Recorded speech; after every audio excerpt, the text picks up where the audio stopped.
Welcome to Course 2, the bits and bytes of computer networking. You might remember me from the lessons on the internet in the first course, but you also might have jumped ahead, in which case we are meeting for the first time. My name is Victor Escobedo, and I'm a corporate operations engineer. My passion for IT began way back when I was 9 years old and my dad brought home our first computer. He was a mechanical engineer and started using the computer to help him with his CAD work. This was the first time I was exposed to computers and later realized that you could install new software on it, including computer games. As I tinkered with the computer, surely to my dad's dismay, I became more and more interested in how it worked and eventually started to open up the case and peek inside. I found pieces that could be removed and even some that shouldn't, learning through trial and error along the way. I couldn't really explain what it was, but I just found the mechanics of how it all worked together so fascinating. Looking back, these were the seeds that inspired my career. But you see, where I grew up, going to college and pursuing a career wasn't exactly talked about or heavily encouraged. I'm a first-generation Mexican-American, and there weren't a lot of people I knew pursuing a career in tech. My friends and family were mostly worrying about graduating high school and making sure they had jobs, not really thinking about longer-term careers. My school didn't have the resources to offer many technical classes, and even though my father was working in mechanical engineering, computers were a tool to him, like a mill, ruler, or hammer. My parents encouraged me to work hard and pursue computers, but they couldn't really give me advice about college or a career in tech. To no real fault of their own, they just didn't have the experience necessary. When I decided to go to college, I decided to try my hand at computer science, since it could feed my curiosity for how computers worked at a more fundamental level. I realized that having this foundational knowledge really allowed me to understand some of the higher level concepts that were important in a career in IT. So while in school, I took my first job in IT for a small local company. I've been working in IT for 12 years now, with the last 7 years being here at Google. I now work on managing deployments of large internal IT projects for the company, applying the knowledge I've picked up over the years in my initial help desk role to make sure that I understand how I'm impacting our users and various support teams. In my role as a corporate operations engineer, I'm responsible for understanding the impact of changes on our corporate infrastructure. Because of this, networking skills are critical. I need to understand not just how applications work on a single system, but how they interact with all other systems in the company and even externally. So now that you know a bit about me, let's dig into the bits and bytes of networking.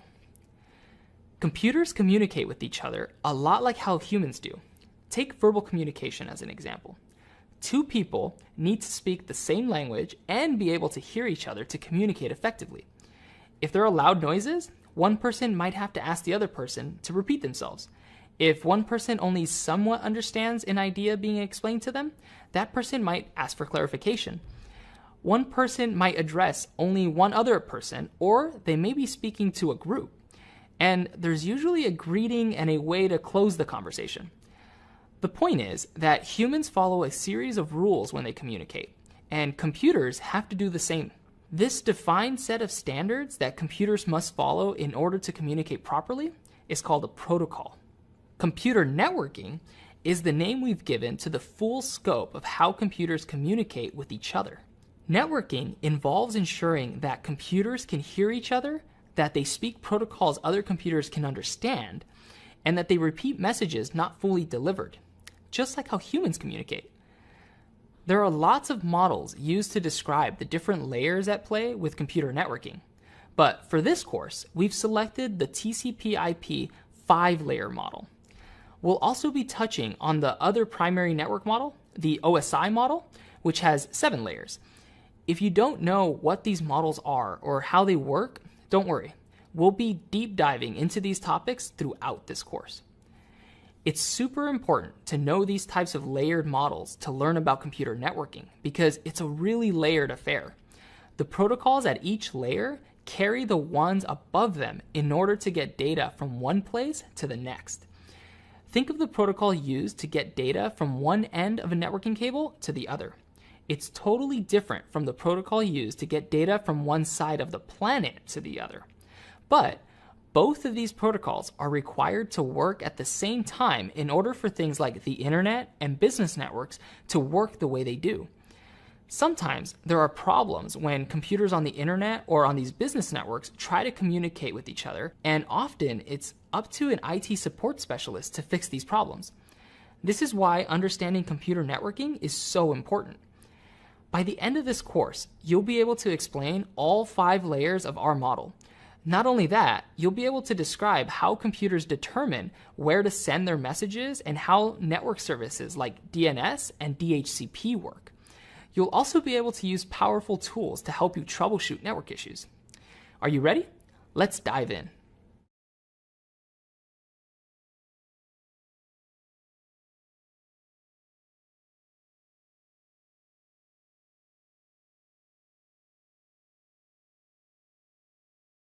To really understand networking, we need to understand all of the components involved. We're talking about everything from the cables that connect devices to each other to the protocols that these devices use to communicate. There are a bunch of models that help explain how network devices communicate, but in this course, we'll focus on a 5-layer model. By the end of this lesson, you'll be able to identify and describe each layer and what purpose it serves. Let's start at the bottom of our stack, where we have what's known as the physical layer. The physical layer is a lot like what it sounds. It represents the physical devices that interconnect computers. This includes the specifications for the networking cables and the connectors that join devices together, along with specifications describing how signals are sent over these connections. The second layer in our model is known as the data link layer. Some sources will call this layer the network interface or the network access layer. At this layer, we introduce our first protocols. While the physical layer is all about cabling, connectors, and sending signals, the data link layer is responsible for defining a common way of interpreting these signals so network devices can communicate. Lots of protocols exist at the data link layer, but the most common is known as Ethernet, although wireless technologies are becoming more and more popular. Beyond specifying physical layer attributes, the Ethernet standards also define a protocol responsible for getting data to nodes on the same network or link. The third layer, the network layer, is also sometimes called the internet layer. It's this layer that allows different networks to communicate with each other through devices known as routers. A collection of networks connected together through routers is an internetwork, the most famous of these being the internet. Hopefully you've heard of it. While the data link layer is responsible for getting data across a single link, the network layer is responsible for getting data delivered across a collection of networks. Think of when a device on your home network connects with a server on the internet. It's the network layer that helps get the data between these two locations. The most common protocol used at this layer is known as IP, or Internet Protocol. IP is the heart of the internet and most small networks around the world. Network software is usually divided into client and server categories, with the client application initiating a request for data and the server software answering the request across the network. A single node may be running multiple client or server applications. So you might run an email program and a web browser, both client applications, on your PC at the same time. And your email and web server might both run on the same server. Even so, emails end up in your email application and web pages end up in your web browser. That's because our next layer, the transport layer. While the network layer delivers data between two individual nodes, the transport layer sorts out which client and server programs are supposed to get that data. When you heard about our network layer protocol, IP, you may have thought of TCP/IP, which is a pretty common phrase. That's because the protocol most commonly used in the fourth layer, the transport layer, is known as TCP, or Transmission Control Protocol. While often said together as the phrase TCP/IP, to fully understand and troubleshoot networking issues, it's important to know that they're entirely different protocols serving different purposes. Other transport protocols also use IP to get around, including a protocol known as UDP, or User Datagram Protocol. The big difference between the two is that TCP provides mechanisms to ensure that data is reliably delivered, while UDP does not. Spoiler alert. We'll cover differences between the TCP and UDP transport protocols in more detail later. For now, it's important to know that the network layer, in our case IP, is responsible for getting data from one node to another. Also, remember that the transport layer, mostly TCP and UDP, is responsible for ensuring that data gets to the right applications running on those nodes. Last but not least, the fifth layer is known as the application layer. There are lots of different protocols at this layer, and as you might have guessed from the name, they're application specific. Protocols used to allow you to browse the web or send and receive email are some common ones. The protocols at play in the application layer will be most familiar to you, since they're ones you've probably interacted with directly before, even if you didn't realize it. You can think of layers like different aspects of a package being delivered. The physical layer is the delivery truck and the roads. The data link layer is how the delivery trucks get from one intersection to the next over and over. The network layer identifies which roads need to be taken to get from address A to address B. The transport layer ensures that the delivery driver knows how to knock on your door to tell you your package has arrived. And the application layer is the contents of the package itself.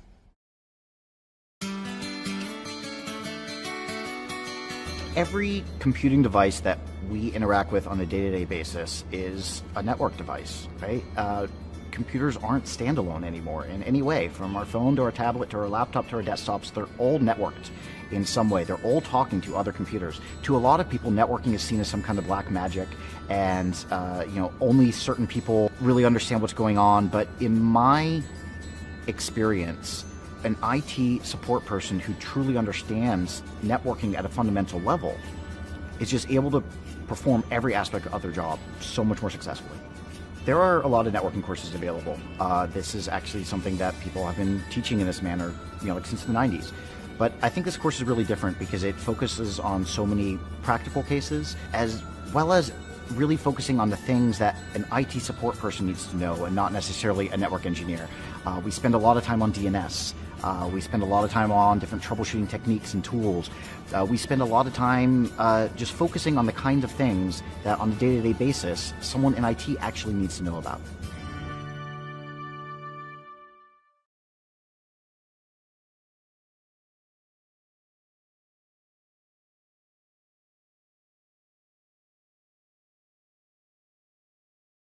Lots of different cables and network devices can be used to allow computers to properly communicate with each other. By the end of this lesson, you'll be able to identify and describe various networking cables and networking devices. Computer networking is a huge part of the day-to-day role of many IT specialists, and knowing how to differentiate different network devices will be essential to your success. Let's start with the most basic component of a wired network: cables. Cables are what connect different devices to each other, allowing data to be transmitted over them. Most network cables used today can be split into two categories: copper and fiber. Copper cables are the most common form of networking cable. They're made up of multiple pairs of copper wires inside plastic insulator. You may already know that computers communicate in binary, which people represent with ones and zeros.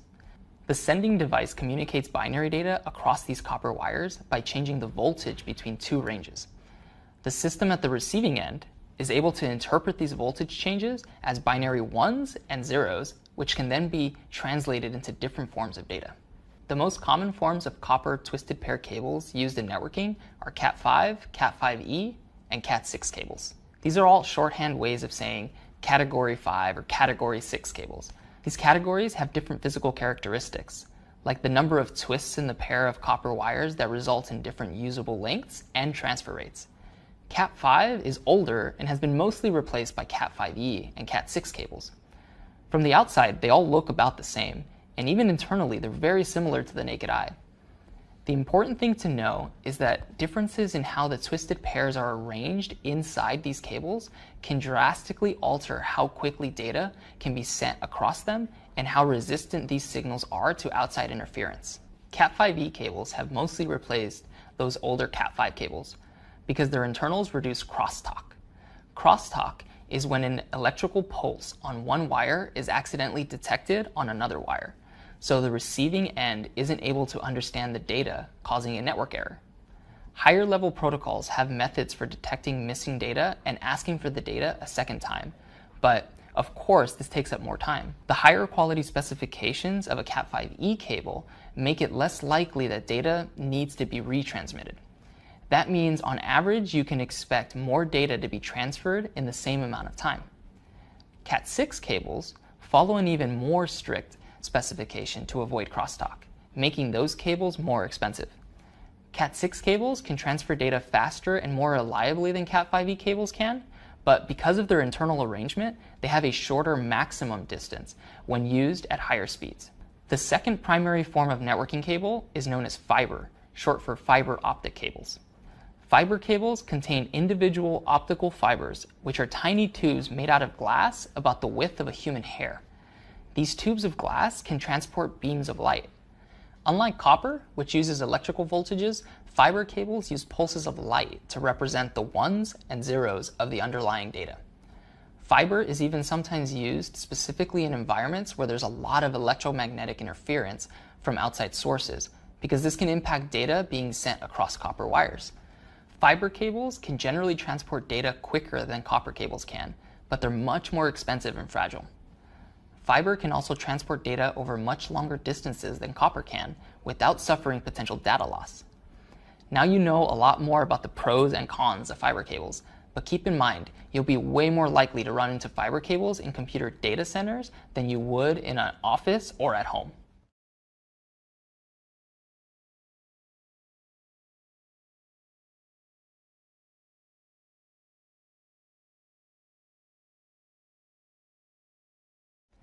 We're going to do a rundown of network devices in this video and the next one. Almost every IT specialist will have to interact with these sorts of devices on a regular basis. Cables allow you to form point-to-point networking connections. These are networks where only a single device at each end of the link exists.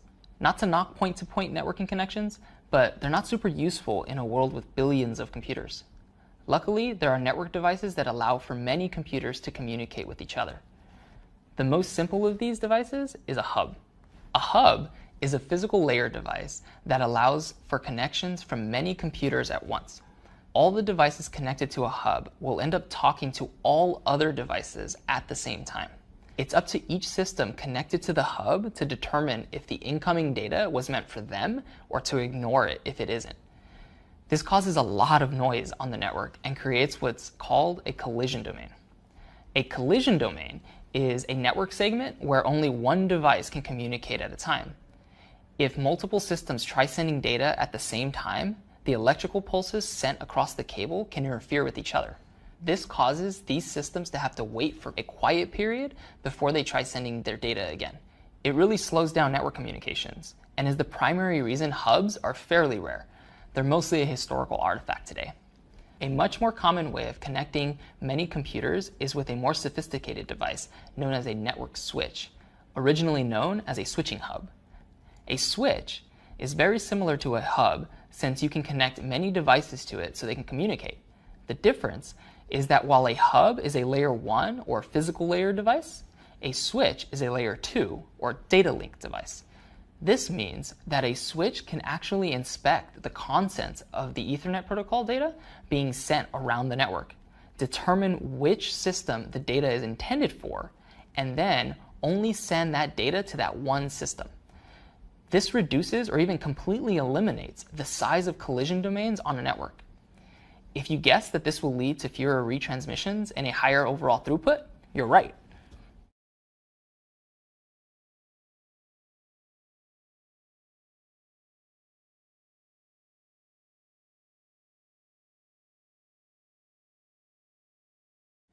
Hubs and switches are the primary devices used to connect computers on a single network, usually referred to as a LAN, or local area network.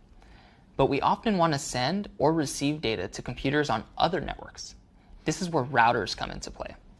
A router is a device that knows how to forward data between independent networks.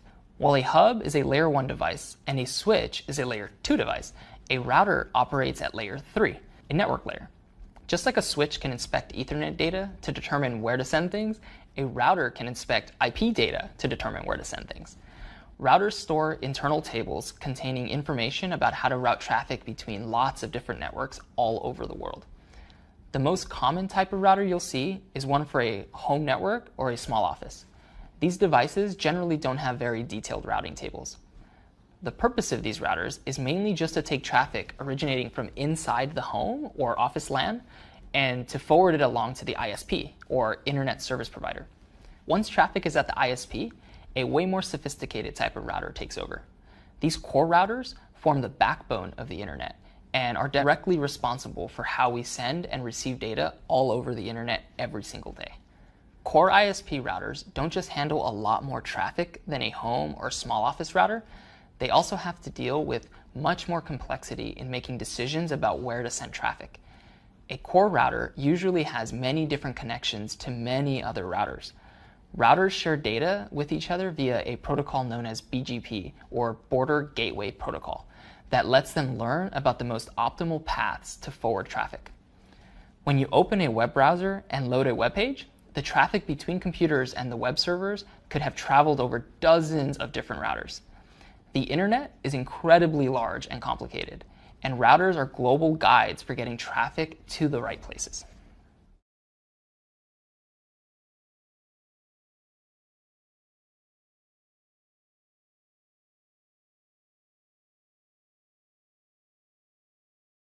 All of the network devices you've just learned about exist so that computers can communicate with each other, whether they're in the same room or thousands of miles apart. We've been calling these devices nodes, and we'll keep doing that, but it's also important to understand the concepts of servers and clients. The simplest way to think of a server is as something that provides data to something requesting that data. The thing receiving the data is referred to as a client. While we often talk about nodes being servers or clients, the reason our definition uses a word as vague as something is because it's not just nodes that can be servers or clients. Individual computer programs running on the same node can be servers and clients to each other too. It's also important to call out that most devices aren't purely a server or a client. Almost all nodes are both at some point in time. Quite the multitasking overachievers. That all being said, in most network topographies, each node is primarily either a server or a client. Sometimes we refer to an email server as an email server, even though it's itself a client of a DNS server. Why? Because its primary reason for existing is to serve data to clients. Likewise, if a desktop machine occasionally acts as a server in the sense that it provides data to another computer, its primary reason for existing is to fetch data from servers so that the user at the computer can do their work. To sum up, a server is anything that can provide data to a client, but we also use the words to refer to the primary purpose of various nodes on our network. Got it? Cool. Now, it's time for a short, ungraded quiz to test you on the basics of these networking devices.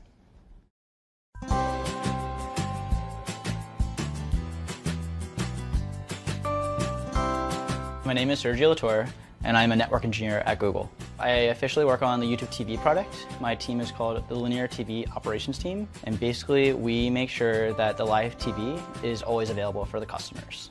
To put it simply, a network engineer is someone that will design the roads for the internet. It's never a typical day as a network engineer. It could be anywhere from break and fix issues, it could be meetings, it could be working on challenging problems or projects. I think specifically for me and most network engineers, it's going to be incident management. When you work on an operational team, you're the firefighters for the network. And if the network goes down, that means business will stop. So for my specific product, if our network goes down, that means viewers won't be able to enjoy TV. A recent incident for our team specifically was Hurricane Irma. We had a lot of TV services in Florida, and people are trying to use their cell phones to watch the news or anything like that. They won't be able to view the news. So we had to react and come up with a plan when that hurricane came, so the service was still available for people. I believe networking is really important to us because it is the roads to the internet. This is how we use our devices every day. Without networks, you wouldn't be able to enjoy the applications on your cell phone, the websites you go to.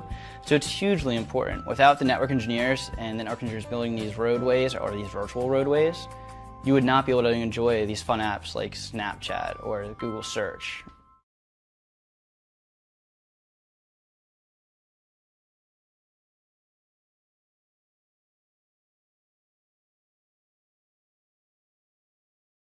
In some ways, the physical layer of our network stack model is the most complex of all.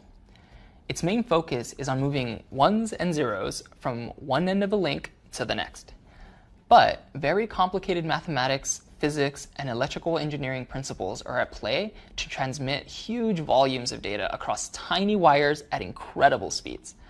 Luckily for us, most of that falls within a different realm. With you, an aspiring IT support specialist needs to know about the physical layer is much more approachable. By the end of this lesson, you should have a solid foundation in aspects of the physical layer that will allow you to properly troubleshoot networking issues and set up new networks. Let's dive in. The physical layer consists of devices and means of transmitting bits across computer networks. A bit is the smallest representation of data that a computer can understand. It's a 1 or a 0. These ones and zeros sent across networks at the lowest level are what make up the frames and packets of data that we'll learn about when we cover the other layers. The takeaway is that it doesn't matter whether you're streaming your favorite song, emailing your boss, or using an ATM. What you're really doing is sending ones and zeros across the physical layer of the many different networks between you and the server you're interacting with. A standard copper network cable, once connected to devices on both ends, will carry a constant electrical charge. Ones and zeros are sent across those network cables through a process called modulation. Modulation is a way of varying the voltage of this charge moving across the cable. When used for computer networks, this kind of modulation is more specifically known as line coding. It allows devices on either end of a link to understand that an electrical charge in a certain state is a 0, in another state is a 1. Through this seemingly simple technique, modern networks are capable of moving 10 billion ones and zeros across a single network cable every second.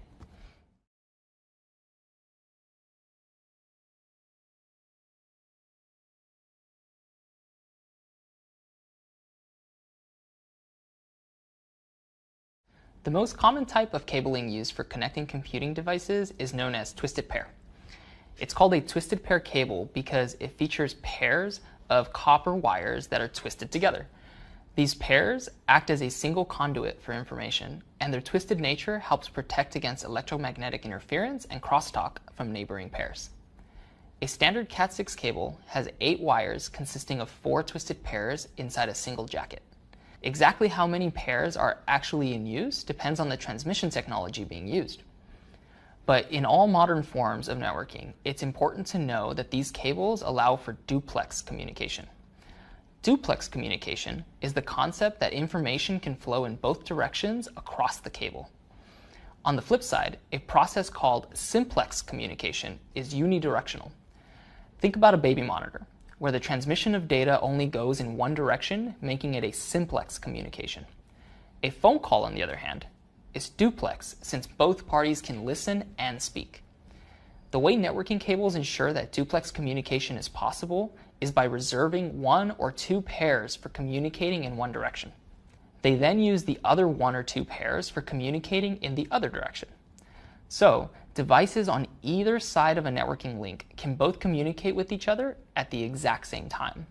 This is known as full duplex. If there's something wrong with the connection, you might see a network link degrade and report itself as operating as half duplex. Half duplex means that while communication is possible in each direction, only one device can be communicating at a time.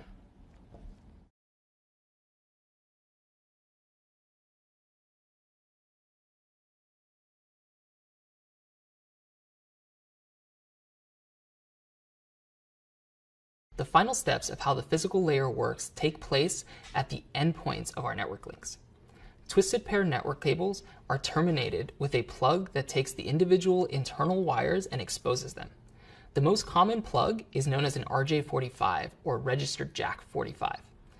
It's one of many cable plug specifications, but by far the most common in computer networking. A network cable with an RJ45 plug can connect to an RJ45 network port. Network ports are generally directly attached to the devices that make up a computer network. Switches would have many network ports because their purpose is to connect many devices, but servers and desktops usually only have 1 or 2. Your laptop, tablet, or phone probably don't have any, but we'll get to wireless networking in a later module. Most network ports have 2 small LEDs. One is the link light, and the other is the activity light. The link light will be lit when a cable is properly connected to 2 devices that are both powered on. The activity light will flash when data is actively transmitted across the cable. A long time ago, the flashing of an activity light corresponded directly to the ones and zeros being sent. Today, computer networks are so fast that the activity light doesn't really communicate much other than if there's any traffic or not. On switches, sometimes the same LED is used for both link and activity status. It might even indicate other things like link speed. You'll have to read up on a particular piece of hardware you're working with, but there will almost always be some troubleshooting data available to you through port lights. Sometimes a network port isn't connected directly to a device. Instead, there might be network ports mounted in a wall or underneath your desk. These ports are generally connected to the network via cables ran through the walls that eventually end at a patch panel. A patch panel is a device containing many network ports, but it does no other work. It's just a container for the endpoints of many runs of cable. Additional cables are then generally ran from a patch panel to switches or routers to provide network access to the computers at the other end of those links.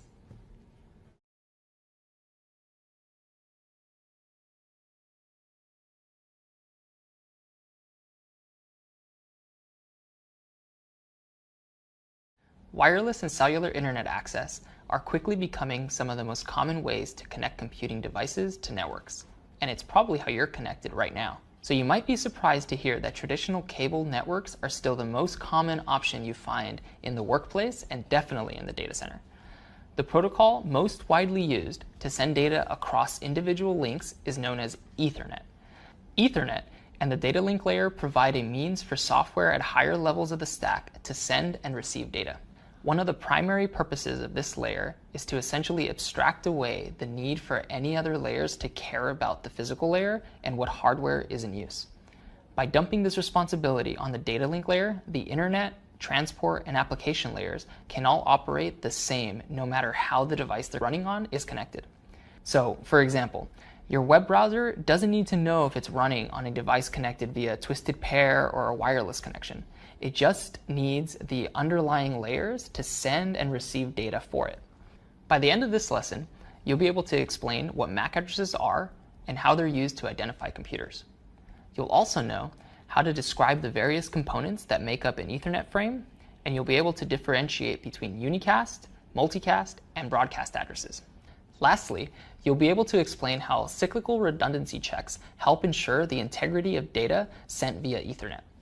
Understanding these concepts will help you troubleshoot a variety of problems as an IT support specialist.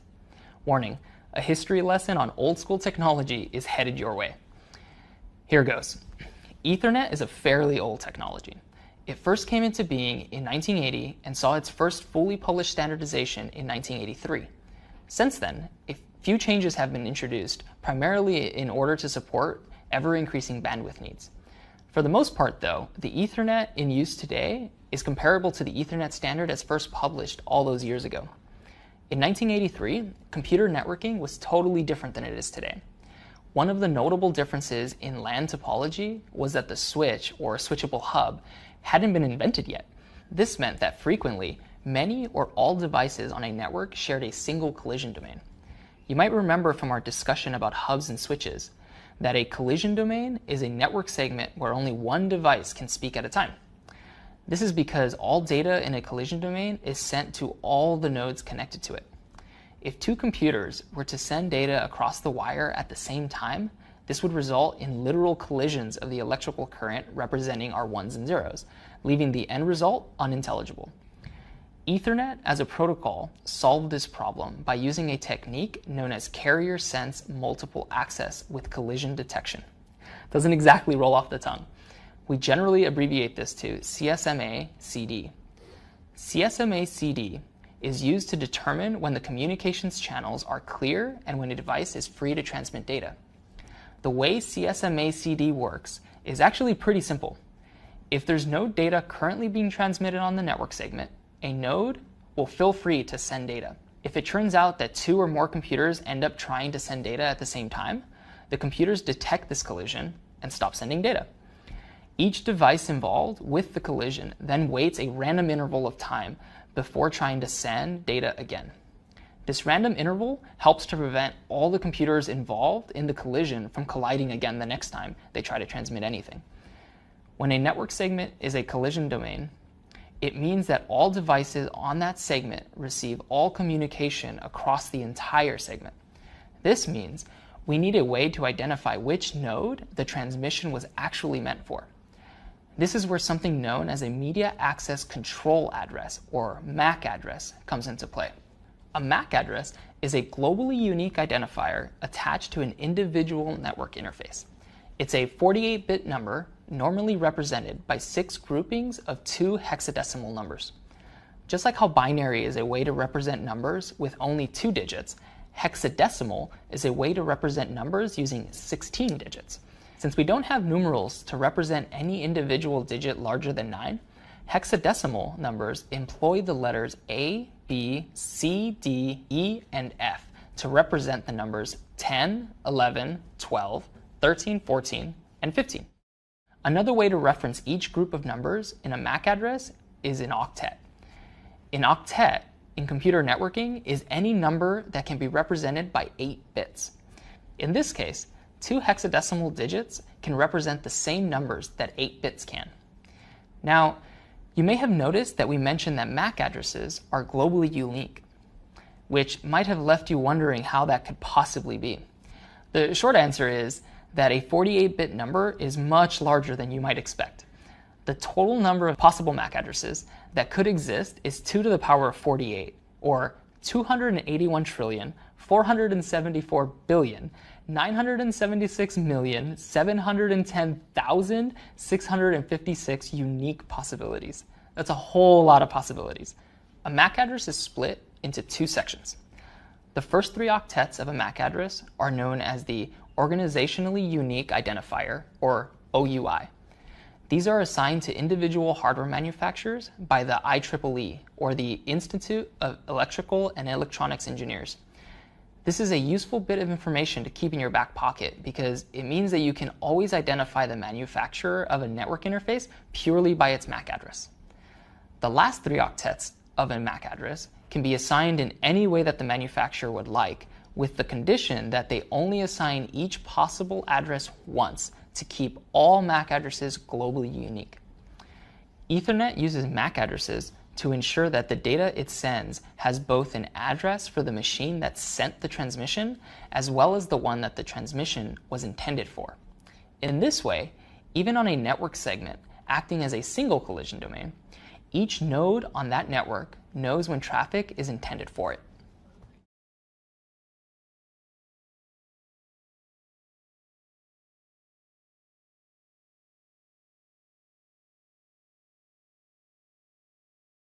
So far, we've discussed ways for one device to transmit data to one other device. This is what's known as unicast. A unicast transmission is always meant for just one receiving address. At the Ethernet level, this is done by looking at a special bit in the destination MAC address. If the least significant bit in the first octet of a destination address is set to 0, it means that Ethernet frame is intended for only the destination address. This means it would be sent to all devices on the collision domain, but only actually received and processed by the intended destination. If the least significant bit in the first octet of a destination address is set to 1, it means you're dealing with a multicast frame. A multicast frame is similarly set to all devices on the local network segment. What's different is that it will be accepted or discarded by each device depending on criteria aside from their own hardware MAC address. Network interfaces can be configured to accept lists of configured multicast addresses for these sorts of communications. The third type of Ethernet transmission is known as broadcast. An Ethernet broadcast is sent to every single device on a LAN. This is accomplished by using a special destination known as a broadcast address. The Ethernet broadcast address is all Fs. Ethernet broadcasts are used so that devices can learn more about each other. Don't worry, you'll be learning more about broadcast and a technology known as Address Resolution Protocol later in this course. But for now, let's move on to dissecting the Ethernet frame.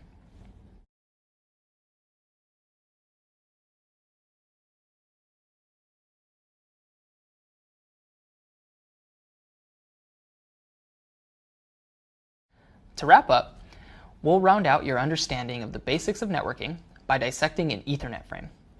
Understanding the networking basics is the first step in building a really strong foundation of networking knowledge that you'll need in IT support. A data packet is an all-encompassing term that represents any single set of binary data being sent across a network link. The term data packet isn't tied to any specific layer or technology. It just represents a concept, one set of data being sent from point A to point B. Data packets at the Ethernet level are known as Ethernet frames. An Ethernet frame is a highly structured collection of information presented in a specific order. This way, network interfaces at the physical layer can convert a stream of bits traveling across a link into meaningful data, or vice versa. Almost all sections of an Ethernet frame are mandatory, and most of them have a fixed size. The first part of an Ethernet frame is known as the preamble. A preamble is 8 bytes, or 64 bits long, and can itself be split into 2 sections. The first 7 bytes are a series of alternating ones and zeros. These act partially as a buffer between frames and can also be used by the network interfaces to synchronize internal clocks they use to regulate the speed at which they send data. This last byte in the preamble is known as the SFD, or Start Frame Delimiter. This signals to a receiving device that the preamble is over and that the actual frame contents will now follow. Immediately following the Start Frame Delimiter comes the destination MAC address. This is the hardware address of the intended recipient, which is then followed by the source MAC address, or where the frame originated from. Don't forget that each MAC address is 48 bits, or 6 bytes long. The next part of an Ethernet frame is called the ether type field. It's 16 bits long and used to describe the protocol of the contents of the frame. We'll be doing a deep dive on what these protocols are a little later. It's worth calling out that instead of the ether type field, you could also find what's known as a VLAN header. It indicates that the frame itself is what's called a VLAN frame. If a VLAN header is present, the ether type field follows it. VLAN stands for virtual LAN. It's a technique that lets you have multiple logical LANs operating on the same physical equipment. Any frame with a VLAN tag will only be delivered out of a switch interface configured to relay that specific tag. This way, you can have a single physical network that operates like it's multiple LANs. VLANs are usually used to segregate different forms of traffic. So, you might see a company's IP phones operating on one VLAN, while all desktops operate on another. After this, you'll find the data payload of an Ethernet frame. A payload, in networking terms, is the actual data being transported, which is everything that isn't a header. The data payload of a traditional Ethernet frame can be anywhere from 46 to 1500 bytes long. This contains all of the data from higher layers, such as the IP, transport, and application layers that's actually being transmitted. Following that data, we have what's known as a frame check sequence. This is a 4-byte or 32-bit number that represents a checksum value for the entire frame. This checksum value is calculated by performing what's known as a cyclical redundancy check against the frame. A cyclical redundancy check, or CRC, is an important concept for data integrity and is used all over computing, not just network transmissions. A CRC is basically a mathematical transformation that uses polynomial division to create a number that represents a larger set of data. Anytime you perform a CRC against a set of data, you should end up with the same checksum number. The reason it's included in an Ethernet frame is so that the receiving network interface can infer if it received uncorrupted data. When a device gets ready to send an Ethernet frame, it collects all the information we just covered, like the destination and originating MAC addresses, the data payload, and so on. Then it performs a CRC against that data and attaches the resulting checksum number as the frame check sequence at the end of the frame. This data is then sent across a link and received at the other end. Here, all the various fields of the Ethernet frame are collected, and now the receiving side performs a CRC against that data. If the checksum computed by the receiving end doesn't match the checksum in the frame check sequence field, the data is thrown out. This is because some amount of data must have been lost or corrupted during transmission. It's then up to a protocol at a higher layer to decide if that data should be retransmitted. Ethernet itself only reports on data integrity. It doesn't perform data recovery. You've gotten the basics of networking down. Nice work. Next up is a quiz. You got this. But even if you don't, just review the material until you get more comfortable with this stuff.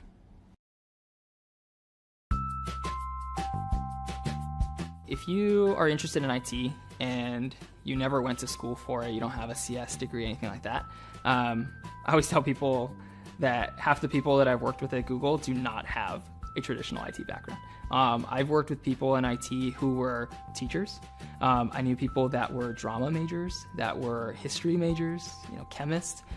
It has nothing to do with it, right? It's all about being able to connect with people, being able to look at a problem and break it down into components that are each pretty easy to solve on their own until you get the whole thing solved. That's it, right? Learning the technical piece is easy. Anyone can learn that piece. For one, I tell them, just go get your hands dirty, right? There's a lot of places where you can kind of just go and do this, even at home, right? You probably have a wireless network or something, go break it, right? Go do that, get your hands dirty, try it out. Set up a virtual machine and go and break it 100 different ways, and then figure out all the different ways you can fix it. It's gonna give you the most practical experience into it. And you're gonna figure out whether finding the problems is actually something that gets you excited, oh, cool, I figured this out. Yeah, and it'll tell you whether this is the right field for you. I wouldn't be dissuaded just because you don't think you have a technical background. The technical background piece is the least important piece.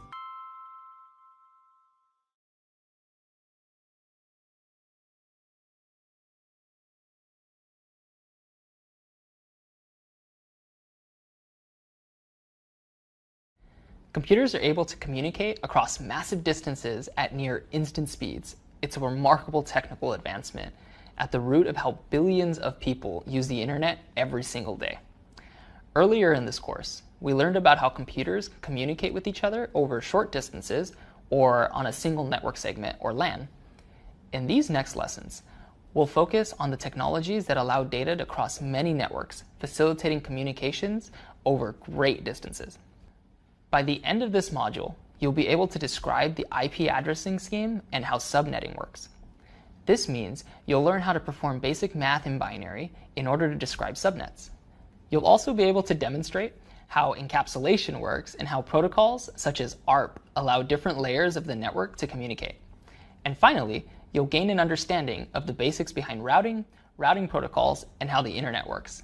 For now, route yourself to the next video and we'll get started.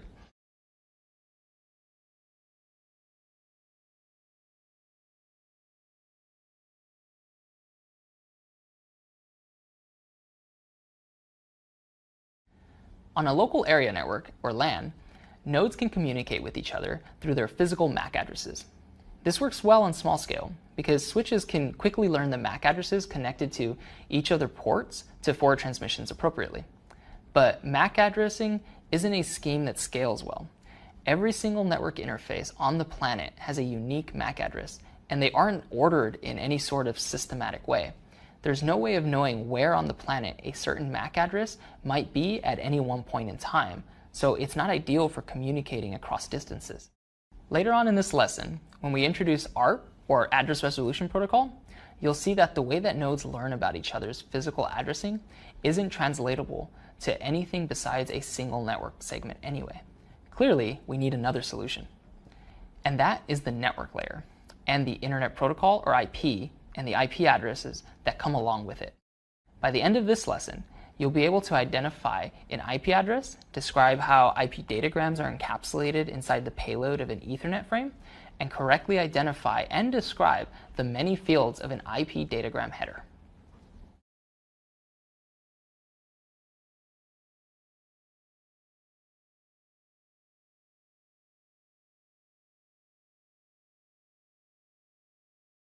IP addresses are 32-bit long numbers made up of 4 octets, and each octet is normally described in decimal numbers. 8 bits of data, or a single octet, can represent all decimal numbers from 0 to 255. For example, 12.34.56.78 is a valid IP address, but 123.456.789.100 would not be, because it has numbers larger than could be represented by 8 bits. This format is known as dotted decimal notation. We'll deep dive into how some of this works in an upcoming lesson about subnetting. The important thing to know for now is that IP addresses are distributed in large sections to various organizations and companies, instead of being determined by hardware vendors. This means that IP addresses are more hierarchical and easier to store data about than physical addresses are. Think of IBM, which owns every single IP that has the number 9 as the first octet. At a very high level, this means that if an internet router needs to figure out where to send a data packet intended for the IP address 9.0.0.1, that router only has to know to get it to one of IBM's routers. That router can handle the rest of the delivery process from there. It's important to call out that IP addresses belong to the networks, not the devices attached to those networks. So your laptop will always have the same MAC address no matter where you use it, but it'll have a different IP address assigned to it at an internet cafe than it would when you're at home. The LAN at the internet cafe or the LAN at your house would each be individually responsible for handing out an IP address to your laptop if you power it on there. On a day-to-day basis, getting an IP address is usually a pretty invisible process. You'll learn more about some of the technologies at play in a later lesson. For now, remember that on many modern networks, you can connect a new device and an IP address will be assigned to it automatically through a technology known as Dynamic Host Configuration Protocol. An IP address assigned this way is known as a dynamic IP address. The opposite of this is known as a static IP address, which must be configured on a node manually. In most cases, static IP addresses are reserved for servers and network devices, while dynamic IP addresses are reserved for clients. But there are certainly situations where this might not be true.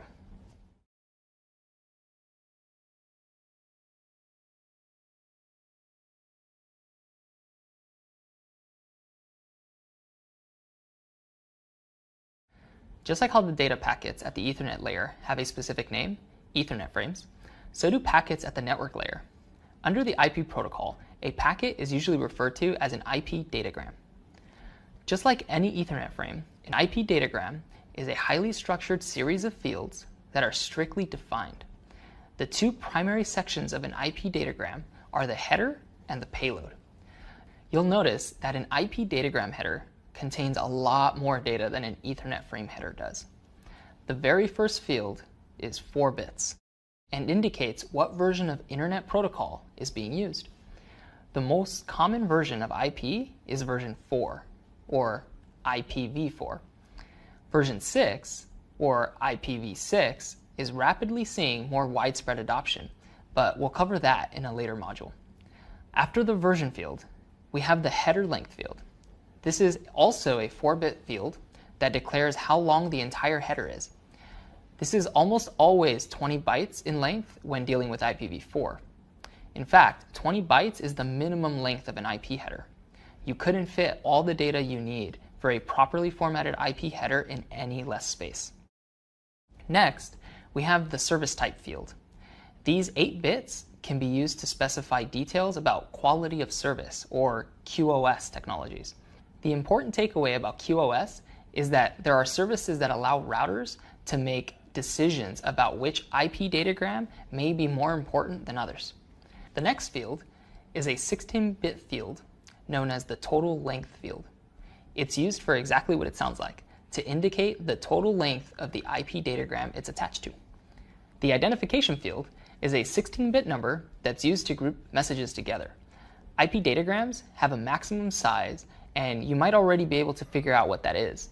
Since the total length field is 16 bits, and this field indicates the size of an individual datagram, the maximum size of a single datagram is the largest number you can represent with 16 bits, 65,535.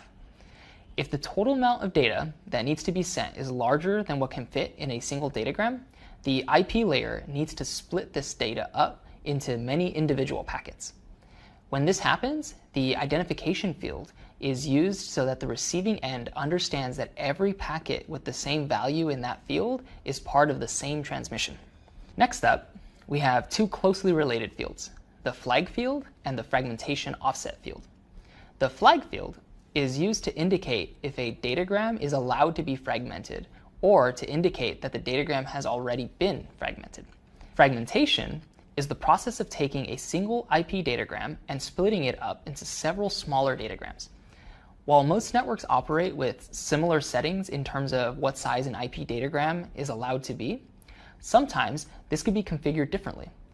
If a datagram has to cross from a network allowing a larger datagram size to one with a smaller datagram size, the datagram would have to be fragmented into smaller ones. The fragmentation offset field contains values used by the receiving end to take all the parts of a fragmented packet and put them back together in the correct order. Let's move along to the time to live, or TTL field. This field is an 8-bit field that indicates how many router hops a datagram can traverse before it's thrown away. Every time a datagram reaches a new router, that router decrements the TTL field by 1. Once this value reaches 0, a router knows it doesn't have to forward the datagram any further. The main purpose of this field is to make sure that when there's a misconfiguration in routing that causes an endless loop, datagrams don't spend all eternity trying to reach their destination. An endless loop could be when router A thinks router B is the next hop, and router B thinks router A is the next hop. Spoiler alert, in an upcoming module, you'll learn that the TTL field has valuable troubleshooting qualities, but secrets like these are only released to those who keep going. After the TTL field, you'll find the protocol field. This is another 8-bit field that contains data about what transport layer protocol is being used. The most common transport layer protocols are TCP and UDP, and we'll cover both of those in detail in the next few lessons. So next, we find the header checksum field. This field is a checksum of the contents of the entire IP datagram header. It functions very much like the Ethernet checksum field we discussed in the last module. Since the TTL field has to be recomputed at every router that a datagram touches, the checksum field necessarily changes too. After all of that, we finally get to two very important fields, the source and destination IP address fields. Remember that an IP address is a 32-bit number, so it should come as no surprise that these fields are each 32 bits long. Up next, we have the IP options field. This is an optional field and is used to set special characteristics for datagrams primarily used for testing purposes. The IP options field is usually followed by a padding field. Since the IP options field is both optional and variable in length, the padding field is just a series of zeros used to ensure the header is the correct total size. Now that you know about all of the parts of an IP datagram, you might wonder how this relates to what we've learned so far. You might remember that in our breakdown of an Ethernet frame, we mentioned a section we described as the data payload section. This is exactly what the IP datagram is, and this process is known as encapsulation.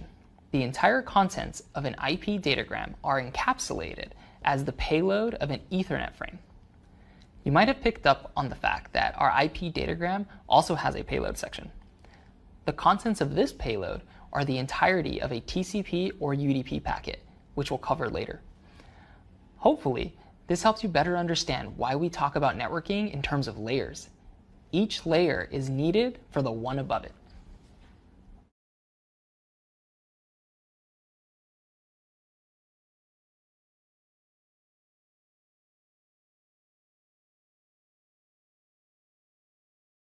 IP addresses can be split into two sections, the network ID and the host ID.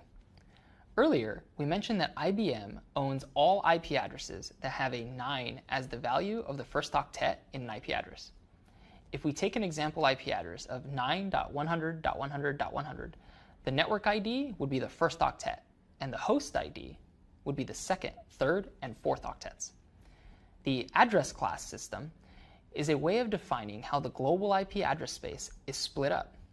There are three primary types of address classes: Class A, Class B, and Class C.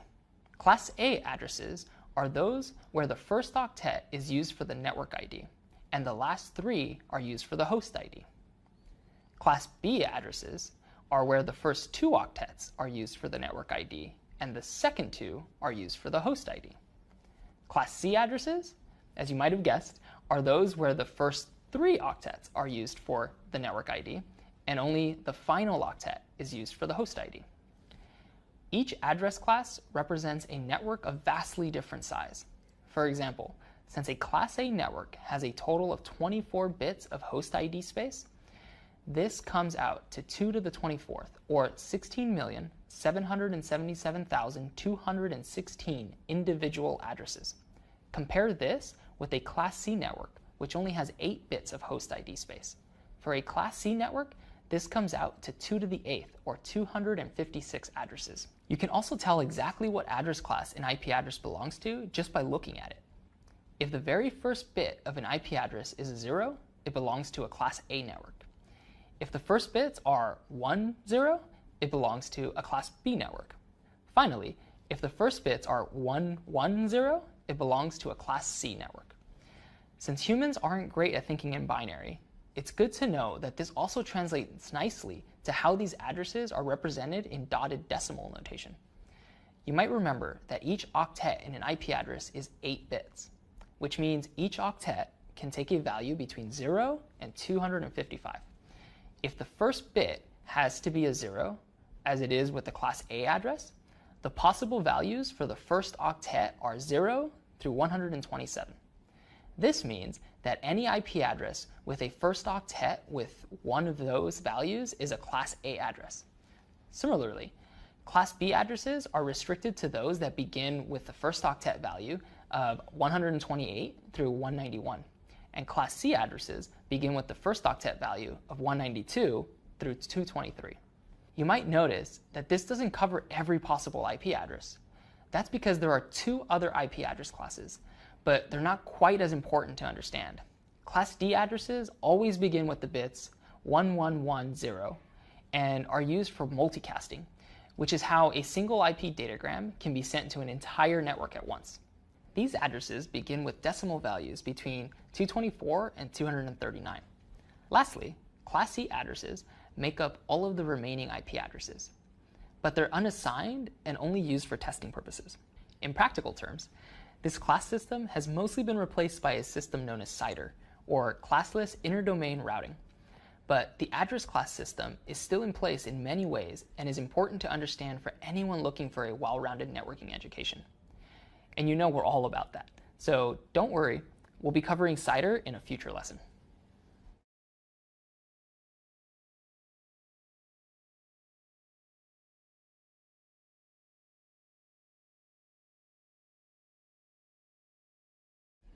Congrats! You now understand how both MAC addresses are used at the data link layer and how IP addresses are used at the network layer.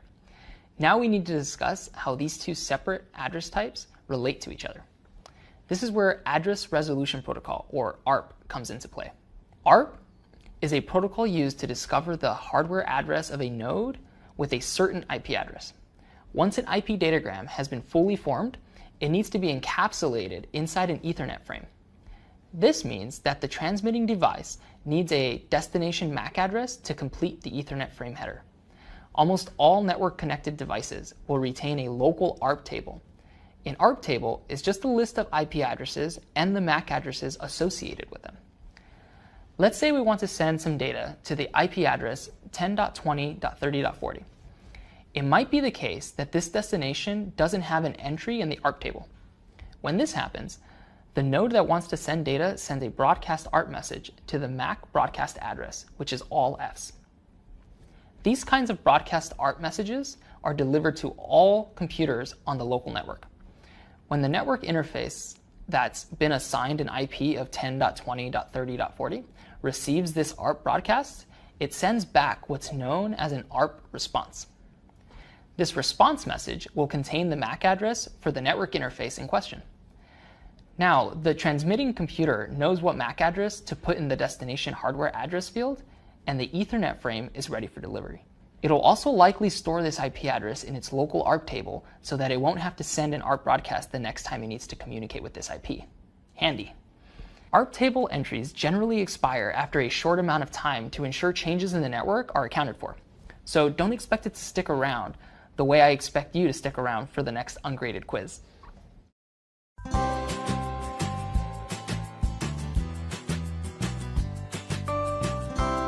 My name is Sergio Latour, and I'm a network engineer at Google. When I was just a young kid, I liked analog tools like screwdrivers and drills, and then I liked taking things apart.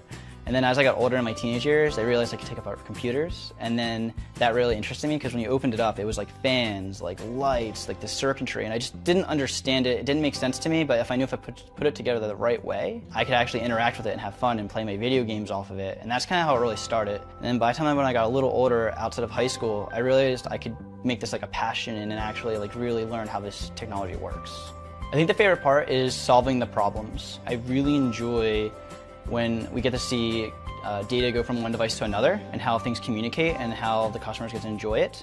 I've gained so many different tools and skills, and now I feel like a Swiss Army knife when I'm working, and there's so many different experiences I can bring back to solve problems I face today.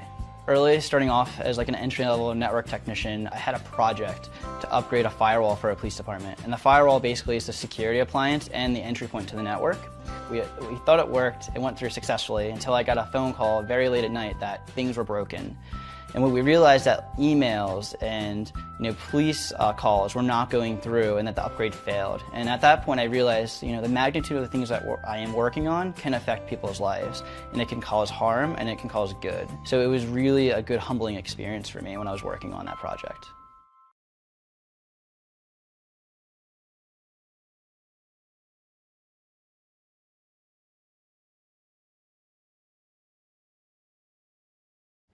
In the most basic of terms, subnetting is the process of taking a large network and splitting it up into many individual smaller subnetworks, or subnets. By the end of this lesson, you'll be able to explain why subnetting is necessary and describe how subnet masks extend what's possible with just network and host IDs. You'll also be able to discuss how a technique known as CIDR allows for even more flexibility than plain subnetting. Lastly, you'll be able to apply some basic binary math techniques to better understand how all of this works. Incorrect subnetting setups are a common problem you might run into as an IT support specialist, so it's important to have a strong understanding of how this works. That's a lot, so let's dive in. As you might remember from the last lesson, address classes give us a way to break the total global IP space into discrete networks. If you want to communicate with the IP address 9.100.100.100, core routers on the internet know that this IP belongs to the 9.0.0.0 Class A network.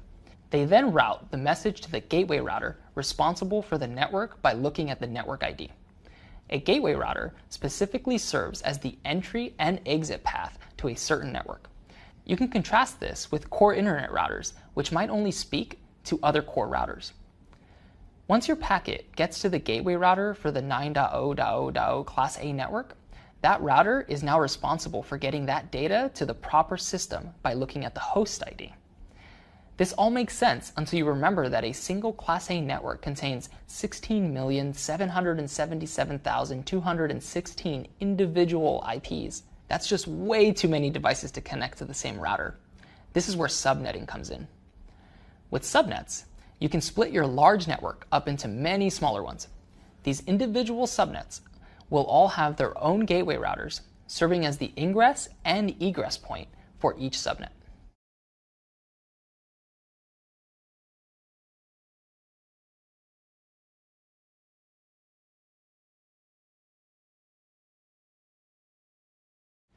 So far, we've learned about network IDs, which are used to identify networks, and host IDs, which are used to identify individual hosts. If we want to split things up even further, and we do, we'll need to introduce a third concept, the subnet ID. You might remember that an IP address is just a 32-bit number. In a world without subnets, a certain number of these bits are used for the network ID, and a certain number of the bits are used for the host ID. In a world with subnetting, some bits that would normally comprise the host ID are actually used for the subnet ID. With all three of these IDs representable by a single IP address, we now have a single 32-bit number that can be accurately delivered across many different networks. At the internet level, core routers only care about the network ID. and use this to send the datagram along to the appropriate gateway router to that network. That gateway router then has some additional information that it can use to send the datagram along to the destination machine or the next router in the path to get there.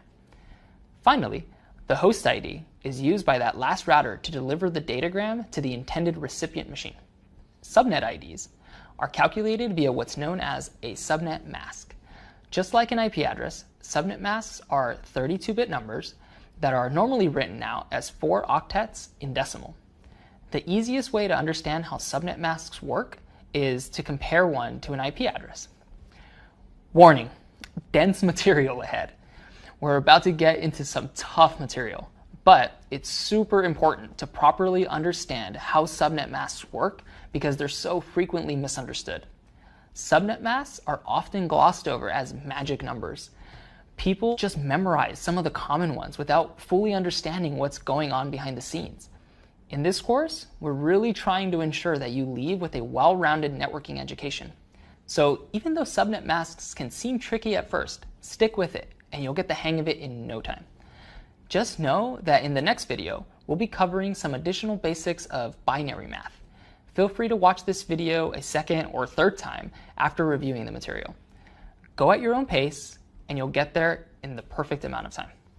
Let's work with the IP address 9.100.100.100 again. You might remember that each part of an IP address is an octet, which means that it consists of 8 bits. The number 9 in binary is just 1001. But since each octet needs 8 bits, we need to pad it with some zeros in front. As far as an IP address is concerned, having a number 9 as the first octet is actually represented as 00001001. Similarly, the numeral 100 as an 8-bit number is 01100100. So the entire binary representation of the IP address 9.100.100.100 is a lot of ones and zeros. A subnet mask is a binary number that has 2 sections. The beginning part, which is the mask itself, is a string of ones. Just zeros come after this. The subnet mask, which is the part of the number with all the ones, tells us what we can ignore when computing a host ID. The part with all the zeros tells us what to keep. Let's use the common subnet mask of 255.255.255.0. This would translate to 24 ones followed by 8 zeros. The purpose of the mask, or the part that's all ones, is to tell a router what part of an IP address is the subnet ID.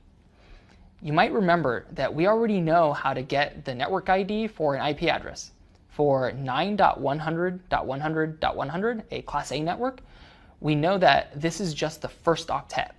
This leaves us with the last 3 octets. Let's take those remaining octets and imagine them next to the subnet mask in binary form. The numbers in the remaining octets that have a corresponding 1 in the subnet mask are the subnet ID. The numbers in the remaining octets that have a corresponding 0 are the host ID. The size of a subnet is entirely defined by its subnet mask. So for example, with a subnet mask of 255.255.255.0, we know that only the last octet is available for host IDs, regardless of what size the network and subnet IDs are. A single 8-bit number can represent 256 different numbers, or more specifically, the numbers 0 through 255. This is a good time to point out that, in general, a subnet can usually only contain 2 less than the total number of host IDs available. Again, using a subnet mask of 255.255.255.0, we know that the octet available for host IDs can contain the numbers 0 through 255, but 0 is generally not used, and 255 is normally reserved as a broadcast address for the subnet. This means that really only the numbers 1 through 254 are available for assignment to a host. While this total number less than 2 approach is almost always true, generally speaking, you'll refer to the number of hosts available in a subnet as the entire number. So even if it's understood that 2 addresses aren't available for assignment, you'd still say that 8 bits of host ID space have 256 addresses available, not 254. This is because those other IPs are still IP addresses, even if they aren't assigned directly to a node on that subnet. Now, let's look at a subnet mask that doesn't draw its boundaries at an entire octet, or 8 bits of address. The subnet mask 255.255.255.224 would translate to 27 ones followed by 5 zeros. This means that we have 5 bits of host ID space, or a total of 32 addresses. This brings up a shorthand way of writing subnet masks. Let's say we're dealing with our old friend 9.100.100.100 with a subnet mask of 255.255.255.224. Since that subnet mask represents 27 ones followed by 5 zeros, a quicker way of referencing this is with the notation /27. The entire IP and subnet mask could be written out as 9.100.100.100/27. Neither notation is necessarily more common than the other, so it's important to understand both. That was a lot. Make sure to go back and watch this video again if you need a refresher. Or if you're a total whiz, you can move on to the next video on basic binary math. I'll see you there, or maybe here.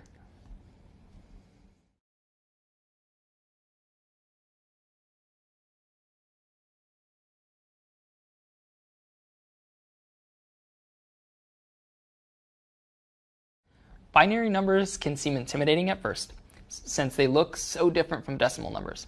But as far as the basics go, the math behind counting, adding, or subtracting binary numbers is exactly the same as with decimal numbers. It's important to call out that there aren't different kinds of numbers. Numbers are universal. There are only different notations for how to reference them. Humans, most likely because most of us have 10 fingers and 10 toes, decided on using a system with 10 individual numerals used to represent all numbers. The numerals 0, 1, 2, 3, 4, 5, 6, 7, 8, and 9 can be combined in ways to represent any whole number in existence. Because there are 10 total numerals in use in a decimal system, another way of referring to this is as base 10. Because of the constraints of how logic gates work inside of a processor, it's way easier for computers to think of things only in terms of 0 and 1. This is also known as binary, or base 2. You can represent all whole numbers in binary in the same way you can in decimal. It just looks a little different. When you count in decimal, you move through all the numerals upward until you run out. Then you add a second column with a higher significance. Let's start counting at 0 until we get to 9.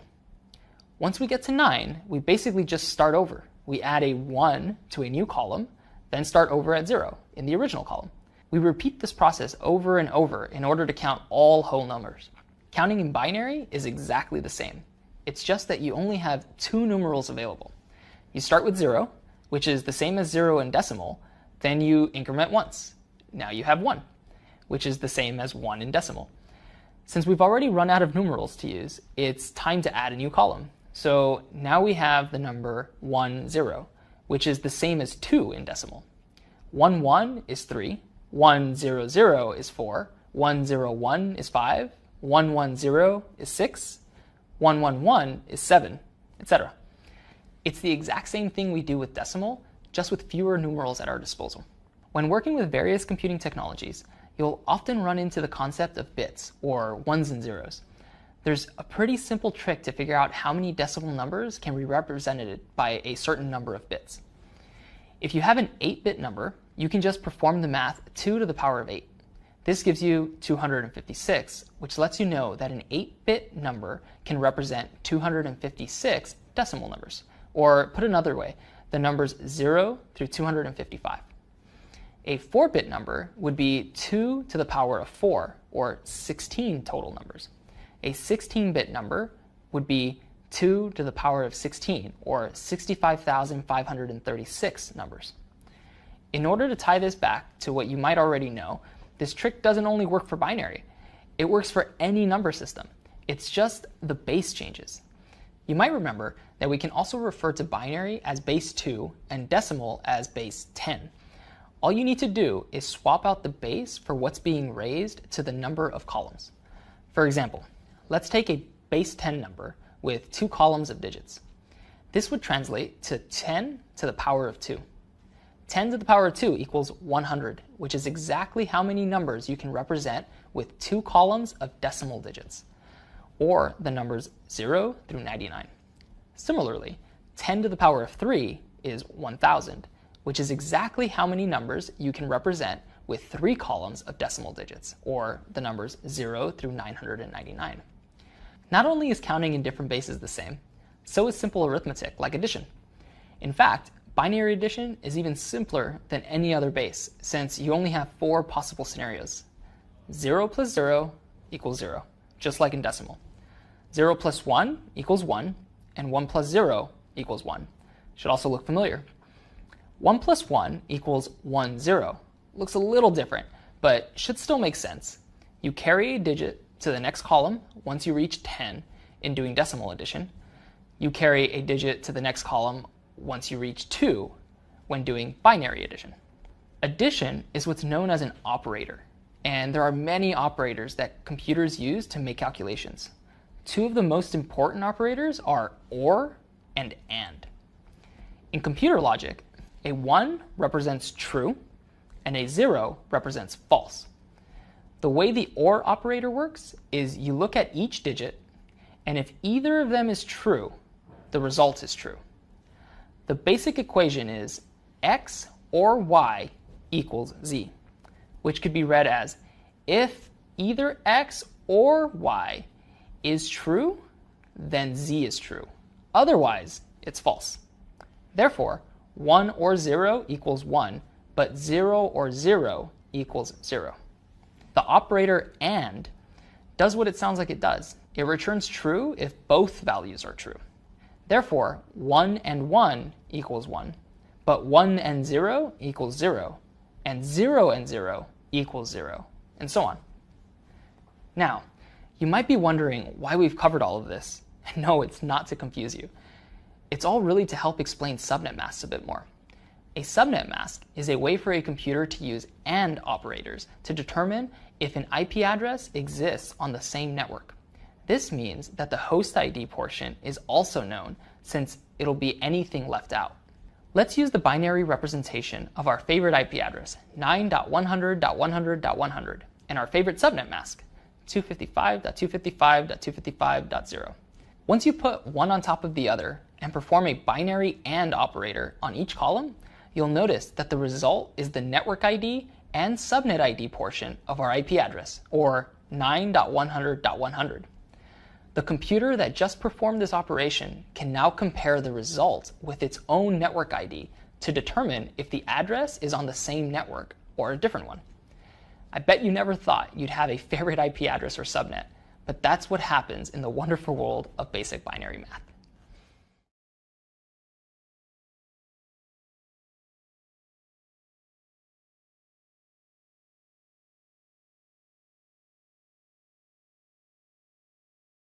Address classes were the first attempt at splitting up the global internet IP space. Subnetting was introduced when it became clear that address classes themselves weren't a sufficient way of keeping everything organized. But as the internet continued to grow, traditional subnetting just couldn't keep up. With traditional subnetting and the address classes, the network ID is always either 8-bit for Class A networks, 16-bit for Class B networks, or 24 bits for Class C networks. This means that there might only be 254 Class A networks in existence, but it also means there are 2,097,152 potential Class C networks. That's a lot of entries in a routing table. To top it all off, the sizing of these networks aren't always appropriate for the needs of most businesses. 254 hosts in a Class C network is too small for many use cases, but the 65,534 hosts available for use in a Class B network is often way too large. Many companies ended up with various adjoining Class C networks to meet their needs. That meant that routing tables ended up with a bunch of entries for a bunch of Class C networks that were all actually being routed to the same place. This is where CIDR, or classless interdomain routing, comes into play. CIDR is an even more flexible approach to describing blocks of IP addresses. It expands on the concept of subnetting by using subnet masks to demarcate networks. To demarcate something means to set something off. When discussing computer networking, you'll often hear the term demarcation point to describe where one network or system ends and another one begins. In our previous model, we relied on a network ID, subnet ID, and host ID to deliver an IP datagram to the correct location. With CIDR, the network ID and subnet ID are combined into one. CIDR is where we get the shorthand slash notation that we discussed in the earlier video on subnetting. This slash notation is also known as CIDR notation. CIDR basically just abandons the concept of address classes entirely, allowing an address to be defined by only two individual IDs. Let's take 9.100.100.100 with a net mask of 255.255.255.0. Remember, this can also be written as 9.100.100.100/24. In a world where we no longer care about the address class of this IP, all we need is what the network mask tells us to determine the network ID. In this case, that would be 9.100.100. The host ID remains the same. This practice not only simplifies how routers and other network devices need to think about parts of an IP address, but it also allows for more arbitrary network sizes. Before, network sizes were static. Think only Class A, Class B, or Class C, and only subnets could be of different sizes. CIDR allows for networks themselves to be differing sizes. Before this, if a company needed more addresses than a single Class C could provide, they'd need an entire second Class C.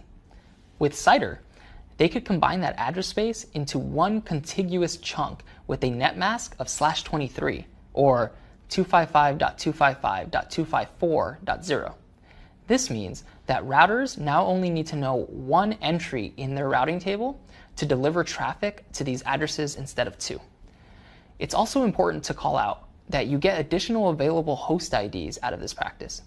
Remember that you always lose two host IDs per network. So if a /24 network has 2 to the 8 or 256 potential hosts, you really only have 256 minus 2, or 254 available IPs to assign. If you need two networks of this size, you have a total of 254 plus 254, or 508 hosts. A single /23 network, on the other hand, is 2 to the 9, or 512. 512 minus 2, 510 hosts. Take a second and lock that into your memory. Then when you're ready, we have a short ungraded quiz for you before we move on to routing in the next lesson.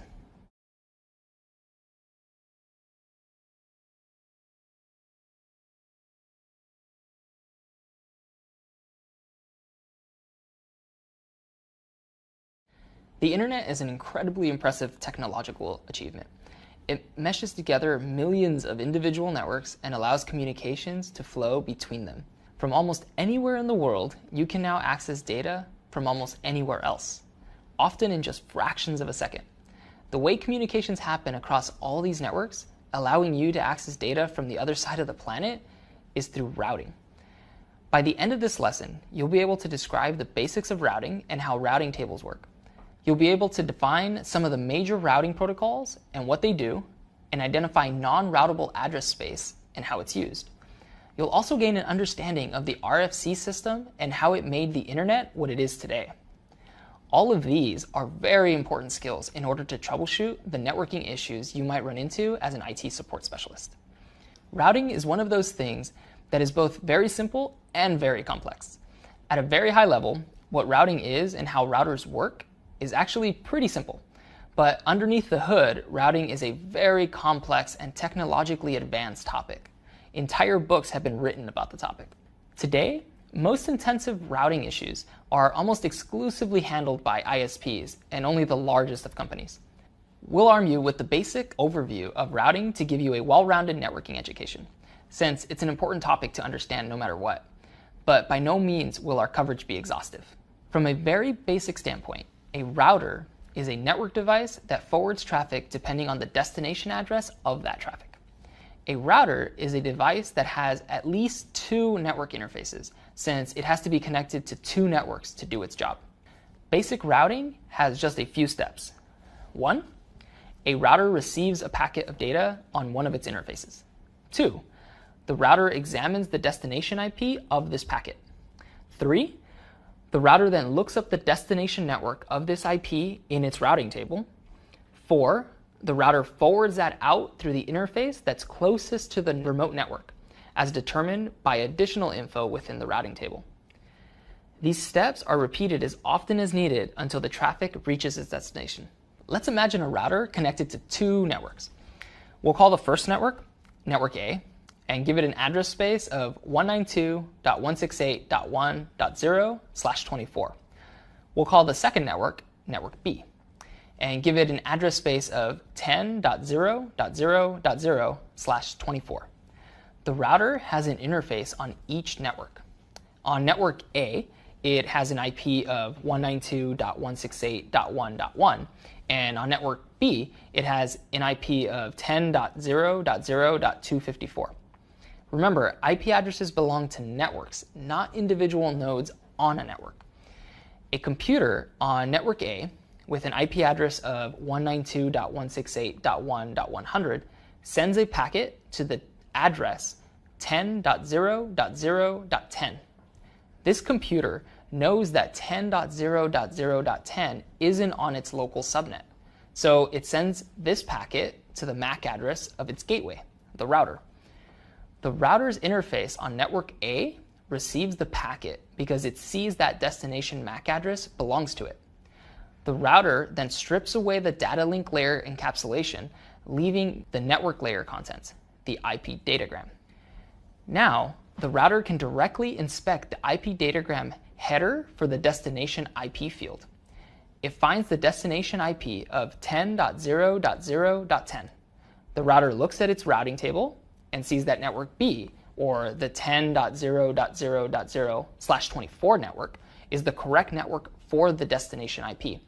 It also sees that this network is only one hop away. In fact, since it's directly connected, the router even has the MAC address for this IP in its ARP table. Next, the router needs to form a new packet to forward along to network B. It takes all of the data from the first IP datagram and duplicates it. But it decrements the TTL field by 1 and calculates a new checksum. Then it encapsulates this new IP datagram inside of a new Ethernet frame. This time, it sets its own MAC address of the interface on network B as the source MAC address. Since it has the MAC address of 10.0.0.10 in its ARP table, it sets that as the destination MAC address. Lastly, the packet is sent out of its interface on network B, and the data finally gets delivered to the node living at 10.0.0.10. That's a pretty basic example of how routing works, but let's make it a little more complicated and introduce a third network. Everything else is still the same. We have network A, whose address space is 192.168.1.0/24. We have network B, whose address space is 10.0.0.0/24. The router that bridges these two networks still has the IPs of 192.168.1.1 on network A and 10.0.0.254 on network B. But let's introduce a third network, network C. It has an address space of 172.16.1.0/23. There's a second router connecting network B and network C. Its interface on network B has an IP of 10.0.0.1, and its interface on network C has an IP of 172.16.1.1. This time around, our computer at 192.168.1.100 wants to send some data to the computer that has an IP of 172.16.1.100. We'll skip the data link layer stuff, but remember that it's still happening, of course. The computer at 192.168.1.100 knows that 172.16.1.100 is not on its local network, so it sends the packet to its gateway, the router between network A and network B. Again, the router inspects the content of this packet. It sees a destination address of 172.16.1.100, and through a lookup of its routing table, it knows that the quickest way to get to the 172.16.1.0/23 network is via another router with an IP of 10.0.0.1. The router decrements the TTL field and sends it along to the router of 10.0.0.1. This router then goes through the motions, knows that the destination IP of 172.16.1.100 is directly connected, and forwards the packet to its final destination. That's the basics of routing. The only difference between our examples and how things work on the internet is scale. Routers are usually connected to many more than just two networks. Very often, your traffic may have to cross a dozen routers before it reaches its final destination. And finally, in order to protect against breakages, core internet routers are typically connected in a mesh, meaning that there might be many different paths for a packet to take. Still, the concepts are all the same. Routers inspect the destination IP, look at their routing table to determine which path is the quickest, and forward the packet along the path. This happens over and over, every single packet making up every single bit of traffic all over the internet at all times. Pretty cool stuff, huh?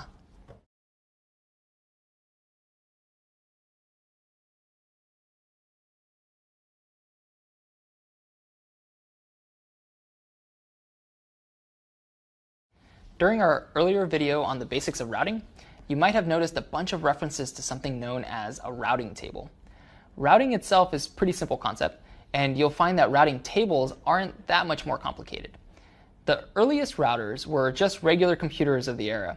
They had two network interfaces, bridged two networks, and had a routing table that was manually updated. In fact, all major operating systems today still have a routing table that they consult before transmitting data. You could still build your own router today if you had a computer with two network interfaces and a manually updated routing table. Routing tables can vary a ton depending on the make and class of the router, but they all share a few things in common. The most basic routing table will have 4 columns. Destination network. This column would contain a row for each network that the router knows about. This is just the definition of the remote network, a network ID and a net mask.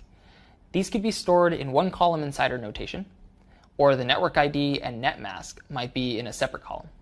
Either way, it's the same concept. The router has a definition for a network and therefore knows what IP addresses might live on that network. When the router receives an incoming packet, it examines the destination IP address and determines which network it belongs to. A routing table will generally have a catch-all entry that matches any IP address that it doesn't have an explicit network listing for. Next hop. This is the IP address of the next router that should receive data intended for the destination network in question. Or this could just state the network is directly connected and that there aren't any additional hops needed. Total hops. This is the crucial part to understand routing and how routing tables work. On any complex network, like the internet, there will be lots of different paths to get from point A to point B. Routers try to pick the shortest possible path at all times to ensure timely delivery of data, but the shortest possible path to a destination network is something that could change over time, sometimes rapidly. Intermediary routers could go down, links could become disconnected, new routers could be introduced, traffic congestion could cause certain routes to become too slow to use. We'll get to know how routers know the shortest path in an upcoming video. For now, it's just important to know that for each next hop and each destination network, the router will have to keep track of how far away that destination currently is.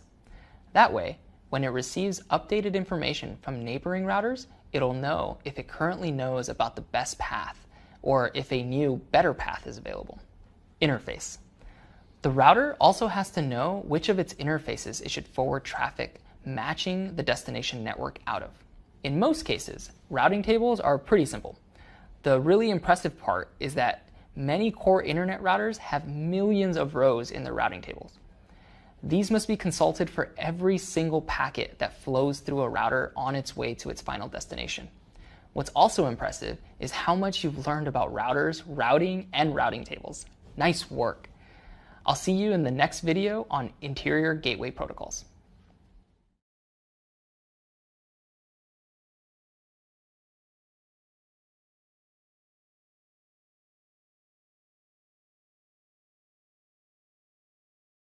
We've covered the basics of how routing works and how routing tables are constructed, and they're both really pretty basic concepts. The real magic of routing is in the way that routing tables are always updated with new information about the quickest paths to destination networks. The protocols we'll be learning about in this video will help you identify routing problems on any network you might support. In order to learn about the world around them, routers use what are known as routing protocols. These are special protocols the routers use to speak to each other in order to share what information they might have. This is how a router on one side of the planet can eventually learn about the best path to a network on the other side of the planet. Routing protocols fall into two main categories: interior gateway protocols and exterior gateway protocols. Interior gateway protocols are further split into two categories: link state routing protocols and distance vector protocols. In this video, we'll cover the basics of interior gateway protocols. Interior gateway protocols are used by routers to share information within a single autonomous system. In networking terms, an autonomous system is a collection of networks that all fall under the control of a single network operator. The best example of this would be a large corporation that needs to route data between their many offices, and each of which might have their own local area network. Another example is the many routers employed by an internet service provider whose reaches are usually national in scale. You can contrast this with exterior gateway protocols, which are used for the exchange of information between independent autonomous systems. Spoiler alert, we'll cover exterior gateway protocols in an upcoming video. The two main types of interior gateway protocols are link state routing protocols and distance vector protocols. Their goals are super similar, but the routers that employ them share different kinds of data to get the job done. Distance vector protocols are an older standard. A router using a distance vector protocol basically just takes its routing table, which is a list of every network known to it and how far away these networks are in terms of hops. Then the router sends this list to every neighboring router, which is basically every router directly connected to it. In computer science, a list is known as a vector. This is why a protocol that just sends a list of distances to networks is known as a distance vector protocol. With a distance vector protocol, routers don't really know that much about the total state of an autonomous system. They just have some information about their immediate neighbors. For a basic glimpse into how distance vector protocols work, let's look at how two routers might influence each other's routing tables. Router A has a routing table with a bunch of entries.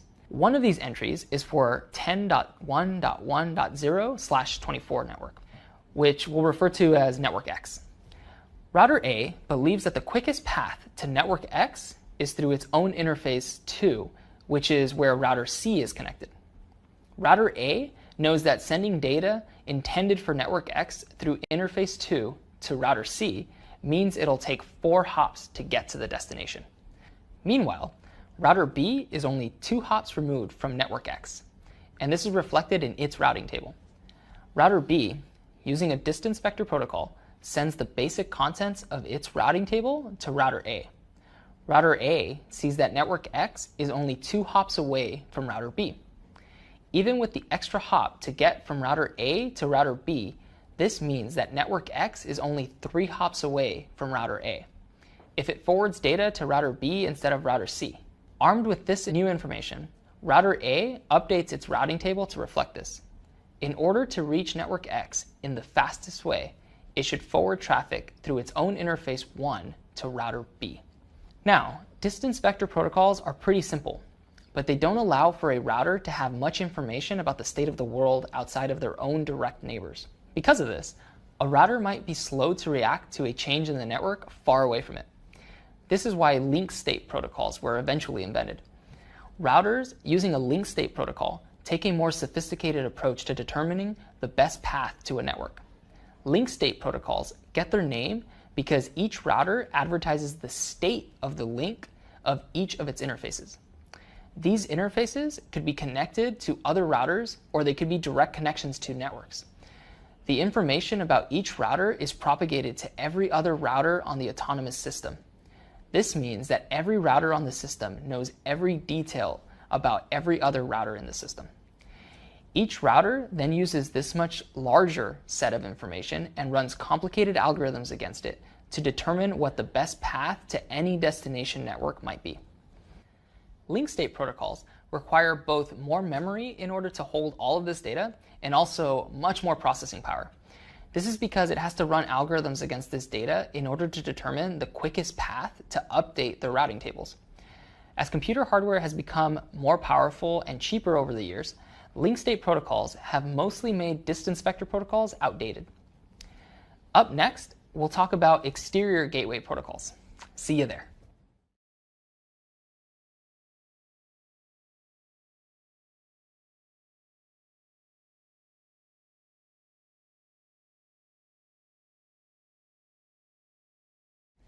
Exterior gateway protocols are used to communicate data between routers representing the edges of an autonomous system.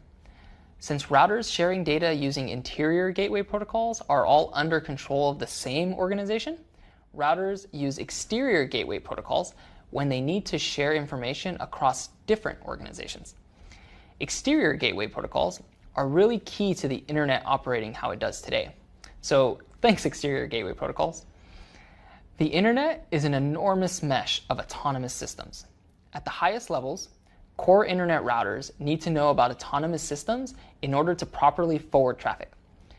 Since autonomous systems are known and defined collections of networks, getting data to the edge router of an autonomous system is the #1 goal of core internet routers. The IANA, or the Internet Assigned Numbers Authority, is a nonprofit organization that helps manage things like IP address allocation. The internet couldn't function without a single authority for these sorts of issues. Otherwise, anyone could try and use any IP space they wanted, which would cause total chaos online. Along with managing IP address allocation, the IANA is also responsible for ASN, or Autonomous System Number Allocation. ASNs are numbers assigned to individual autonomous systems. Just like IP addresses, ASNs are 32-bit numbers, but unlike IP addresses, they're normally referred to as just a single decimal number instead of being split out into readable bits. There are 2 reasons for this. First, IP addresses need to be able to represent a network ID portion and a host ID portion for each number. This is more easily accomplished by splitting the number in 4 sections of 8 bits, especially back in the day when address classes ruled the world. An ASN never needs to change in order for it to represent more networks or hosts. It's just the core internet routing tables that need to be updated to know what the ASN represents. Second, ASNs are looked at by humans far less often than IP addresses are. So, because it can be useful to be able to look at the IP 9.100.100.100 and know that 9.0.0.0/8 address space is owned by IBM, ASNs represent entire autonomous systems. Just being able to look up the fact that AS19604 belongs to IBM is enough. Unless you one day end up working at an internet service provider, understanding more details about how exterior gateway protocols work is out of scope for most people in IT.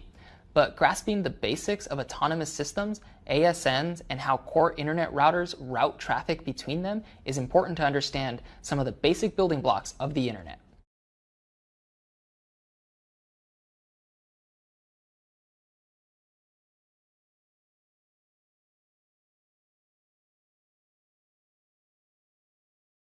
And now, a brief history lesson. Even as far back as 1996, it was obvious that the internet was growing at a rate that couldn't be sustained. When IP was first defined, it defined an IP address as a single 32-bit number. A single 32-bit number can represent 4,294,967,295 unique numbers, which definitely sounds like a lot. But as of 2017, there are an estimated 7.5 billion humans on Earth. This means that the IPv4 standard doesn't even have enough IP addresses available for every person on the planet. It also can account for entire data centers filled with thousands and thousands of computers required for large-scale technology companies to operate. So, in 1996, RFC 1918 was published. RFC stands for Request for Comments, and is a long-standing way for those responsible for keeping the internet running to agree upon the standard requirements to do so. RFC 1918 outlined a number of networks that would be defined as non-routable address space. Non-routable address space is basically exactly what it sounds like. They are ranges of IPs set aside for use by anyone that cannot be routed to. Not every computer connected to the internet needs to be able to communicate with every other computer connected to the internet. Non-routable address space allows for nodes on such a network to communicate with each other, but no gateway router will attempt to forward traffic to this type of network. This might sound super limiting, and in some ways it is. In a future module, we'll cover a technology known as NAT, or Network Address Translation. It allows for computers on non-routable address space to communicate with other devices on the internet. But for now, let's just discuss non-routable address space in a vacuum. RFC 1918 defined 3 ranges of IP addresses that will never be routed anywhere by core routers. That means that they belong to no one and that anyone can use them. In fact, since they're separated from the way traffic moves across the internet, there's no limiting to how many people might use these addresses for their internal networks. The primary 3 ranges of non-routable address space are 10.0.0.0/8, 172.16.0.0/12, and 192.168.0.0/16. These ranges are free for anyone to use for their internal networks. It should be called out that interior gateway protocols will route these address spaces, so they're appropriate for use within an autonomous system, but exterior gateway protocols will not. We've covered a lot in this module, and congratulations to you for sticking with it. Next up, we'll cover the transport and application layers. But first up, another quiz. You can do it, and remember, you can always go back and review the material as much as you need to.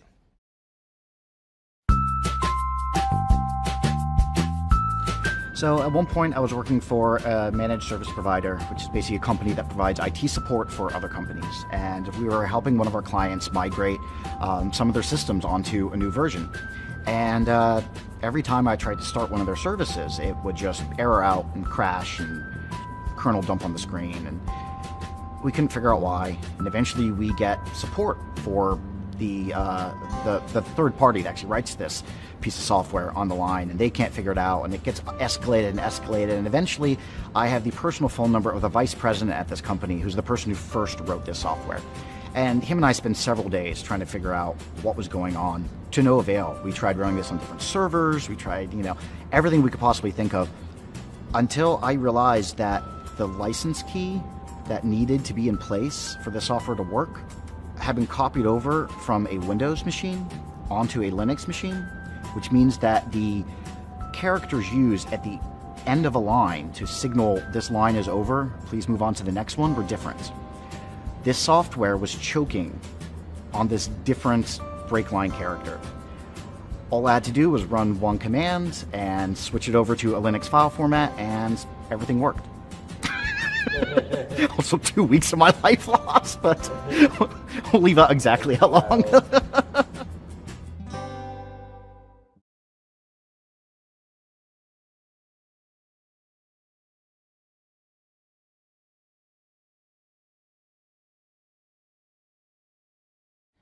The first 3 layers of our network model have helped us describe how individual nodes on a network can communicate with other nodes on either their own network or a remote one.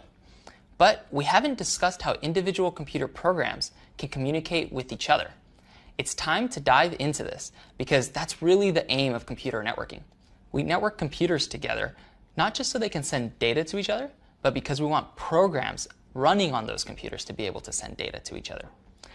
This is where the transport and application layers of our networking model come into play. In short, the transport layer allows traffic to be directed to specific network applications, and the application layer allows these applications to communicate in a way they understand. By the end of this module, you'll be able to describe TCP ports and sockets and identify the different components of a TCP header. You'll also be able to show the difference between connection-oriented and connection-less protocols and explain how TCP is used to ensure data integrity. Are you ready to be transported to the next lesson? I hope so, because the transport layer is up next. See you there.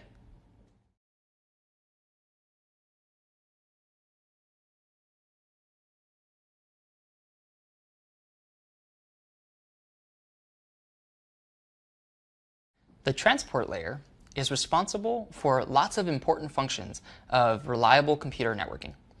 These include multiplexing and demultiplexing traffic, establishing long-running connections and ensuring data integrity through error checking and data verification. By the end of this lesson, you should be able to describe what multiplexing and demultiplexing are and how they work. You'll be able to identify the differences between TCP and UDP, explain the three-way handshake, and understand how TCP flags are used in this process. Finally, you'll be able to describe the basics of how firewalls keep networks safe. The transport layer has the ability to multiplex and demultiplex, which sets this layer apart from all others. Multiplexing in the transport layer means that nodes on a network have the ability to direct traffic toward many different receiving services. Demultiplexing is the same concept, just at the receiving end. It's taking traffic that's all aimed at the same node and delivering it to the proper receiving service. The transport layer handles multiplexing and demultiplexing through ports. A port is a 16-bit number that's used to direct traffic to specific services running on a networked computer. Remember the concept of server and clients? A server or service is a program running on a computer waiting to be asked for data. A client is another program that is requesting this data. Different network services run while listening on specific ports for incoming requests. For example, the traditional port for HTTP, or unencrypted web traffic, is port 80. If we want to request a web page from a web server running on a computer listening on IP 10.1.1.100, the traffic would be directed to port 80 on that computer. Ports are normally denoted with a colon after the IP address, so the full IP and port in this scenario could be described as 10.1.1.100:80. When written this way, it's known as a socket address or socket number. This same device might also be running in FTP, or File Transfer Protocol server. FTP is an older method used for transferring files from one computer to another, but you still see it in use today. FTP traditionally listens on port 21, so if you wanted to establish a connection to an FTP server running on the same IP that our example web server was running on, you direct traffic to 10.1.1.100 port 21. You might find yourself working in IT support at a small business. In these environments, a single server could host almost all of the applications needed to run a business. The same computer might host an internal website, the mail server for the company, a file server for sharing files, a print server for sharing network printers, pretty much anything. This is all possible because of multiplexing and demultiplexing, and the addition of ports to our addressing scheme.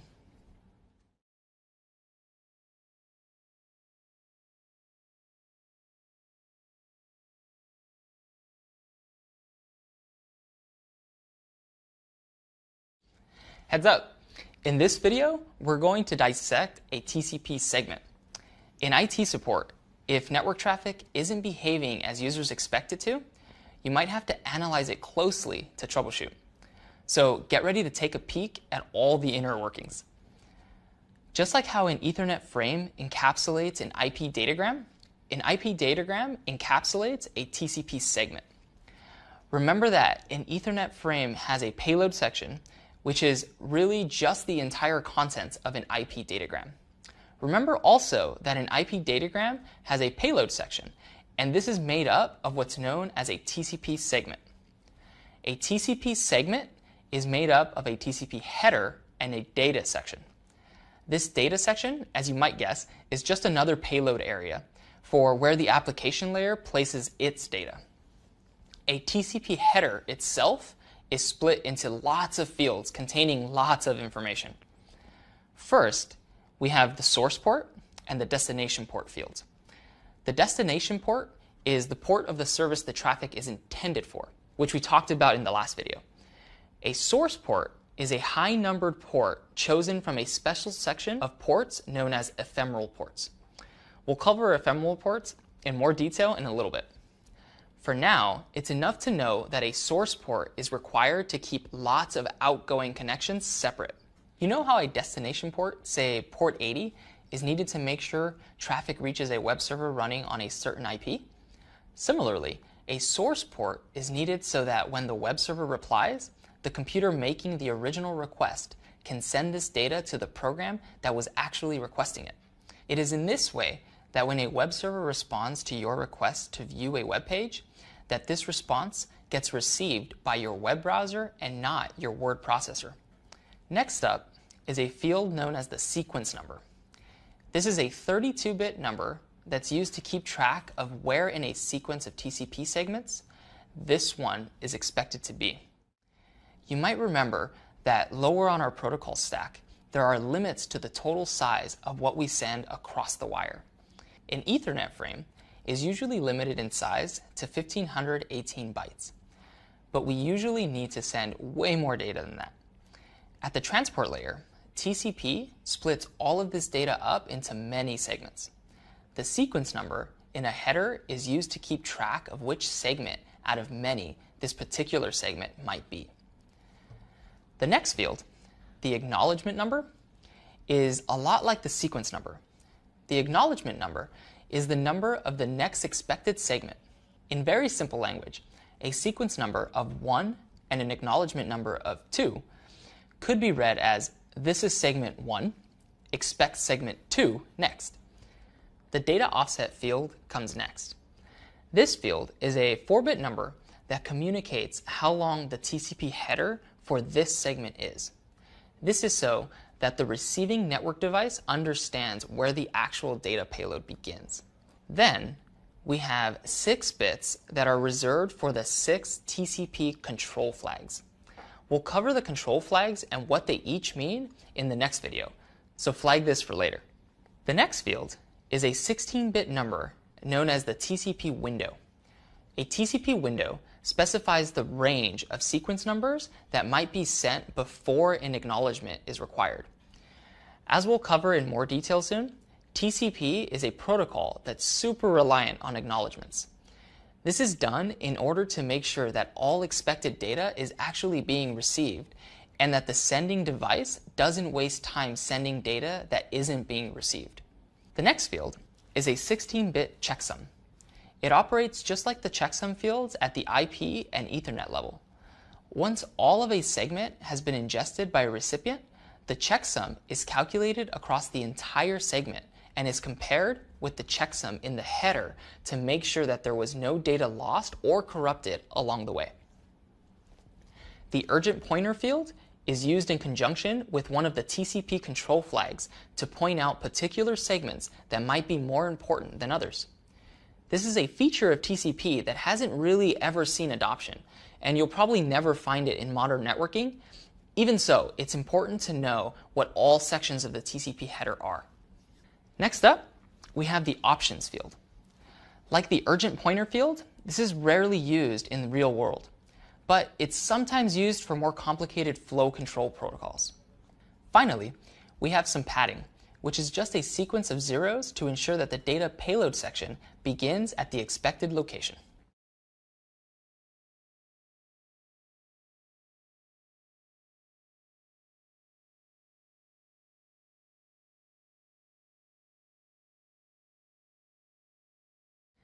As a protocol, TCP establishes connections used to send long chains of segments of data.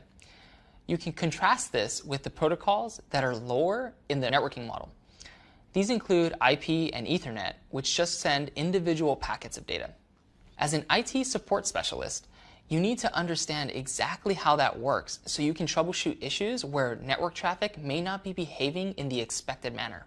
The way TCP establishes a connection is through the use of different TCP control flags used in a very specific order. Before we cover how connections are established and closed, let's first define the 6 TCP control flags. We'll look at them in the order that they appear in a TCP header. Heads up, this isn't necessarily in the same order of how frequently they're set or how important they are. The first flag is known as URG. This is short for urgent. A value of 1 here indicates that the segment is considered urgent and that the urgent pointer field has more data about this. Like we mentioned in the last video, this feature of TCP has never really had widespread adoption and isn't normally seen. The second flag is ACK, short for acknowledged. A value of 1 in this field means that the acknowledgement number field should be examined. The third flag is PSH, which is short for push. This means that the transmitting device wants the receiving device to push currently buffered data to the application on the receiving end as soon as possible. A buffer is a computing technique where a certain amount of data is held somewhere before being sent somewhere else. This has lots of practical applications. In terms of TCP, it's used to send large chunks of data more efficiently. By keeping some amount of data in a buffer, TCP can deliver more meaningful chunks of data to the program waiting for it. But in some cases, you might be sending a very small amount of information that you need the listening program to respond to immediately. This is what the push flag does. The fourth flag is RST, short for reset. This means that one of the sides in a TCP connection hasn't been able to properly recover from a series of missing or malformed segments. It's a way for one of the partners in a TCP connection to basically say, wait, I can't put together what you mean. Let's start over from scratch. The fifth flag is SYN, which stands for synchronize. It's used when first establishing a TCP connection and makes sure the receiving end knows to examine the sequence number field. And finally, our sixth flag is FIN, which is short for finish. When this flag is set to 1, it means the transmitting computer doesn't have any more data to send and the connection can be closed. For a good example of how TCP control flags are used, let's check out how a TCP connection is established. Computer A will be our transmitting computer, and computer B will be our receiving computer. To start the process off, computer A sends a TCP segment to computer B with a SYN flag set. This is computer A's way of saying, let's establish a connection and look at my sequence number field so we know where this conversation starts. Computer B then responds with a TCP segment where both the SYN and ACK flags are set. This is computer B's way of saying, sure, let's establish a connection and I acknowledge your sequence number. Then computer A responds again with just the ACK flag set, which is just saying, I acknowledge your acknowledgement. Let's start sending data. I love how polite they are to each other. This exchange, involving segments that have SYN, SYN-ACK, and ACK set, happens every single time a TCP connection is established anywhere, and is so famous that it has a nickname, the three-way handshake. A handshake is a way for two devices to ensure that they're speaking the same protocol and will be able to understand each other. Once the three-way handshake is complete, the TCP connection is established. Now, computer A is free to send whatever data it wants to computer B, and vice versa. Since both sides have now sent SYN-ACK pairs to each other, a TCP connection in this state is operating in full duplex. Each segment sent in either direction should be responded to by a TCP segment with the ACK field set. This way, the other side always knows what has been received. Once one of the devices involved with the TCP connection is ready to close the connection, something known as a four-way handshake happens. The computer ready to close the connection sends a FIN flag, which the other computer acknowledges with an ACK flag. Then, if this computer is also ready to close the connection, which will almost always be the case, it will send a FIN flag. This is again responded to by an ACK flag. Hypothetically, a TCP connection can stay open in simplex mode with only one side closing the connection, but this isn't something you'll run into very often. Up next, I'll socket to you with information on TCP socket states. So many networking puns. Okay, see you there.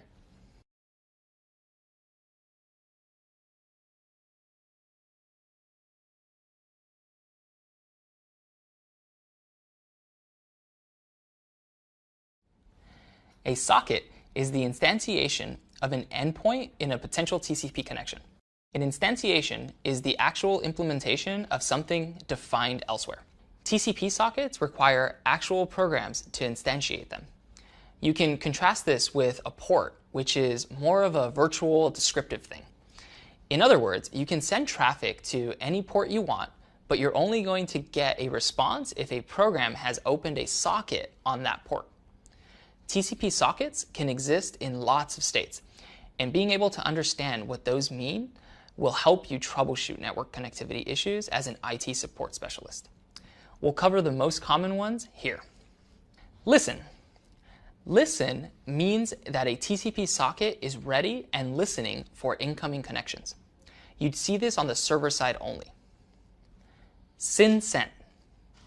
This means that a synchronization request has been sent, but the connection hasn't been established yet. You'd see this on the client side only. SYN received.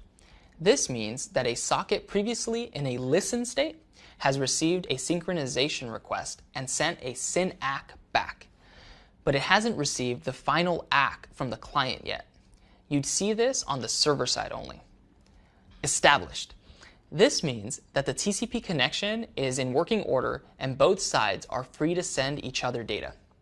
You'd see this state on both the client and server sides of a connection. This will be true of all the following socket states too, so keep that in mind. FIN wait. This means that a FIN has been sent, but the corresponding ACK from the other end hasn't been received yet. Close wait. This means that the connection has been closed at the TCP layer, but that the application that opened the socket hasn't released its hold on the socket yet. Closed. This means that the connection has been fully terminated and that no further communication is possible. There are other TCP socket states that exist. Additionally, socket states and their names can vary from operating system to operating system. That's because they exist outside of the scope of the definition of TCP itself. TCP as a protocol is universal in how it's used, since every device speaking the TCP protocol has to do this in the exact same way for communications to be successful. Choosing how to describe the state of a socket at the operating system level isn't quite as universal. When troubleshooting issues at the TCP layer, make sure you check out the exact socket state definitions for the systems you're working with.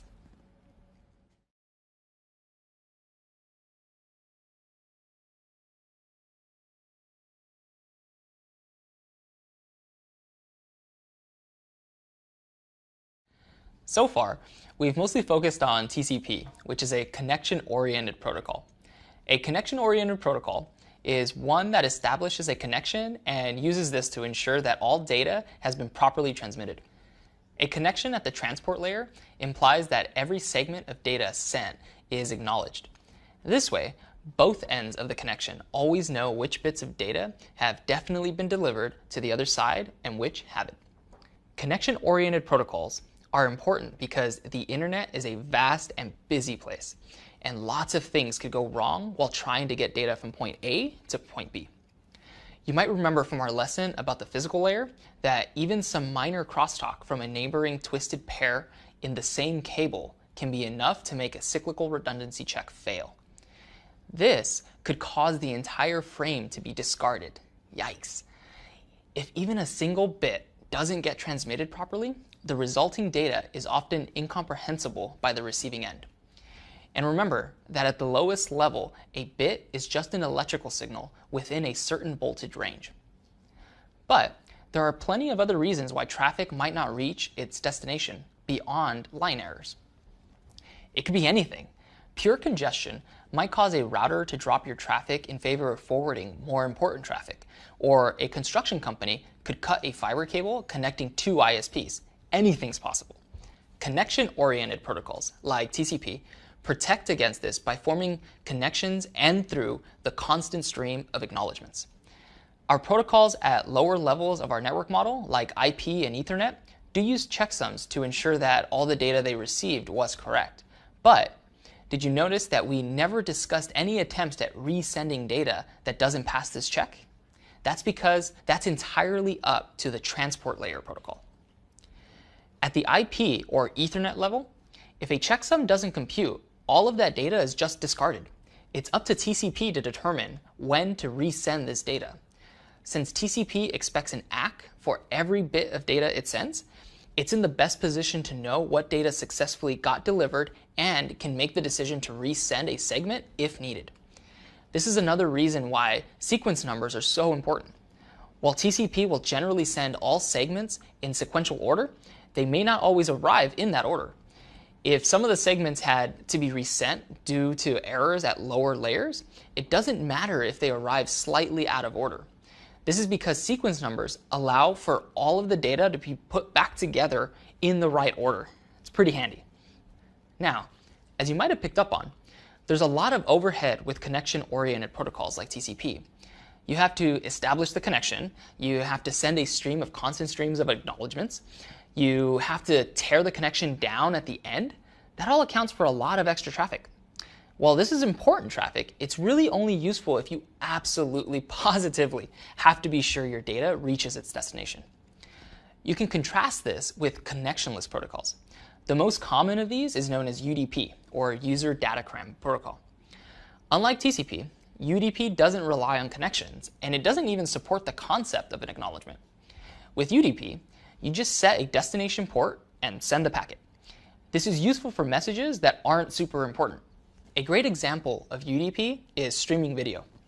Let's imagine that each UDP datagram is a single frame of a video.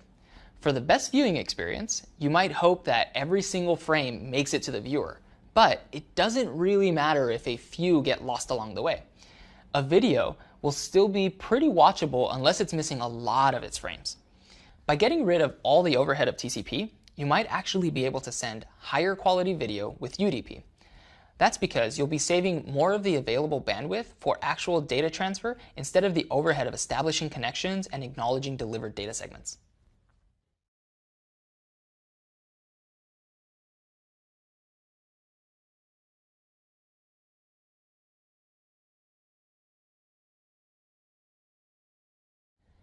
You know what network device we haven't mentioned that you're probably super familiar with? A firewall. A firewall is just a device that blocks traffic that meets certain criteria. Firewalls are a critical concept to keeping a network secure, since they're the primary way you can stop traffic you don't want from entering a network. Firewalls can actually operate at lots of different layers of the network. There are firewalls that can perform inspection of application layer traffic, and firewalls that primarily deal with blocking ranges of IP addresses. The reason we cover firewalls here is that they're most commonly used at the transportation layer. Firewalls that operate at the transportation layer will generally have a configuration that enables them to block traffic to certain ports while allowing traffic to other ports. Let's imagine a simple small business network. This small business might have one server, which hosts multiple network services. This server might have a web server that hosts the company's website, while also serving as the file server for a confidential internal document. A firewall placed at the perimeter of the network could be configured to allow anyone to send traffic to port 80 in order to view the web page.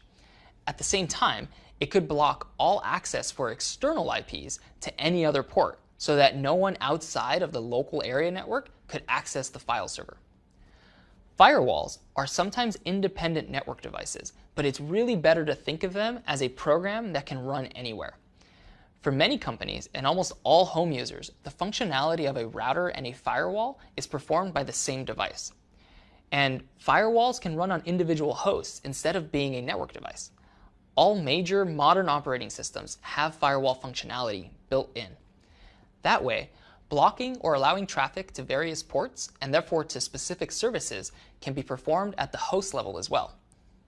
Up next, firing up your brain for a short quiz.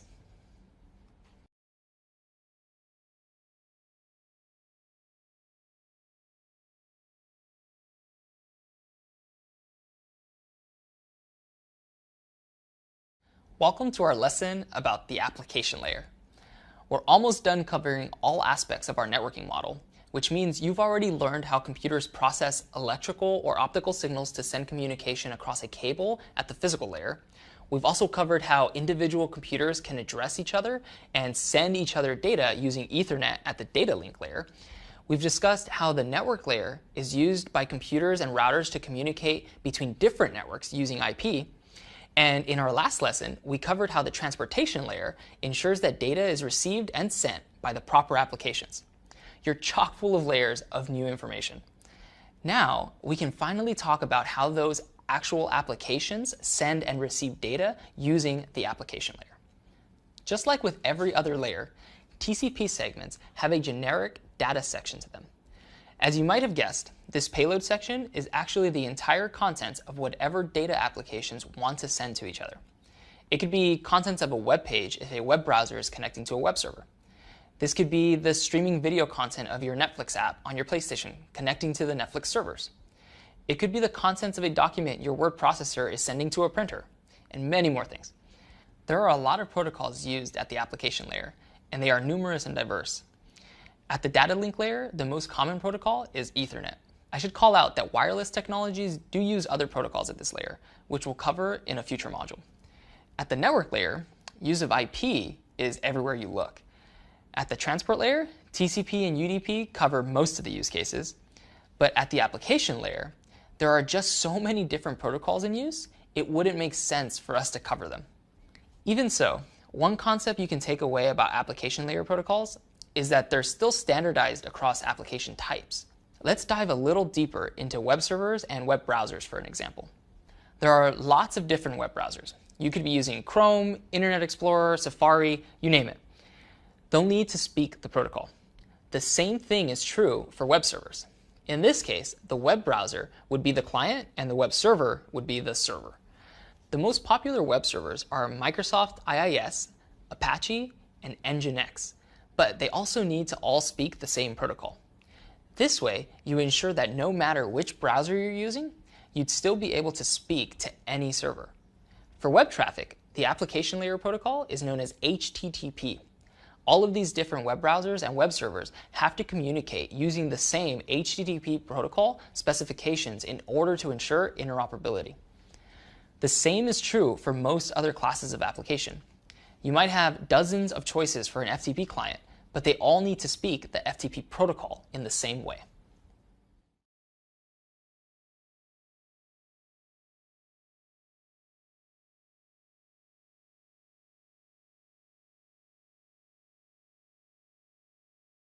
In our opening module, we talked about how there are lots of competing network layer models.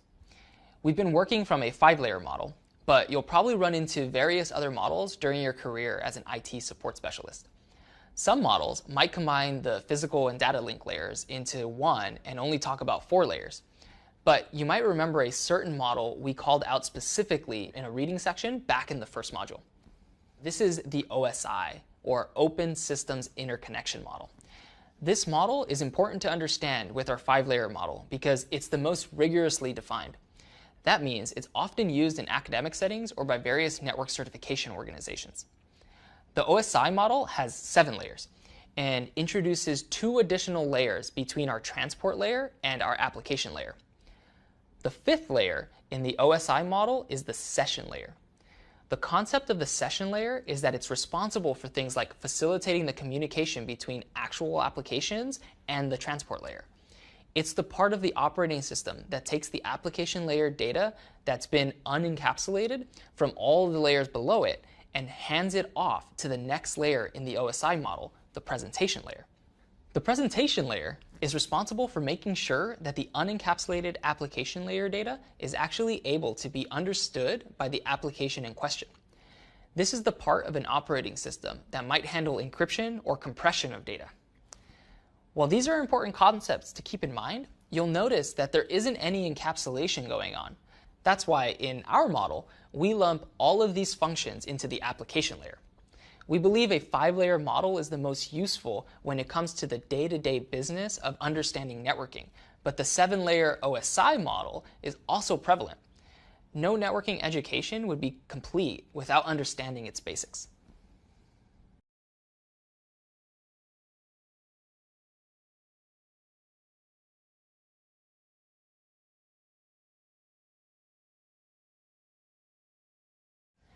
Now that you know the basics of how every layer of our network model works, let's go through an exercise to look at how everything works at every step of the way. Spoiler alert, things are about to get a little geeky in a good way. Imagine 3 networks. Network A will contain address space 10.1.1.0/24. Network B will contain address space 192.168.1.0/24. And network C will be 172.16.1.0/24. Router A sits between network A and network B, with an interface configured with an IP of 10.1.1.1 on network A and an interface at 192.168.1.254 on network B. There's a second router, router B, which connects networks B and C. It has an interface on network B with an IP address of 192.168.1.1 and an interface on network C with an IP address of 172.16.1.1. Now, let's put a computer on one of the networks. Imagine it's a desktop sitting on someone's desk at their workplace. It'll be our client in this scenario, and we'll refer to it as computer 1. It's part of network A and has been assigned an IP address of 10.1.1.100. Now, let's put another computer on one of our other networks. This one is a server in a data center. It'll act as our server in this scenario, and we'll refer to it as computer 2. It's part of network C and has been assigned an IP address of 172.16.1.100 and has a web server listening on port 80. An end user sitting at computer 1 opens up a web browser and enters 172.16.1.100 into the address bar. Let's see what happens. The web browser running on computer 1 knows it's been ordered to retrieve a web page from 172.16.1.100. The web browser communicates with the local networking stack, which is the part of the operating system responsible for handling networking functions. The web browser explains that it's going to want to establish a TCP connection to 172.16.1.100 port 80. The networking stack will now examine its own subnet. It sees that it lives on the network 10.1.1.0/24, which means that the destination 172.16.1.100 is on another network. At this point, computer 1 knows that it'll have to send any data to its gateway for routing to a remote network, and it's been configured with a gateway of 10.1.1.1. Next, computer 1 looks at its ARP table to determine what MAC address of 10.1.1.1 is, but it doesn't find any corresponding entry. Uh-oh. It's okay. Computer A crafts an ARP request for an IP address of 10.1.1.1, which it sends to the hardware broadcast address of all Fs. This ARP discovery request is sent to every node on the local network. When router A receives this ARP message, it sees that it's the computer currently assigned the IP address of 10.1.1.1. So it responds to computer 1 to let it know about its own MAC address of 001122334455. Computer 1 receives this response and now knows the hardware address of its gateway. This means that it's ready to start constructing the outbound packet. Computer 1 knows that it's being asked by the web browser to form an outbound TCP connection, which means it'll need an outbound TCP port. The operating system identifies the ephemeral port of 50,000 as being available and opens a socket connecting the web browser to this port. Since this is a TCP connection, the networking stack knows that before it can actually transmit any of the data the web browser wants it to, it'll need to establish a connection. The networking stack starts to build a TCP segment. It fills in all the appropriate fields in the header, including a source port of 50,000 and a destination port of 80. A sequence number is chosen and is used to fill in the sequence number field. Finally, the SYN flag is set and a checksum for the segment is calculated and written to the checksum field. Our newly constructed TCP segment is now passed along to the IP layer of the networking stack. This layer constructs an IP header. This header is filled in with the source IP, the destination IP, and a TTL of 64, which is a pretty standard value for this field. Next, the TCP segment is inserted as the data payload for the IP datagram, and a checksum is calculated for the whole thing. Now that the IP datagram has been constructed, computer 1 needs to get this to its gateway, which it now knows has a MAC address of 001122334455. So an Ethernet frame is constructed. All the relevant fields are filled in with the appropriate data, most notably the source and destination MAC addresses.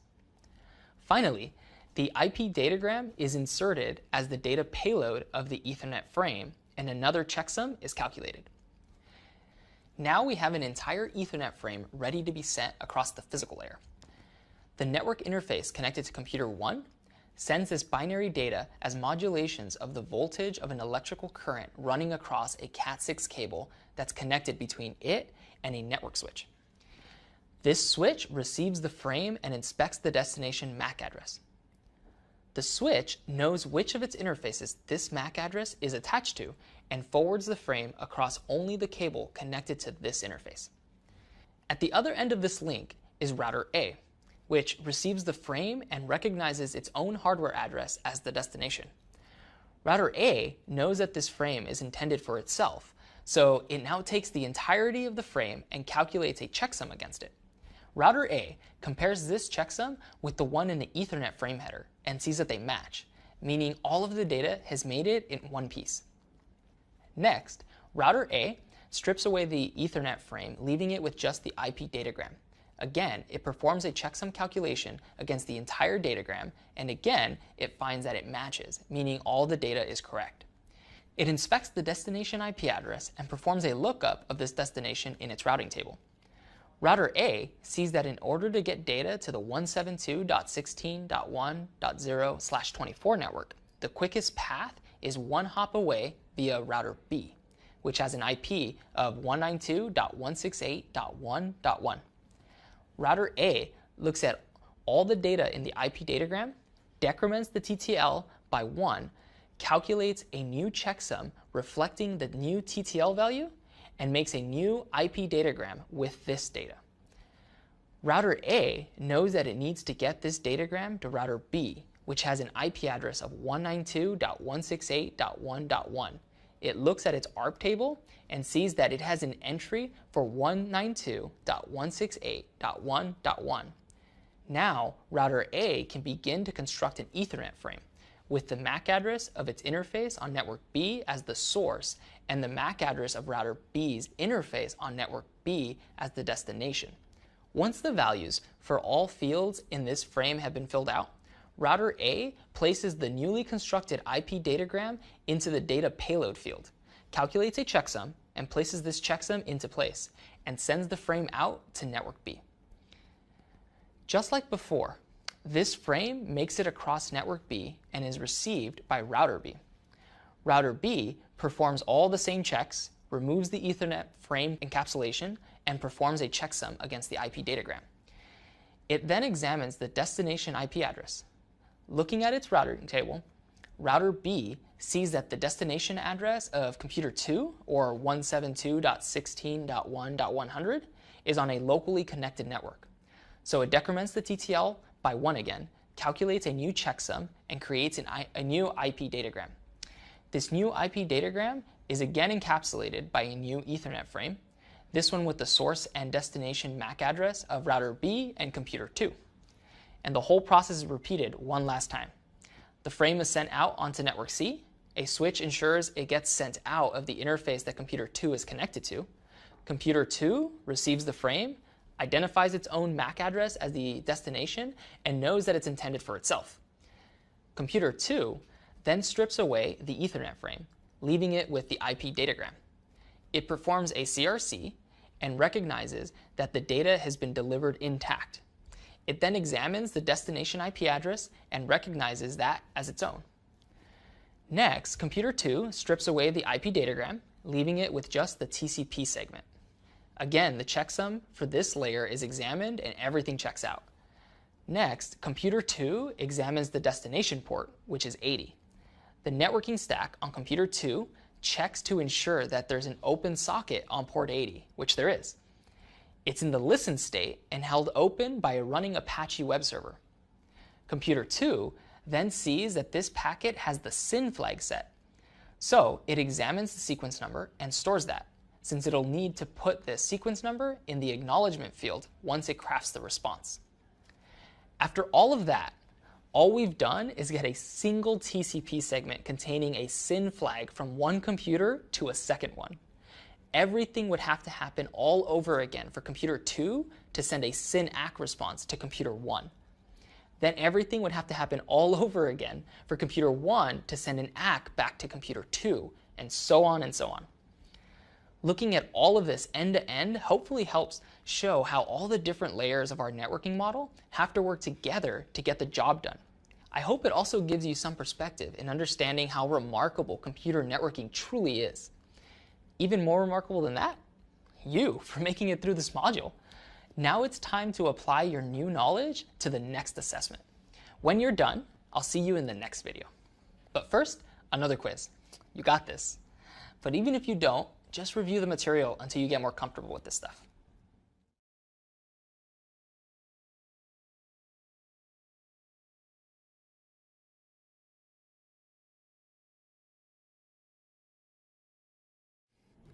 There's no denying it.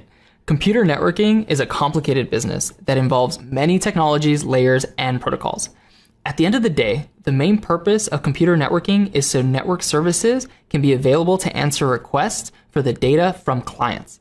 The sheer number and variety of things that might comprise a network service makes it impossible to cover all of them.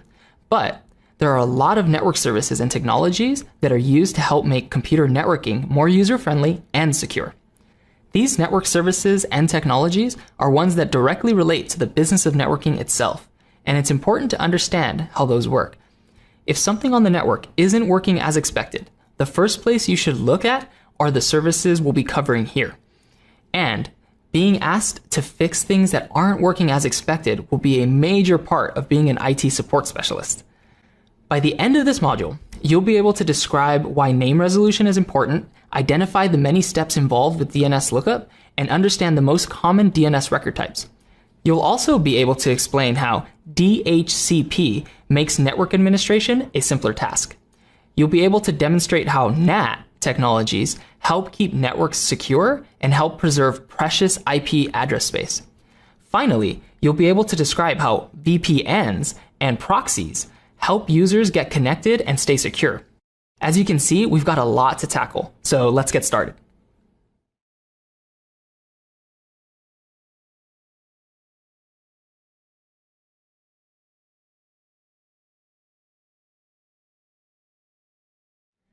Computers speak to each other in numbers. At the very lowest levels, all computers really understand are 1 and 0. Reading binary numbers isn't the easiest for humans, so most binary numbers are represented in lots of different forms. This is especially true in the realm of networking. Remember that an IP address is really just a 32-bit binary number, but it's normally written out as 4 octets in decimal form, since that's easier for humans to read. You might also remember that MAC addresses are just 48-bit binary numbers that are normally written out in 6 groupings of 2 hexadecimal digits each. While remembering 192.168.1.100 might be easier than remembering a long string of ones and zeros, it still doesn't do a very good job when you have to remember more than just a few addresses. Imagine having to remember the 4 octets of an IP address for every website you visit. It's just not a thing that the human brain is normally good at. Humans are much better at remembering words. That's where DNS, or Domain Name System, comes into play. DNS is a global and highly distributed network service that resolves strings of letters into IP addresses for you. Let's say you wanted to check a weather website to see what the temperature is going to be like. It's much easier to type www.weather.com into a web browser than it is to remember that one of the IP addresses for this site is 184.29.131.121. The IP address for a domain name can also change all the time for a lot of different reasons. A domain name is just the term we use for something that can be resolved by DNS. In the example we just used, www.weather.com would be the domain name, and the IP it resolves to could change depending on a variety of factors. Let's say that weather.com was moving their web server to a new data center. Maybe they've signed a new contract, or the old data center was shutting down. By using DNS, an organization can just change what IP a domain name resolves to, and the end user would never even know. So not only does DNS make it easier for humans to remember how to get to a website, it also lets administrative changes happen behind the scenes without an end user having to change their behavior. Try to imagine a world where you'd have to remember every IP for every website you visit, while also having to memorize new ones if something changed. We'd spend our whole day memorizing numbers. The importance of DNS for how the internet operates today can't be overstated. IP addresses might resolve to different things depending on where in the world you are. While most internet communications travel at the speed of light, the further you have to route data, the slower things will become. In almost all situations, it's going to be quicker to transmit a certain amount of data between places that are geographically close to each other. If you're a global web company, you'd want people from all over the world to have a great experience accessing your website. So instead of keeping all of your web servers in one place, you could distribute them across data centers across the globe. This way, someone in New York visiting a website might get served by a web server close to New York, while someone in New Delhi might get served by a web server close to New Delhi. Again, DNS helps provide this functionality. Because of its global structure, DNS lets organizations decide if you're in the region, resolve the domain name to this IP. If you're in this other region, resolve this domain to this other IP. DNS serves lots of purposes and might be one of the most important technologies to understand as an IT support specialist, so you can effectively troubleshoot networking issues.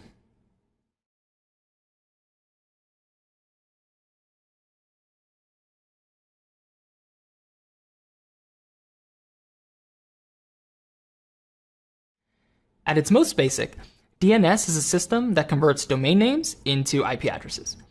It's the way humans are likely to remember and categorize things resolved into the way computers prefer to think of things. This process of using DNS to turn a domain name into an IP address is known as name resolution. Let's take a closer look at exactly how this works. The first thing that's important to know is that DNS servers are one of the things that need to be specifically configured at a node on a network. For a computer to operate on a modern network, they need to have a certain number of things configured. Remember that MAC addresses are hard-coded and tied to specific pieces of hardware. But we've also covered that the IP address, subnet mask, and gateway for a host must be specifically configured. A DNS server is the fourth and final part of the standard modern network configuration. These are almost always the 4 things that must be configured for a host to operate on a network in an expected way. I should call out that a computer can operate just fine without DNS, or without a DNS server being configured. But as we covered in the last video, this makes things difficult for any human that might be using that computer. There are 5 primary types of DNS servers: caching name servers, recursive name servers, root name servers, TLD name servers, and authoritative name servers. As we dive deeper into these, it's important to note that any given DNS server can fulfill many of these roles at once. Caching and recursive name servers are generally provided by an ISP or your local network. Their purpose is to store domain name lookups for a certain amount of time. As you'll see in a moment, there are lots of steps in order to perform a fully qualified resolution of a domain name. In order to prevent this from happening every single time a new TCP connection is established, your ISP or local network will generally have a caching name server available. Most caching name servers are also recursive name servers. Recursive name servers are ones that perform full DNS resolution requests. In most cases, your local name server will perform the duties of both, but it's definitely possible for a name server to be either just caching or just recursive. Let's introduce an example to better explain how this works. You and your friend are both connected to the same network, and you both want to check out facebook.com. Your friend enters www.facebook.com into a web browser, which means that their computer now needs to know the IP of www.facebook.com in order to establish a connection. Both of your computers are on the same network, which usually means that they've both been configured with the same name server. So your friend's computer asks the name server for the IP of www.facebook.com, which it doesn't know. This name server now performs a fully recursive resolution to discover the correct IP for www.facebook.com. This involves a bunch of steps we'll cover in just a moment.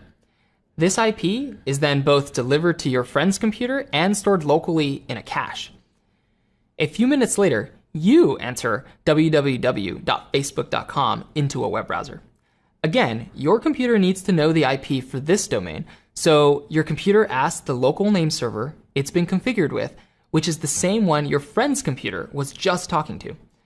Since the domain name www.facebook.com had just been looked up, the local name server still has the IP that it resolved to stored, and is able to deliver that back to your computer without having to perform a full lookup. This is how the same servers act as a caching server. All domain names in the global DNS system have a TTL, or time to live. This is a value in seconds that can be configured by the owner of a domain name for how long a name server is allowed to cache an entry before it should discard it and perform a full resolution again. Several years ago, it was normal for these TTLs to be really long, sometimes a full day or more. This is because the general bandwidth available on the internet was just much less, so network administrators didn't want to waste what bandwidth was available to them by constantly performing full DNS lookups. As the internet has grown and gotten faster, these TTLs for most domains have dropped to anywhere from a few minutes to a few hours. But it's important to know that sometimes you still run into domain names with very lengthy TTLs. It means that it can take up to the length of a total TTL for a change in DNS record to be known to the entire internet. Now, let's look at what happens when your local recursive server needs to perform a full recursive resolution. The first step is always to contact a root name server. There are 13 total root name servers, and they're responsible for directing queries toward the appropriate TLD name server. In the past, these 13 root servers were distributed to very specific geographic regions, but today they're mostly distributed across the globe via Anycast.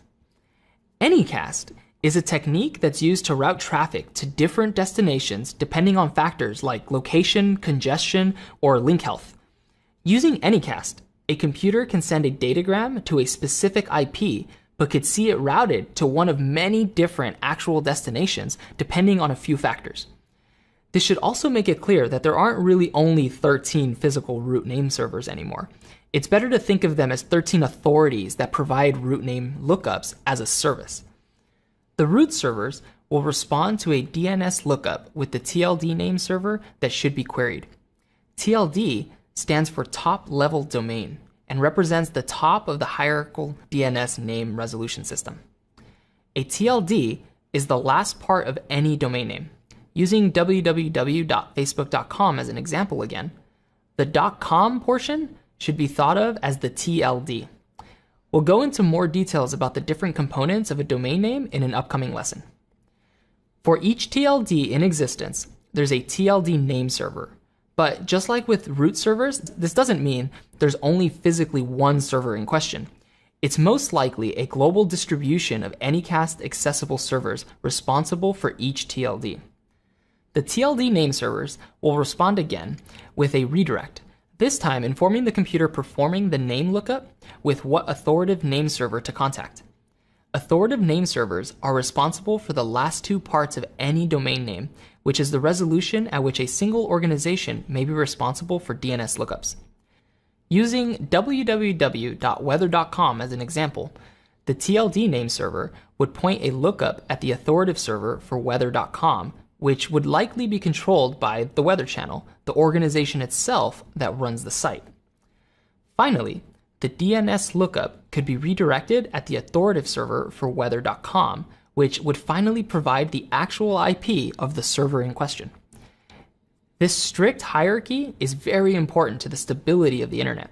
Making sure that all full DNS resolutions go through a strictly regulated and controlled series of lookups to get the correct responses is the best way to protect against malicious parties redirecting traffic. Your computer will blindly send traffic to whatever IP it's told to. So by using a hierarchical system controlled by trusted entities in the way DNS does, we can better ensure that the responses to DNS lookups are accurate. Now that you see how many steps are involved, it should make sense why we trust our local name servers to cache DNS lookups. It's so that full lookup path doesn't have to happen for every single TCP connection. In fact, your local computer, from your phone to a desktop, will generally have its own temporary DNS cache as well. That way, it doesn't have to bother its local name server for every TCP connection either.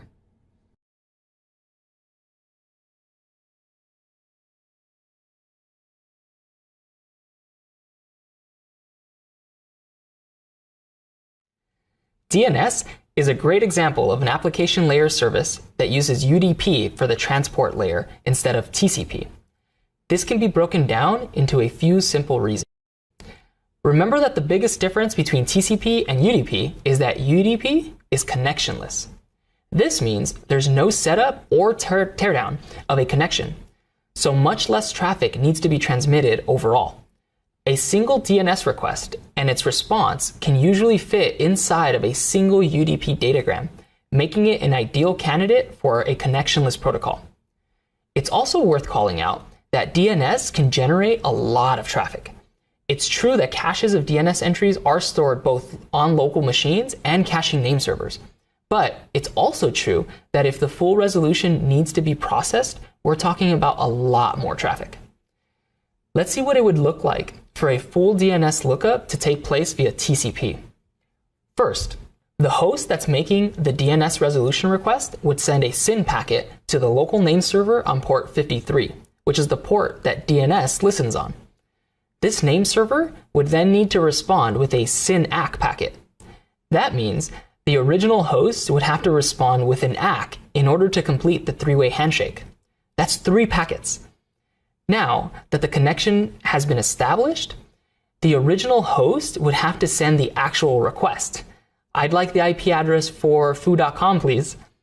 When it receives this request, the name server would have to respond with another ACK. I got your request for foo.com. We're up to 5 packets sent now. In our scenario, the first caching name server doesn't have anything cached for foo.com, so it needs to talk to a root name server to find out who's responsible for the .com TLD.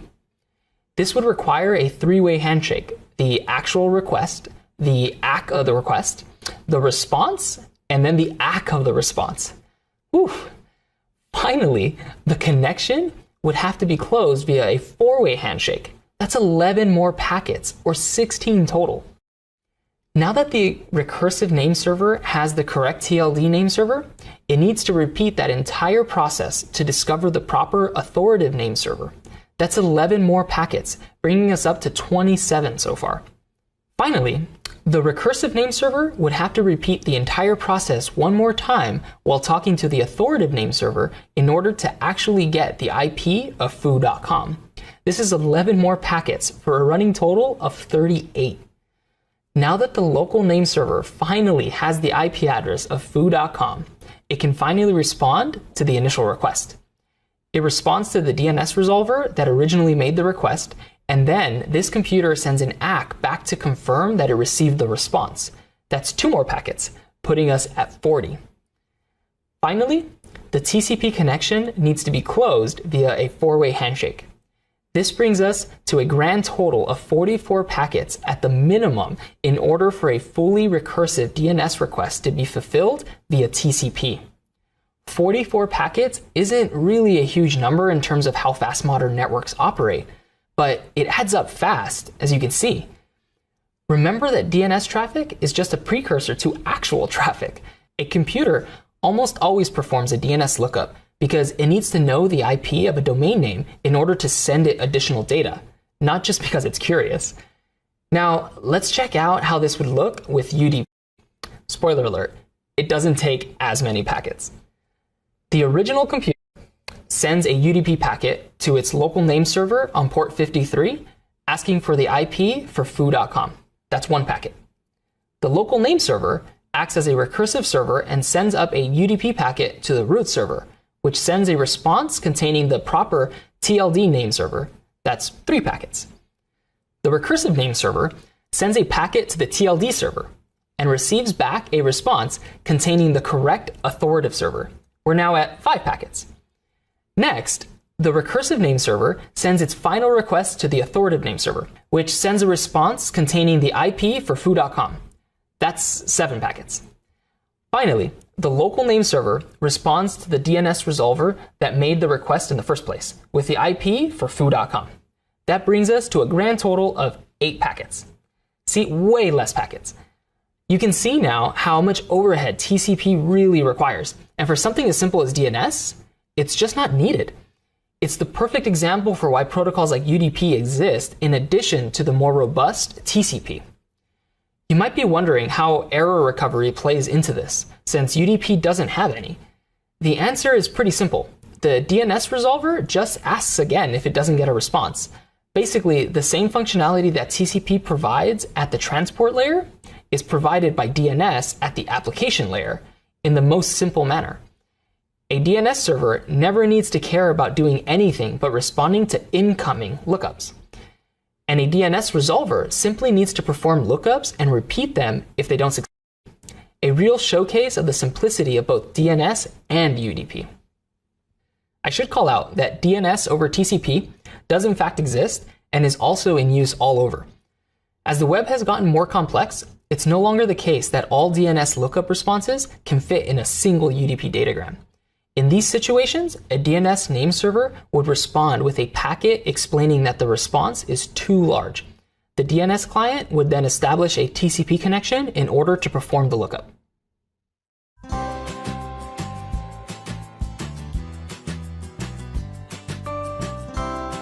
When you're working in IT, you work with a bunch of different systems. It could be, servers, databases, a bunch of flavor of operating systems. And then as a network engineer, you have to know how all those things work together. I think personally for me, growing up, I had a learning disorder.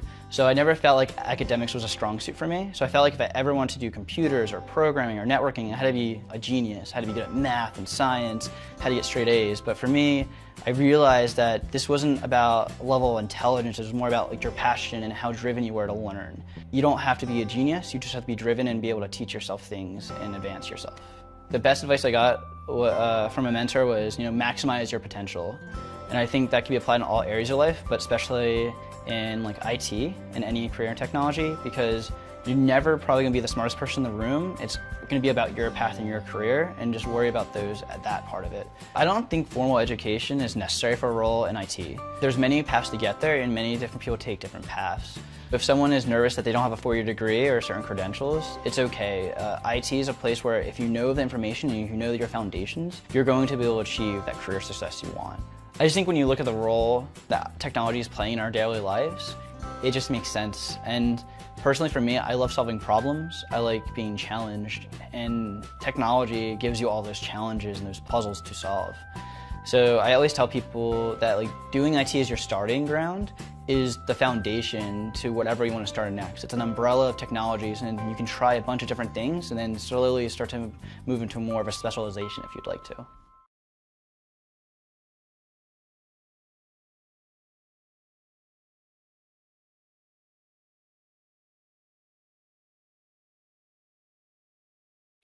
Remember, DNS is one of the most important technologies that an IT support specialist needs to know in order to troubleshoot networking issues. So let's get into the nitty-gritty. DNS, in practice, operates with a set of defined resource record types. These allow for different kinds of DNS resolutions to take place. There are dozens of different resource record types defined, but a lot of them only serve very specialized purposes. We'll cover the most basic ones here. The most common resource record is known as an A record. An A record is used to point a certain domain name at a certain IPv4 IP address. In our earlier discussions of DNS, we made the assumption that the DNS resolver was asking for the A record for a domain name. In its most basic use, a single A record is configured for a single domain name. But a single domain name can have multiple A records too. This allows for a technique known as DNS round robin to be used to balance traffic across multiple IPs. Round robin is a concept that involves iterating over a list of items one by one in an orderly fashion. The hope is that this ensures a fairly equal balance of each entry on the list that's selected. Let's say we're in charge of a domain name, www.microsoft.com. Microsoft is a large company and their website likely sees a lot of traffic. To help balance this traffic across multiple servers, we configure 4 A records for www.microsoft.com at the authoritative name server for the Microsoft.com domain. We'll use the IPs 10.1.1.1, 10.1.1.2, 10.1.1.3, and 10.1.1.4. When a DNS resolver performs a lookup of www.microsoft.com, all 4 IPs would be returned in the order first configured. 10.1.1.1, followed by 10.1.1.2, followed by 10.1.1.3, and finally 10.1.1.4.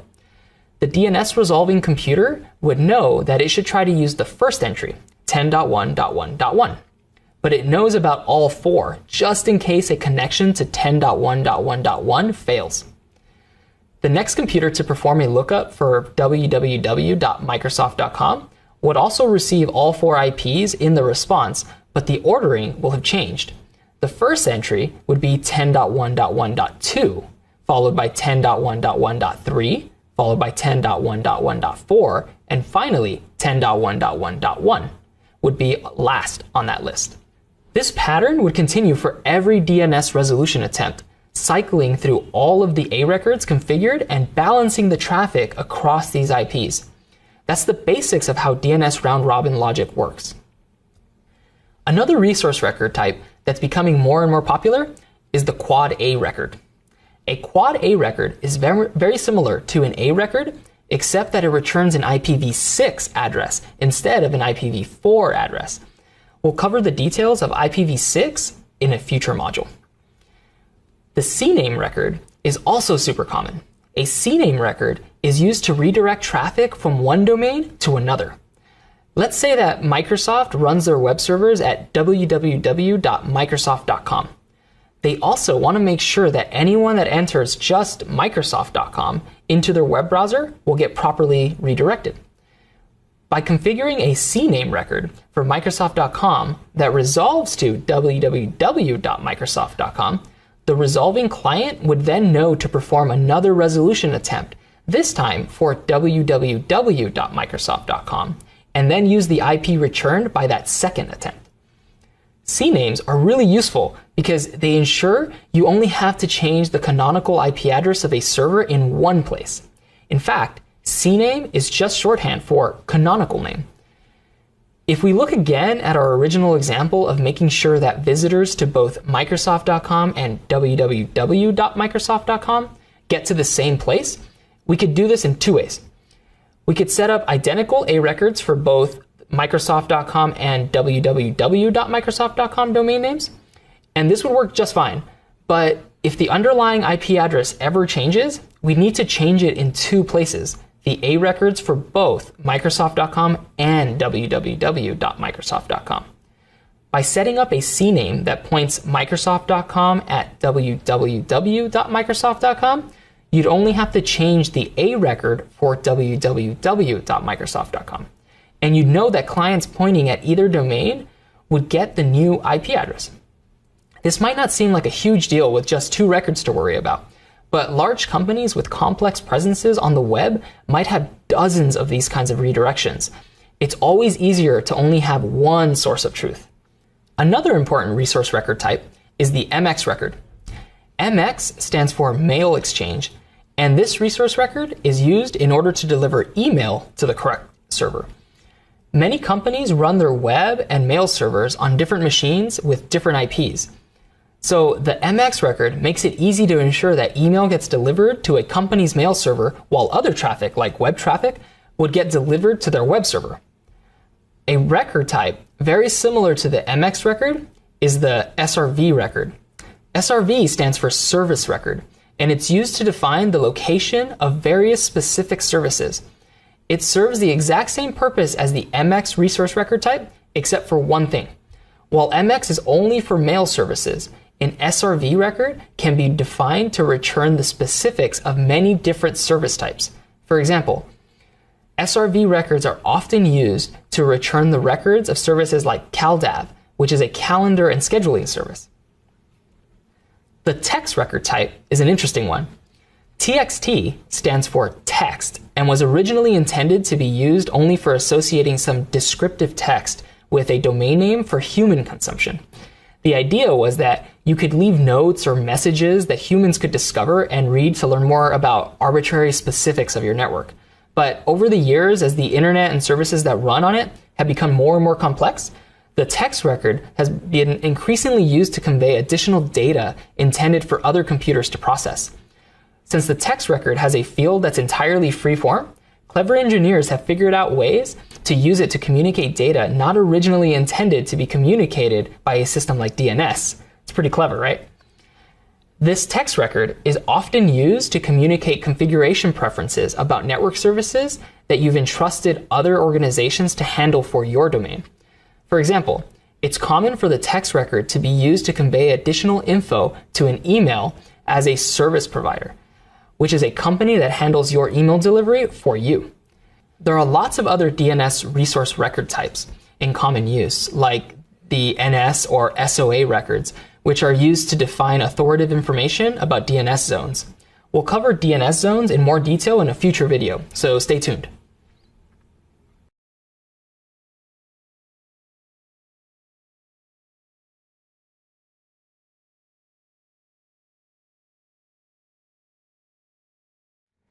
Any given domain name has 3 primary parts, and they all serve specific purposes. Let's take the domain name www.google.com. The 3 parts here should be pretty easy to spot since they're each set off from each other by a period. They're www, Google, and com. The last part of a domain name is known as the TLD, or top-level domain. In this case, it's the .com portion of the domain name. There are only a certain restricted number of defined TLDs available, although that number has been growing a lot in recent years. The most common TLDs are ones you've probably already familiar with: .com, .net, .edu, and so on. You've probably also seen some country-specific TLDs, such as .de for Germany or .cn for China. Due to the growth of the internet, many of the TLDs originally defined have become very crowded. So today, a number of vanity TLDs are available, everything from .museum to .pizza. Administration and definition of TLDs is handled by a nonprofit organization known as ICANN, or the Internet Corporation for Assigned Names and Numbers, and I can tell you what they do.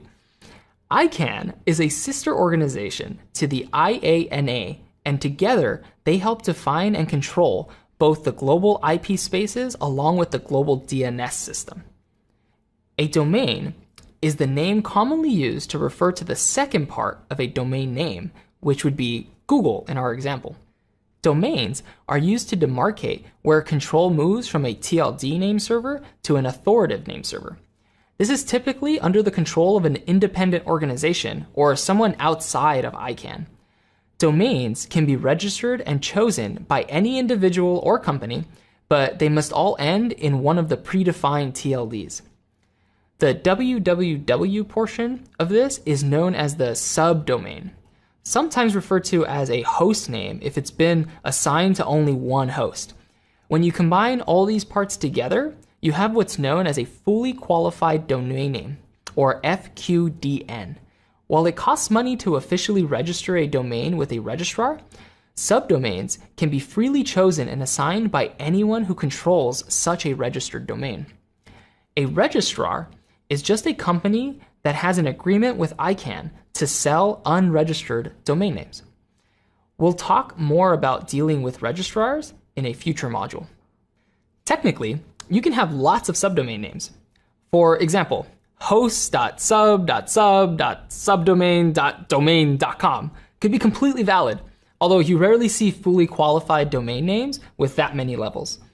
DNS can technically support up to 127 levels of domain in total for a single fully qualified domain name. There are some other restrictions in place for how a domain name can be specified. Each individual section can only be 63 characters long, and a complete FQDN is limited to a total of 255 characters.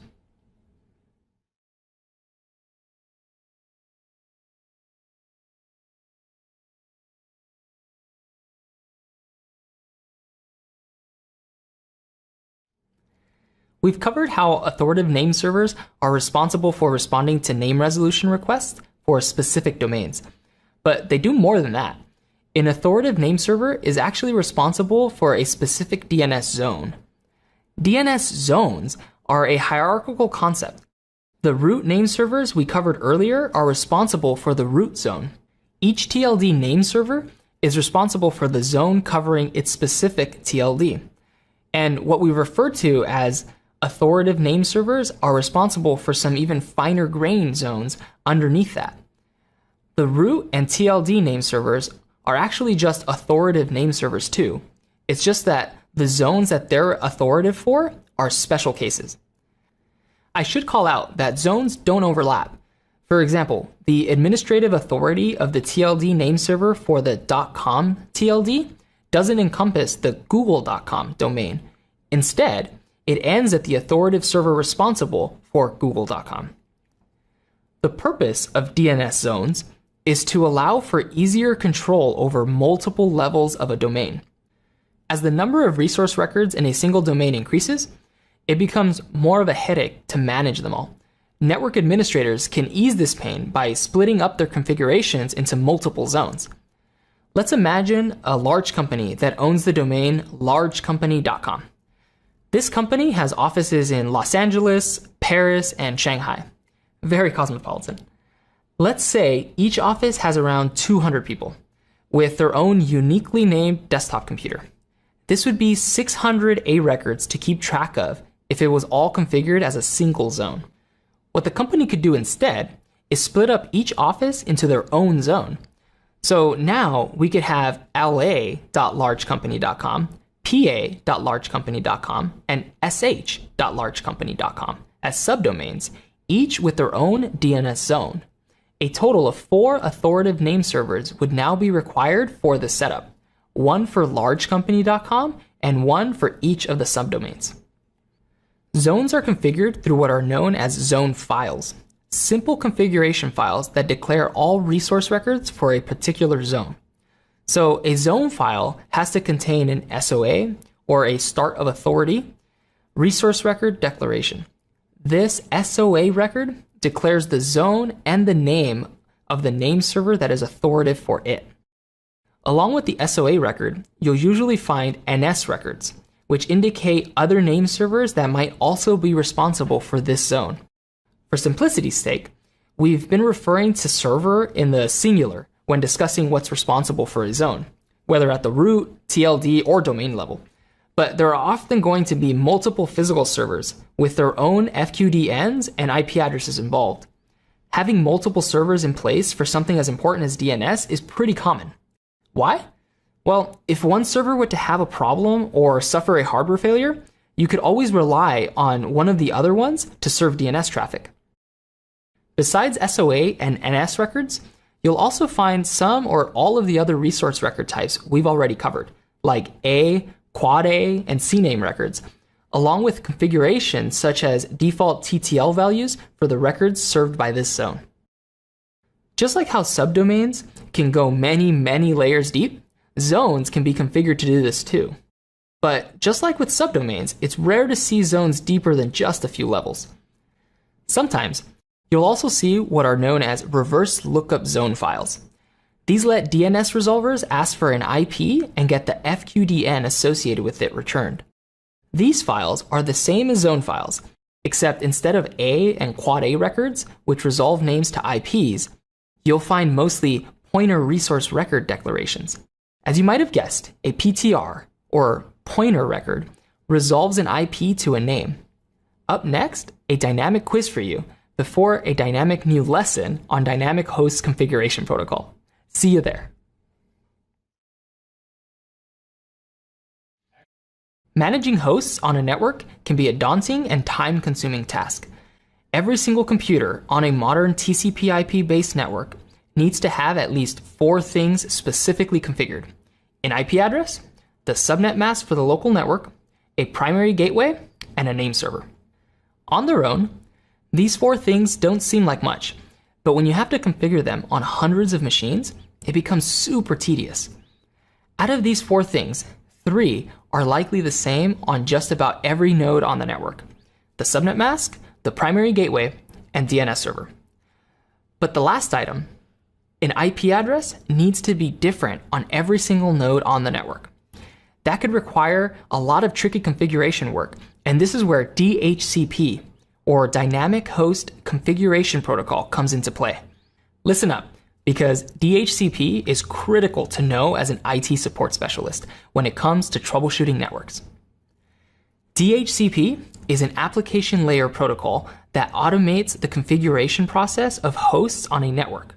With DHCP, a machine can query a DHCP server when the computer connects to the network and receive all the networking configuration in one go. Not only does DHCP reduce the administrative overhead of having to configure lots of network devices on a single network, it also helps address the problem of having to choose what IP to assign to what machine. Every computer on a network requires an IP for communications, but very few of them require an IP that would be commonly known. For servers or network equipment on your network, like your gateway router, a static and known IP address is pretty important. For example, the devices on a network need to know the IP of their gateway at all times. If the local DNS server was malfunctioning, network administrators would still need a way to connect to some of these devices through their IP. Without a static IP configured for a DNS server, it would be hard to connect to it to diagnose any problems if it was malfunctioning. But for a bunch of client devices like desktops or laptops or even mobile phones, it's really only important that they have an IP on the right network. It's much less important exactly which IP that is. Using DHCP, you can configure a range of IP addresses that's set aside for these client devices. This ensures that any of these devices can obtain an IP address when they need one, but solves the problem of having to maintain a list of every node on the network and its corresponding IP. There are a few standard ways that DHCP can operate. DHCP dynamic allocation is the most common, and it works how we described it just now. A range of IP addresses is set aside for client devices, and one of these IPs is issued to these devices when they request one. Under a dynamic allocation, the IP of a computer could be different almost every time it connects to the network. Automatic allocation is very similar to dynamic allocation in that a range of IP addresses is set aside for assignment purposes. The main difference here is that the DHCP server is asked to keep track of which IPs it's assigned to certain devices in the past. Using this information, the DHCP server will assign the same IP to the same machine each time if possible. Finally, there's what's known as fixed allocation. Fixed allocation requires a manually specified list of MAC address and their corresponding IPs. When a computer requests an IP, the DHCP server looks for its MAC address in a table, and assigns the IP that corresponds to that MAC address. If the MAC address isn't found, the DHCP server might fall back to automatic or dynamic allocation, or it might refuse to assign an IP altogether. This can be used as a security measure to ensure that only devices that have had their MAC address specifically configured at the DHCP server will ever be able to obtain an IP and communicate on the network. It's worth calling out that DHCP discovery can be used to configure lots of things beyond what we've touched on here. Along with things like IP address and primary gateway, you could also use DHCP to assign things like NTP servers. NTP stands for Network Time Protocol and is used to keep all computers on a network synchronized in time. We'll cover it in more detail in later courses, but for now, it's just worth knowing that DHCP can be used for more than just IP, subnet mask, gateway, and DNS server.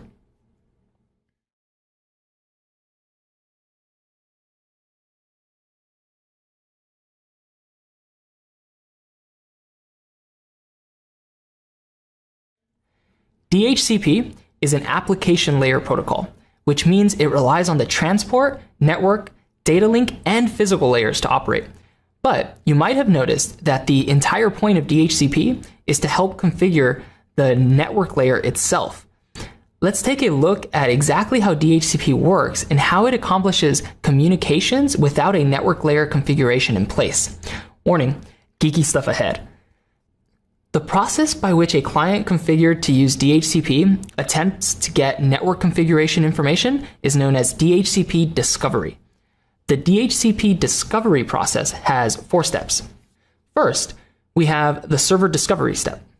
The DHCP client sends what's known as a DHCP discover message out onto the network. Since the machine doesn't have an IP and it doesn't know the IP of the DHCP server, a specially crafted broadcast message is formed instead.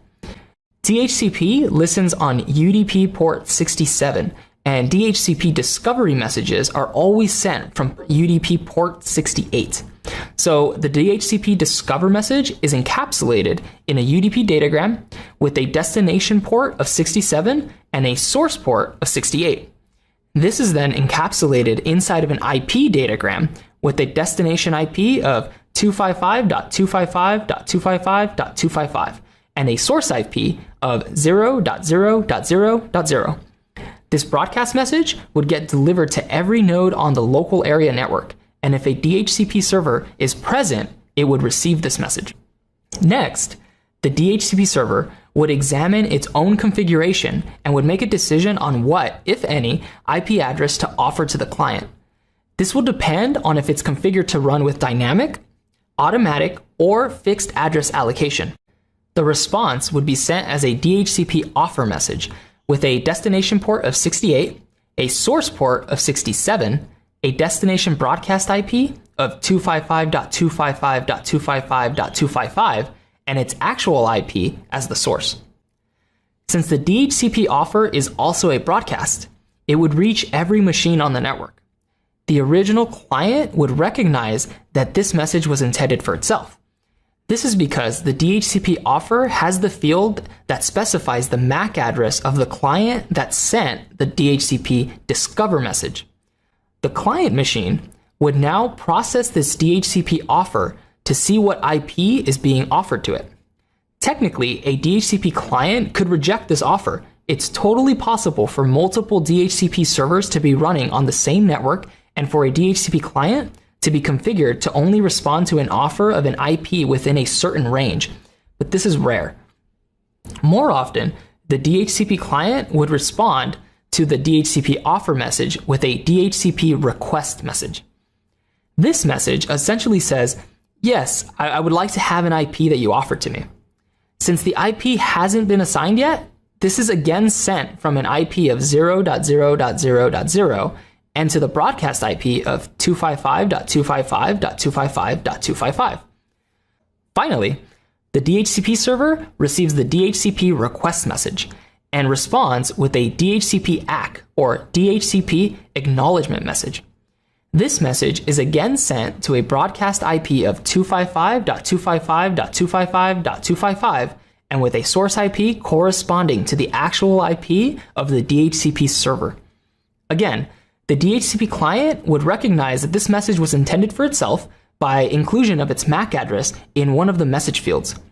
The networking stack on the client computer can now use the configuration information presented to it by the DHCP server to set up its own network layer configuration. At this stage, the computer that's acting as the DHCP client should have all the information it needs to operate in a full-fledged manner on the network it's connected to. All of this configuration is known as DHCP lease, as it includes an expiration time. A DHCP lease might last for days or only for a short amount of time. Once a lease has expired, the DHCP client would need to negotiate a new lease by performing the entire DHCP discovery process all over again. A client can also release its lease to the DHCP server, which it would do when it disconnects from the network. This would allow the DHCP server to return the IP address that was assigned to its pool of available IPs. Now that you've seen DHCP in action, we've got a short quiz for you. When you're finished, it's time for you to learn the basics of NAT.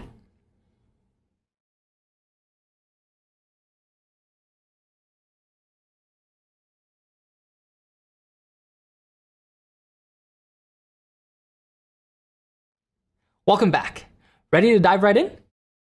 So, unlike protocols like DNS and DHCP, network address translation, or NAT, is a technique instead of a defined standard. This means that some of what we'll discuss in this lesson might be more high level than some of our other topics. Different operating systems and different network hardware vendors have implemented the details of NAT in different ways, but the concepts of what it accomplishes are pretty constant. Network address translation does pretty much what it sounds like. It takes one IP address and translates it into another. There are lots of reasons why you would want to do this. They range from security safeguards to preserving the limited amounts of available IPv4 space. We'll discuss the implications of NAT and the IPv4 address space later in this lesson. But for now, let's just focus on how NAT itself works and how it can provide additional security measures to a network. At its most basic level, NAT is a technology that allows a gateway, usually a router or firewall, to rewrite the source IP of an outgoing IP datagram while retaining the original IP in order to rewrite it into the response. To explain this better, let's look at a simple NAT example. Let's say we have two networks. Network A consists of the 10.1.1.0/24 address space, and network B consists of the 192.168.1.0/24 address space. Sitting between these networks is a router that has an interface on network A with an IP of 10.1.1.1 and an interface on network B of 192.168.1.1. Now, let's put two computers on these networks. Computer 1 is on network A and has an IP of 10.1.1.100.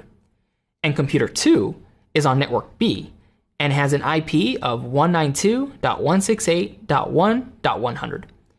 Computer 1 wants to communicate with a web server on computer 2. So it crafts the appropriate packet at all layers and sends this to its primary gateway, the router sitting between the two networks. So far, this is a lot like many of our earlier examples, but in this instance, the router is configured to perform NAT for any outbound packets. Normally, a router will inspect the contents of an IP datagram, decrement the TTL by 1, recalculate the checksum, and forward the rest of the data at the network layer without touching it. But with NAT, the router will also rewrite the source IP address, which in this instance becomes the router's IP on network B, or 192.168.1.1. When the datagram gets to computer 2, it'll look like it originated from the router, not from computer 1. Now, computer 2 crafts its response and sends it back to the router.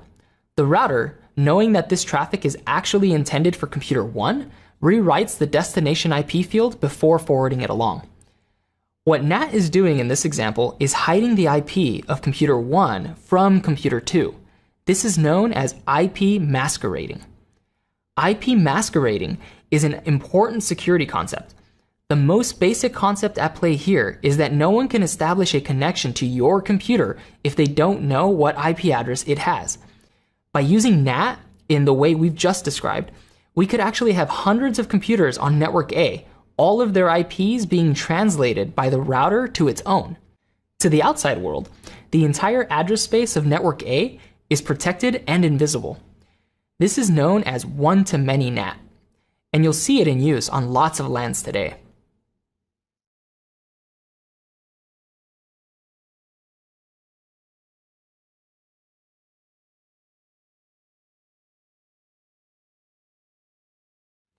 NAT at the network layer is pretty easy to follow.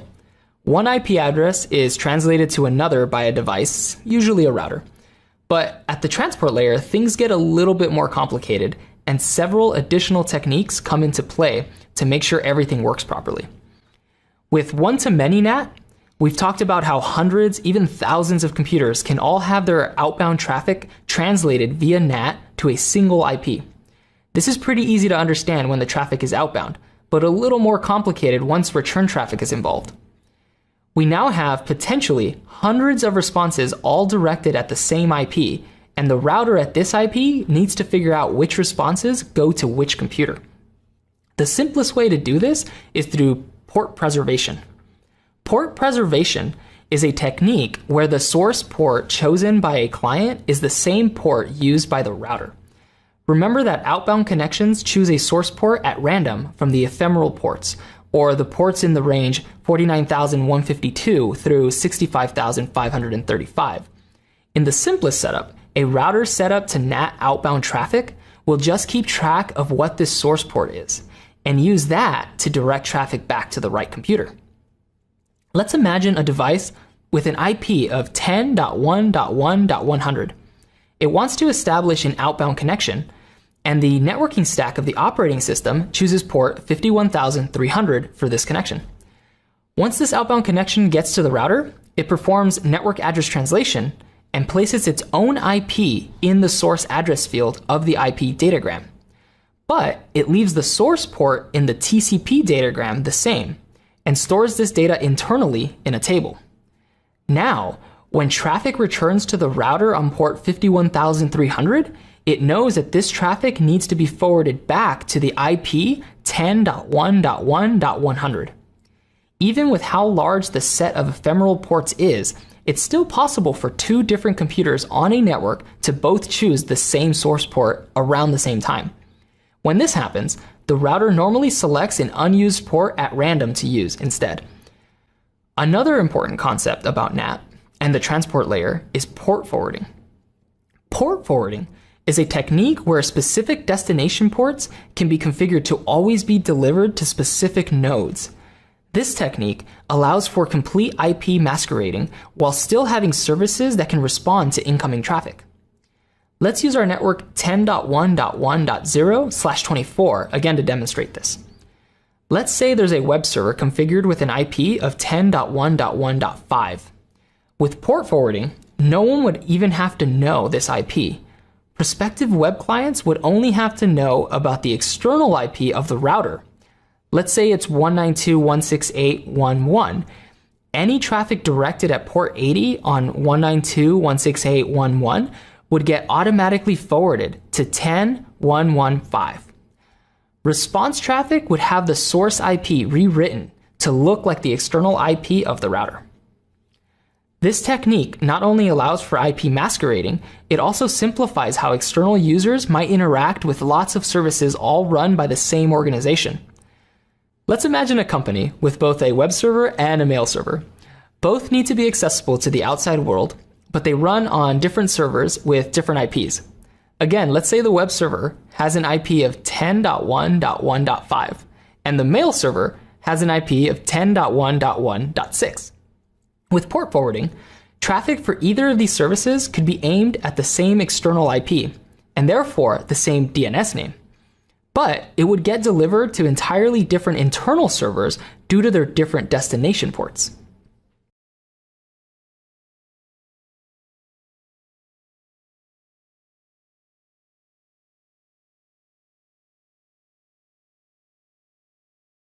The IANA has been in charge of distributing IP addresses since 1988. Since that time, the internet has expanded at an incredible rate. The 4.2 billion possible IPv4 addresses have been predicted to run out for a long time, and they almost have. For some time now, the IANA has primarily been responsible with assigning address blocks to the 5 regional internet registries, or RIRs. The 5 RIRs are AFNIC, which serves the continent of Africa, ARIN, which serves the United States, Canada, and parts of the Caribbean, APNIC, which is responsible for most of Asia, Australia, New Zealand, and Pacific Island nations, LACNIC, which covers Central and South America and any parts of the Caribbean not covered by ARIN, and finally, RIPE, which serves Europe, Russia, and the Middle East and portions of Central Asia. These 5 RIRs have been responsible for assigning IP address blocks to organizations within their geographic areas, and most have already run out. The IANA assigned the last unallocated /8 network blocks to various RIRs on February 3rd, 2011. Then, in April 2011, APNIC ran out of addresses. RIPE was next, in September of 2012. LACNIC ran out of addresses to assign in June 2014, and ARIN did the same in September 2015. Only AFNIC has some IPs left, but those are predicted to be depleted by 2018. Wikipedia has a great article all about IPv4 exhaustion and the timelines involved. I've added a link to it in the reading just after this video. This is, of course, a major crisis for the internet. IPv6 will eventually resolve these problems, and we'll cover it in more detail later in this course. But implementing IPv6 worldwide is gonna take some time. For now, we want it to continue to grow, and we want more people and devices to connect to it. But without IP addresses to assign, a workaround is needed. Spoiler alert, you already know about the major components of this workaround: NAT and non-routable address space. Remember that non-routable address space was defined in RFC 1918 and consists of several different IP ranges that anyone can use. An unlimited number of networks can use non-routable address space internally because internet routers won't forward traffic to it. This means there's never any global collision of IP addresses when people use those address spaces. Non-routable address space is largely usable today because of technologies like NAT. With NAT, you can have hundreds, even thousands of machines using non-routable address space. Yet, with just a single public IP, all those computers can still send traffic to and receive traffic from the internet. All you need is one single IPv4 address, and via NAT, a router with that IP can represent lots and lots of computers behind it. It's not a perfect solution, but until IPv6 becomes more globally available, non-routable address space and NAT will have to do.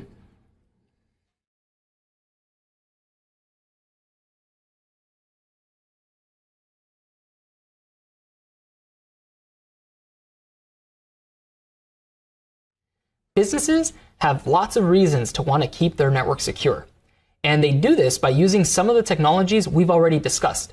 Firewalls, NAT, the use of non-routable address space, things like that. Organizations often have proprietary information that needs to remain secure, network services that are only intended for employees to access, and other things.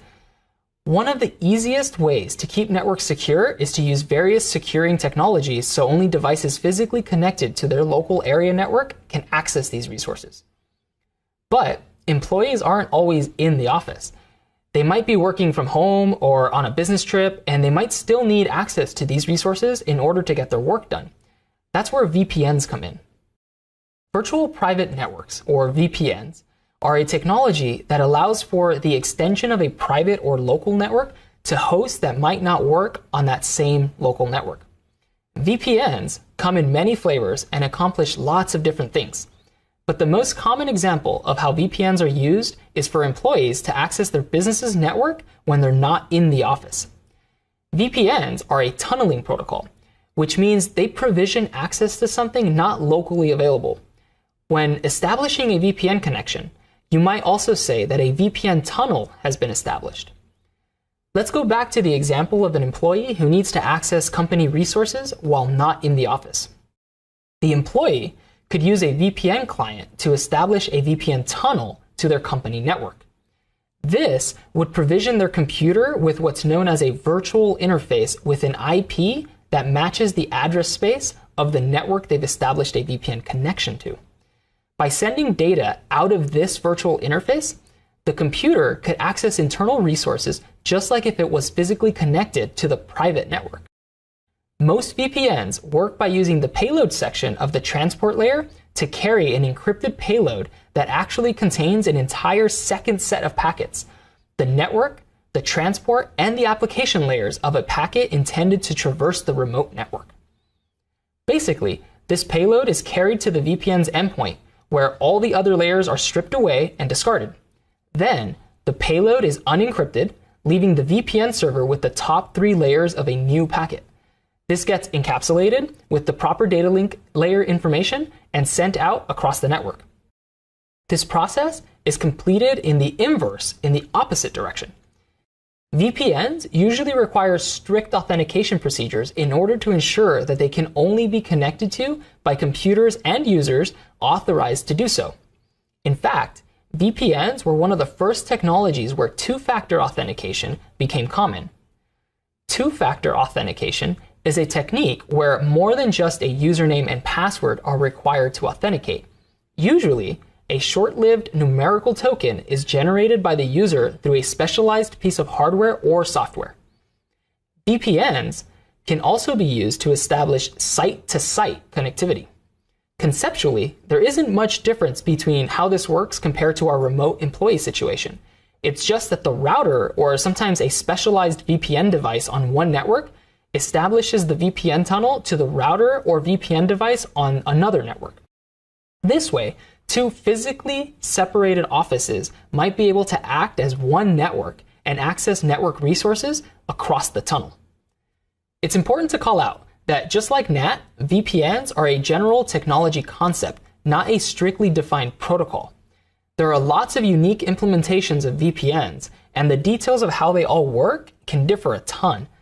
The most important takeaway is that VPNs are a technology that use encrypted tunnels to allow for a remote computer or network to act as if it's connected to a network that it's not actually physically connected to.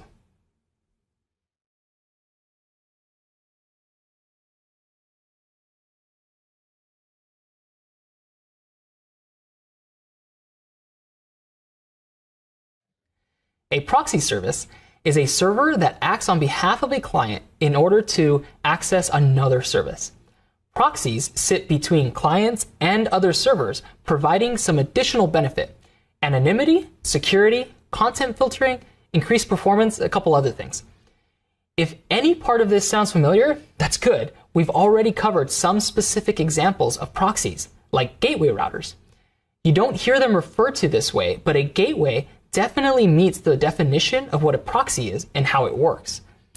The concept of a proxy is just that, a concept or an abstraction. It doesn't refer to any specific implementation. Proxies exist at almost every layer of our networking model. There are dozens and dozens of examples of proxies you might run into during your career, but we'll cover just a few of the most common ones here. Most often, you'll hear the term proxy used to refer to web proxies. As you might guess, these are proxies specifically built for web traffic. A web proxy can serve lots of purposes. Many years ago, when most internet connections were much slower than they are today, lots of organizations used web proxies for increased performance. Using a web proxy, an organization would direct all web traffic through it, allowing the proxy server itself to actually retrieve the web page data from the internet. It would then cache this data. This way, if someone else requested the same web page, it could just return the cached data instead of having to retrieve the fresh copy every time. This kind of proxy is pretty old, and you won't often find them in use today. Why? Well, for one thing, most organizations now have connections fast enough that caching individual web pages doesn't provide much benefit. Also, the web has become much more dynamic. Going to www.twitter.com is going to look different to every person with their own Twitter account, so caching this data wouldn't do much good. A more common use of a web proxy today might be to prevent someone from accessing sites like Twitter entirely. A company might decide that accessing Twitter during work hours reduces productivity.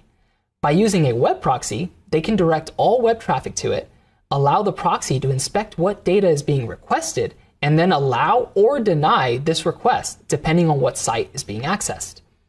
Another example of a proxy is a reverse proxy. A reverse proxy is a service that might appear to be a single server to external clients, but actually represents many servers living behind it.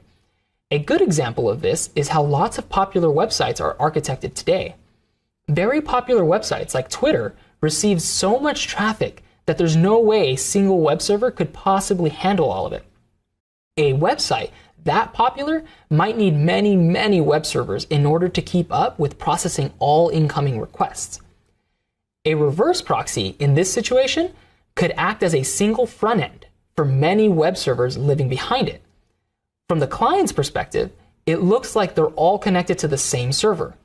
But behind the scenes, this reverse proxy server is actually distributing these incoming requests to lots of different physical servers. Much like the concept of DNS round robin, this is a form of load balancing.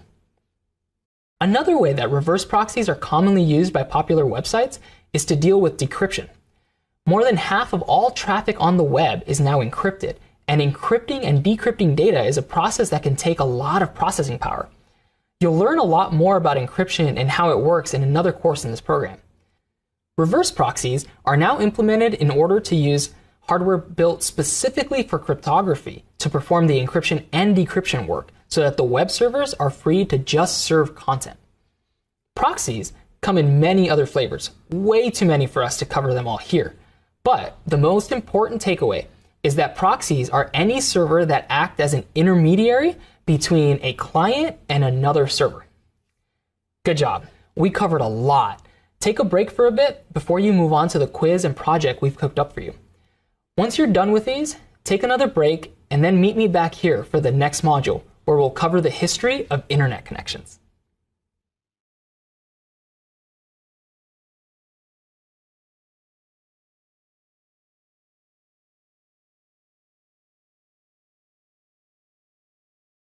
The internet is a vast and diverse place. Not only is it huge, the number of different devices connected to it can be just as staggering. And if we were to actually describe all these devices, they'd have an almost endless number of functions. The devices that connect to the internet fall into familiar silos: desktop and laptop computers, servers and data centers, routers and switches that direct network traffic, etc. But this list also includes things like tablets and cell phones, ATMs, industrial equipment, medical devices, and even some cars are now connected to the internet. The list could go on and on. It's nice and simple to discuss everything in terms of a basic physical layer made up of Cat5 or Cat6 cables, and a data link layer made entirely of Ethernet.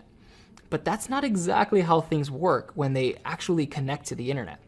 The technologies used to get people and devices connected are as different as the people and devices themselves. By the end of this module, you'll be able to describe various internet connectivity technologies. You'll also be able to define the components of WANs and outline the basics of wireless and cellular networking. These are the skills important as an IT support specialist because a big part of your job will be making sure people can get online. See you at the top of the next video.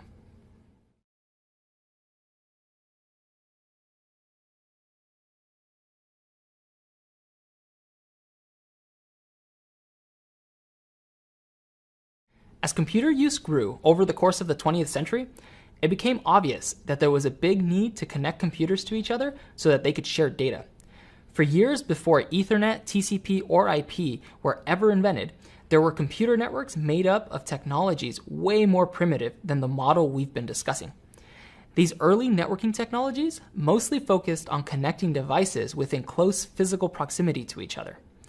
In the late 1970s, two graduate students at Duke University were trying to come up with a better way to connect computers at further distances. They wanted to share what was essentially bulletin board material. Then a light bulb moment went off.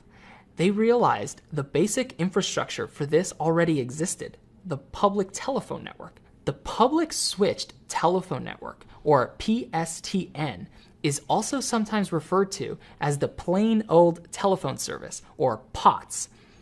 It was already a pretty global and powerful system by the late 1970s, more than 100 years after the invention of the telephone.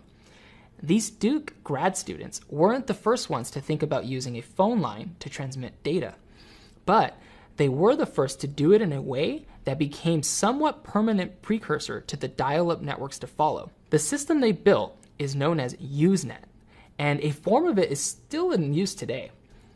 At the time, different locations like colleges and universities used a very primitive form of a dial-up connection to exchange a series of messages with each other. A dial-up connection uses POTS for data transfer and gets its name because the connection is established by actually dialing a phone number. If you used dial-up back in the day, this noise might sound familiar to you. For some of us, it was like nails on a chalkboard as we waited to get connected to the internet. Transferring data across a dial-up connection is done through devices called modems. Modem stands for modulator demodulator, and they take data that computers can understand and turn them into audible wavelengths that can be transmitted over POTS. After all, the telephone system was developed to transmit voice messages or sounds from one place to another. This is conceptually similar to how line coding is used to turn ones and zeros into modulating electrical charges across Ethernet cables. Early modems had very low baud rates. A baud rate is a measurement of how many bits could be passed across a phone line in a second. By the late 1950s, computers could generally only send each other data across a phone line at about 110 bits per second. By the time Usenet was being developed, this rate had increased to around 300 bits per second. And by the time dial-up access to the internet became a household commodity in the early 1990s, this rate had increased to 14.4 kilobits per second. Improvements continue to be made, but widespread adoption of broadband technologies, which we'll discuss in the next lesson, replaced a lot of these improvements. Dial-up internet connectivity is pretty rare today, but it hasn't completely gone away. In some rural areas, it might be the only option still available. You might never run into a dial-up internet connection during your IT career, but it's still important to know that for several decades, this technology represented the main way computers communicated with each other over long distances. I'm just glad we don't have to choose between using the phone or using the internet anymore. Next, let's take a deep dive into the world of broadband.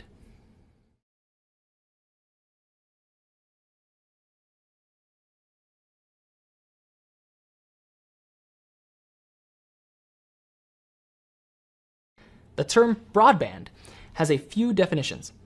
In terms of internet connectivity, it's used to refer to any connectivity technology that isn't dial-up internet. Broadband internet is almost always much faster than even the fastest dial-up connections and refers to connections that are always on. This means that they're long-lasting connections that don't need to be established with each use. They're essentially links that are always present. Broadband shaped today's world.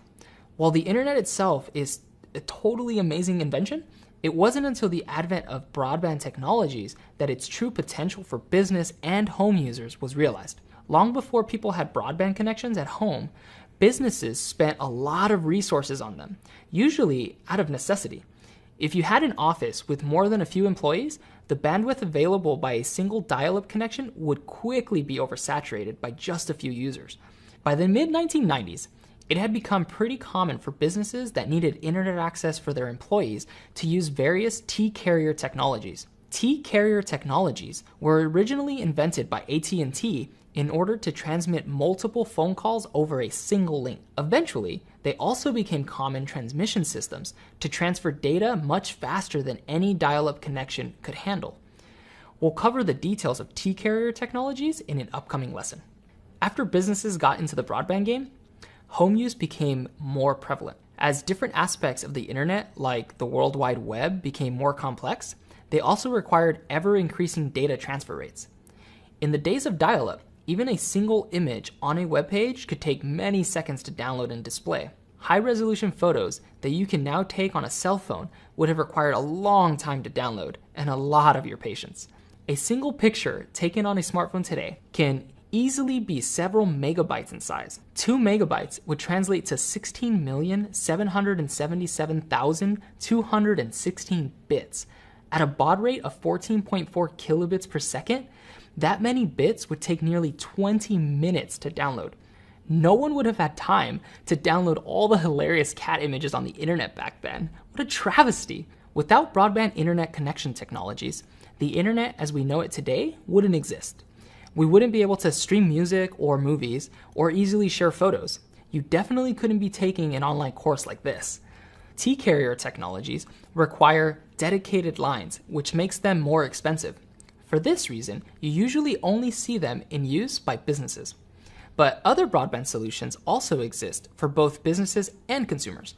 In the next few videos, we'll deep dive into 4 of the most common broadband solutions available today: T-carrier technologies, digital subscriber lines or DSL, cable broadband, and fiber connections. Are you ready? Let's get started.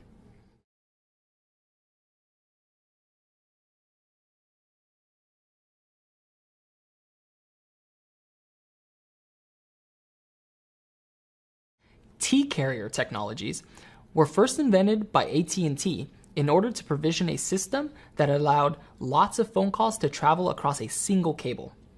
Every individual phone call was made over individual pairs of copper wire before Transmission System 1, the first T-carrier specification, called T1 for short. With the T1 specification, AT&T invented a way to carry up to 24 simultaneous phone calls across a single piece of twisted pair copper. Years later, this same technology was repurposed for data transfers. Each of the 24 phone channels was capable of transmitting data at 64 kilobits per second, making a single T1 line capable of transmitting data at 1.544 megabits per second. Over the years, the phrase T1 has come to mean any twisted pair copper connection capable of speeds of 1.544 megabits per second, even if it doesn't strictly follow the original Transmission System 1 specification. Originally, T1 technology was only used to connect different telecom company sites to each other and to connect these companies to other telecom companies. But with the rise of the internet as a useful business tool, in the 1990s, more and more businesses started to pay to have T1 lines installed at their offices to have faster internet connectivity. More improvements to the T1 line were made by developing a way of multiple T1s to act as a single link. So a T3 line is 28 T1s all multiplexed, achieving a total throughput speed of 44.736 megabits per second. You'll still find T-carrier technologies in use today, but they've usually been surpassed by other broadband technologies. For small business offices, cable broadband or fiber connections are now way more common since they're much cheaper to operate. For inter-ISP communications, different fiber technologies have all replaced older copper-based ones.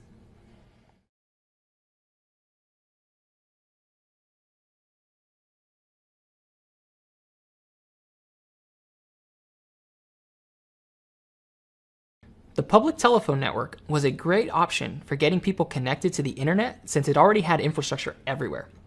For a long time, dial-up connections were the main way that people connected to the internet from home. But there were certain limitations with trying to transmit data as what were essentially just audio waves. As people wanted faster and faster internet access, telephone companies began to wonder if they could use the same infrastructure but in a different way. The research showed that twisted pair copper used by modern telephone lines was capable of transmitting way more data than what was needed for voice-to-voice calls. By operating at a frequency range that didn't interfere with normal phone calls, a technology known as digital subscriber line, or DSL, was able to send much more data across the wire than traditional dial-up technologies. And to top it all off, This allowed for normal voice phone calls and data transfer to occur at the same time on the same line. Kind of like how dial-up uses modems, DSL technologies also use their own modems. But more accurately, they're known as DSLAMs, or Digital Subscriber Line Access Multiplexers. Just like dial-up modems, these devices establish data connections across phone lines, but unlike dial-up connections, they're usually long-running. This means that the connection is generally established when the DSLAM is powered on and isn't torn down until the DSLAM is powered off.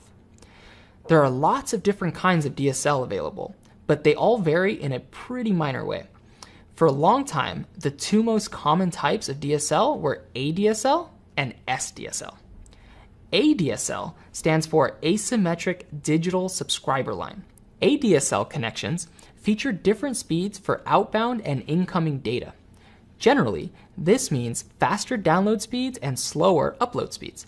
Home users rarely need to upload as much data as they download, since home users are mostly just clients. For example, when you open a web page in a web browser, the upload or outbound data is pretty small.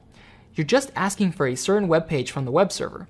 The download or inbound data tends to be much larger, since it'll contain the entire web page, including all images and other media. For this reason, asymmetric lines often provide a similar user experience for a typical home user, but at a lower cost. SDSL, as you might be able to guess, stands for Symmetric Digital Subscriber Line. SDSL technology is basically the same as ADSL, except the upload and download speeds are the same. At one point, SDSL was mainly used by businesses that hosted servers that needed to send data to clients. As the general bandwidth available on the internet has expanded, and as the cost of operation have come down over the years, SDSL is now more common for both businesses and home users. Most SDSL technologies have an upper cap of 1.544 megabits a second, or the same as a T1 line. Further developments in SDSL technology have yielded things like HDSL, or high bitrate digital subscriber lines. These are DSL technologies that provision speeds above 1.544 megabits per second. There are lots of other minor variations in DSL technology out in the wild, offering different bandwidth options and operating distances. These variations can be so numerous and minor, it's not really practical to try to cover them here. If you ever need to know more about a specific DSL line, you should contact the ISP that provides it for more details.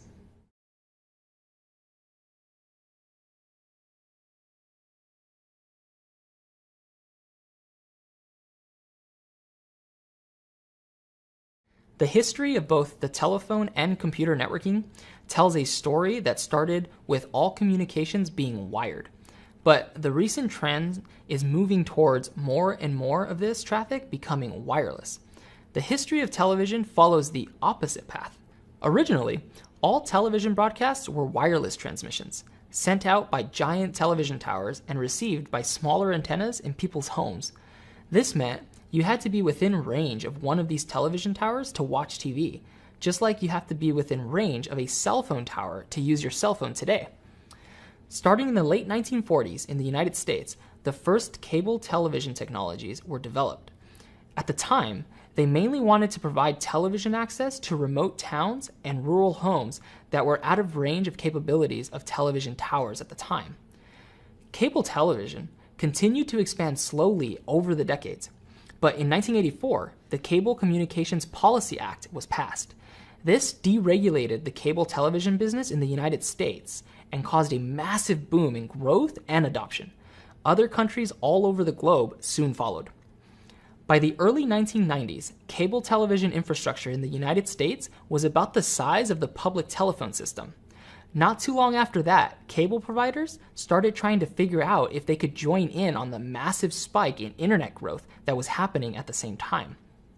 Much like how DSL was developed, cable companies quickly realized that the coaxial cables generally used by cable television delivery into a person's home were capable of transmitting much more data than what was required for TV viewing. By using frequencies that don't interfere with television broadcasts, cable-based internet access technologies were able to deliver high-speed internet access across these same cables. This is the technology we refer to when we say cable broadband. One of the main differences in how cable internet access works when compared to other broadband solutions is that cable is generally what's known as a shared bandwidth technology. With technologies like DSL or even dial-up, the connection from your home or business goes directly to what's known as a central office or CO. A long time ago, these COs were actually offices staffed with telephone operators who used a switchboard to manually connect the caller with the callee. As technology improved, these COs became smaller pieces of automated hardware that handled these functions for the telephone companies, but the name stayed the same. Technologies that connect directly to a CO can guarantee a certain amount of bandwidth available over that connection since it's point-to-point. On the flip side of this are cable internet technologies, which employ a shared bandwidth model. With this model in place, many users share a certain amount of bandwidth until the transmissions reach the ISP's core network. This could be anywhere from a single city block to entire subdivisions in the suburbs. It just depends on how that area was originally wired for cable. Today, most cable operators have tried to upgrade their networks to the point that end users might not always notice this shared bandwidth. But it's also still common to see cable internet connections slow down during periods of heavy use, like when lots of people in the same region are using their internet connection at the same time. Cable internet connections are usually managed by what's known as a cable modem. This is a device that sits at the edge of a consumer's network and connects it to the cable modem termination system, or CMTS. The CMTS is what connects lots of different cable connections to an ISP's core network.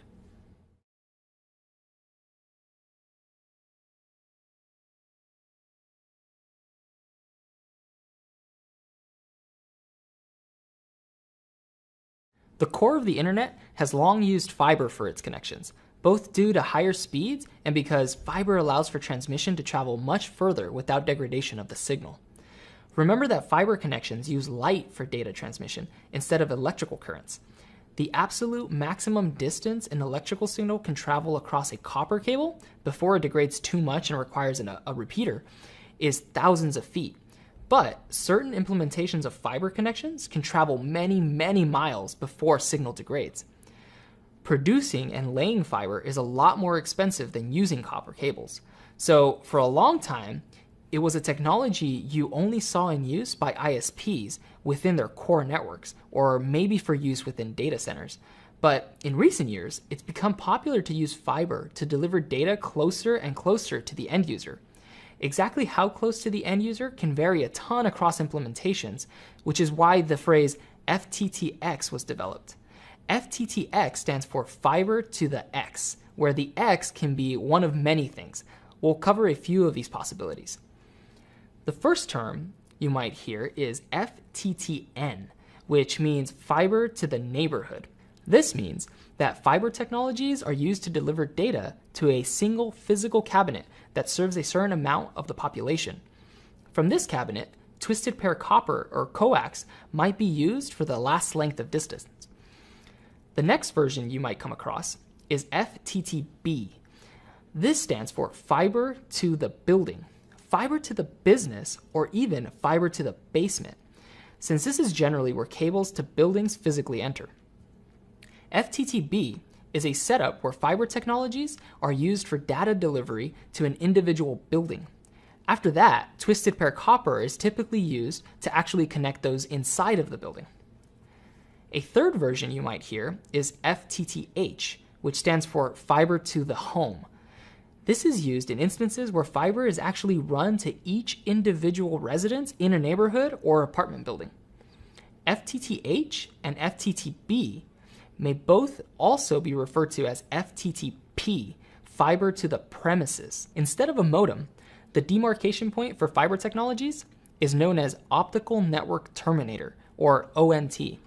An ONT converts data from protocols the fiber network can understand to those that more traditional twisted pair copper networks can understand.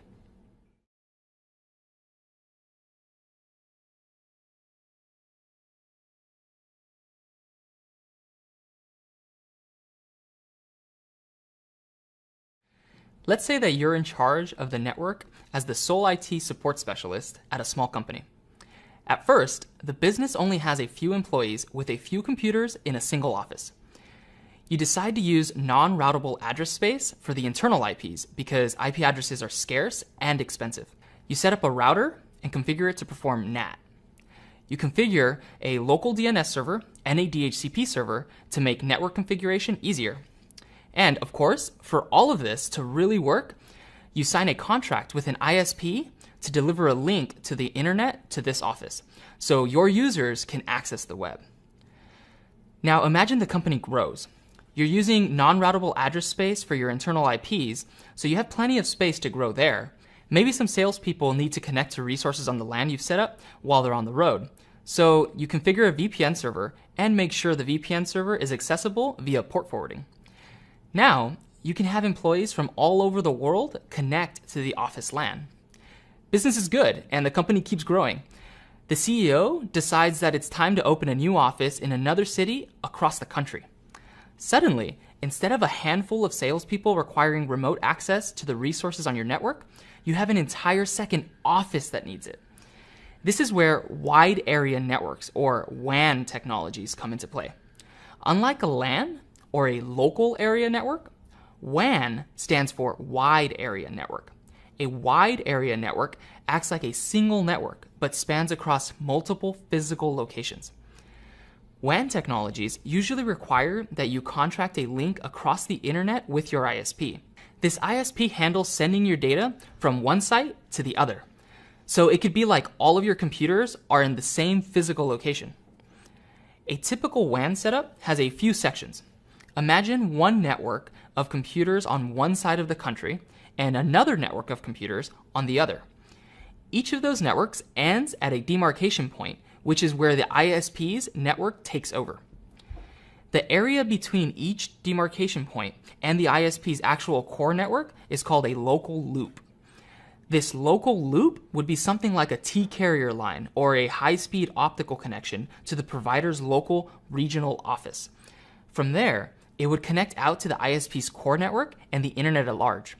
WANs work by using a number of different protocols at the data link layer to transport your data from one site to another. In fact, these same protocols are what are sometimes at work at the core of the internet itself, instead of our more familiar Ethernet. Covering all the details of these protocols is out of the scope of this course, but in an upcoming lesson, we'll give you some links to the most popular WAN protocols.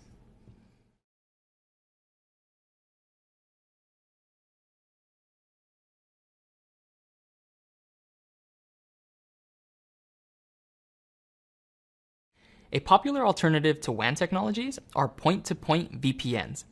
WAN technologies are great for when you need to transport large amounts of data across lots of sites because WAN technologies are built to be super fast. A business cable or DSL line might be way cheaper, but it just can't handle the load required in some of these situations. But over the last few years, companies have been moving more and more of their internal services into the cloud. We'll cover exactly what this means later, but for now, it's enough to know that the cloud lets companies outsource all or part of their different pieces of infrastructure to other companies to manage. Let's take the concept of email. In the past, a company would have to run their own email server if they wanted an email presence at all. Today, you could just have a cloud hosting provider host your email server for you. You could even go a step further and use an email as a service provider. Then you wouldn't have an email server at all anymore. You just have to pay another company to handle everything about your email service. With these types of cloud solutions in place, lots of businesses no longer require extreme high-speed connections between their sites. This makes the expense of a WAN technology totally unnecessary. Instead, companies can use point-to-point VPNs to make sure that their different sites can still communicate with each other. A point-to-point VPN, also called a site-to-site VPN, establishes a VPN tunnel between two sites. This operates a lot like the way that a traditional VPN setup lets individual users act as if they're on the network they're connecting to. It's just that the VPN tunneling logic is handled by network devices at either side so that users don't all have to establish their own connections. Now, it's time for one more quiz to see how your connections are firing.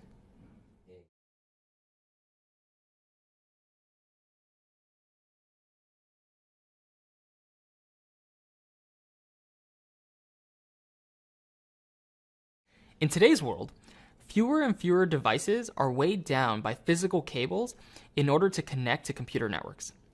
With so many portable computing devices in use, from laptops to tablets to smartphones, we've also seen the rise of wireless networking. Wireless networking is exactly what it sounds like, a way to network without wires. By the end of this lesson, you'll be able to describe the basics of how wireless communication works. You'll know how to tell the difference between infrastructure networks and ad hoc networks. You'll be able to explain how wireless channels help wireless networks operate, and you'll understand the basics of wireless security protocols.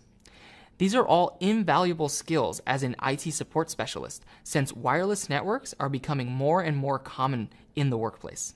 The most common specifications for how wireless networking devices should communicate are defined by the IEEE 802.11 standards. This set of specifications, also called the 802.11 family, make up the set of technologies we call Wi-Fi. Wireless networking devices communicate with each other through radio waves. Different 802.11 standards generally use the same basic protocol, but might operate at different frequency bands. A frequency band is a certain section of the radio spectrum that's been agreed upon to be used for certain communications. In North America, FM radio transmissions operate between 88 and 108 megahertz. This specific frequency band is called the FM broadcast band. Wi-Fi networks operate on a few different frequency bands, most commonly the 2.4 gigahertz and 5 gigahertz bands. There are lots of 802.11 specifications, including some that exist just experimentally or for testing. The most common specifications you might run into are 802.11b, 802.11a, 802.11g, 802.11n, and 802.11ac. We won't go into detail about each one here. For now, just know that we've listed these in the order they were adopted. Each newer version of the 802.11 specifications has generally seen some improvement, whether it's higher access speeds or the ability for more devices to use the network simultaneously. In terms of our networking model, you should think of 802.11 protocols as defining how we operate at both the physical and the data link layers. An 802.11 frame has a number of fields. The first is called the frame control field. This field is 16 bits long and contains a number of subfields that are used to describe how the frame itself should be processed. This includes things like what version of the 802.11 was used. The next field is called a duration field. It specifies how long the total frame is, so the receiver knows how long it should expect to have to listen to the transmission. After this are 4 address fields. Let's take a moment to talk about why there are 4, instead of the normal 2. We'll discuss different types of wireless network architectures in more detail later in this lesson, but the most common setup includes devices called access points. A wireless access point is a device that bridges the wireless and wired portions of a network. A single wireless network might have lots of different access points to cover a large area. Devices on a wireless network will associate with a certain access point. This is usually the one they're physically closest to, but it can also be determined by all sorts of other things, like general signal strength and wireless interference. Associations isn't just important for the wireless device to talk to a specific access point. It also allows for incoming transmissions to the wireless device to be sent by the right access point. There are 4 address fields because there needs to be room to indicate which wireless access point should be processing the frame. So we'd have our normal source address field, which would represent the MAC address of the sending device, but we'd also have the intended destination on the network, along with a receiving address and a transmitter address. The receiver address would be the MAC address of the access point that should receive the frame, and the transmitter address would be the MAC address of whatever has just transmitted the frame. In lots of situations, the destination and receiver address might be the same. Usually, the source and transmitter addresses are also the same. But depending on exactly how a specific wireless network has been architected, this won't always be the case. Sometimes, wireless access points will relay these frames from one another. Since all addresses in an 802.11 frame are MAC addresses, each of those 4 fields is 6 bytes long. In between the 3rd and 4th address fields, you'll find the sequence control field. The sequence control field is 16 bits long and mainly contains a sequence number used to keep track of ordering the frames. After this is the data payload section, which has all of the data of the protocols further up the stack. Finally, we have a frame check sequence field, which contains a checksum used for a cyclical redundancy check, just like how Ethernet does it.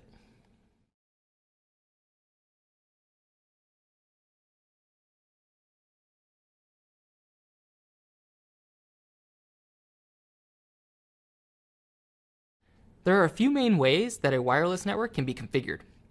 There are ad hoc networks, where nodes all speak directly to each other. There are wireless LANs or WLANs, where one or more access points act as a bridge between a wireless and a wired network. And there are mesh networks, which are kind of a hybrid of the two. Ad hoc networks are the simplest of the three. In an ad hoc network, there isn't really any supporting network infrastructure. Every device involved with the network communicates with every other device within range, and all nodes help pass along messages. Even though they're the most simple, ad hoc networks aren't the most common type of wireless network, but they do have some practical applications. Some smartphones can establish ad hoc networks with other smartphones in the area so that people can exchange photos, video, or contact information. You'll also sometimes see ad hoc networks used in industrial or warehouse settings, where individual pieces of equipment might need to communicate with each other, but not with anything else. Finally, ad hoc networks can be powerful tools during disaster situations. If a natural disaster like an earthquake or hurricane knocks out all of the existing infrastructure in an area, disaster relief professionals can use an ad hoc network to communicate with each other while they perform search and rescue efforts. The most common type of wireless network you'll run into in the business world is a wireless LAN, or WLAN. A wireless LAN consists of one or more access points which act as bridges between the wireless and wired networks. The wired network operates as a normal LAN, like the types we've already discussed. The wired LAN contains the outbound internet link. In order to access resources outside of the WLAN, wireless devices would communicate with access points. They then forward traffic along to the gateway router where everything proceeds like normal. Finally, we have what's known as mesh networks. Mesh networks are kind of like ad hoc networks since lots of the devices communicate with each other wirelessly, forming a mesh if you were to draw lines for all the links between all the nodes. Most mesh networks you'll run into are made up of only wireless access points and will still be connected to a wired network. This kind of network lets you deploy more access points to the mesh without having to run a cable to each of them. With this kind of setup, you can really increase the performance and range of a wireless network.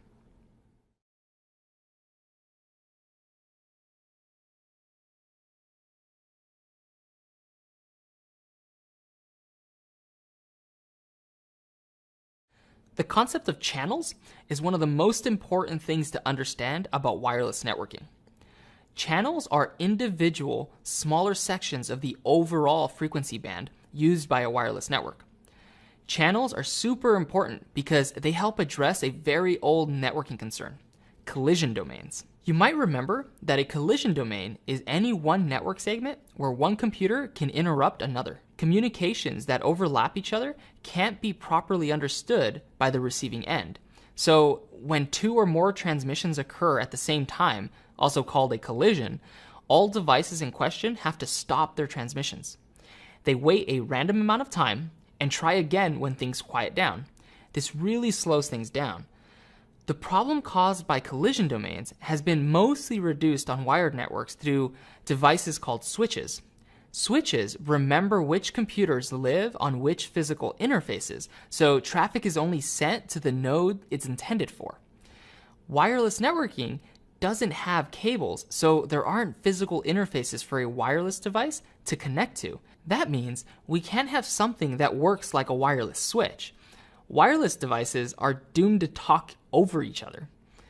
Channels help fix this problem to a certain extent.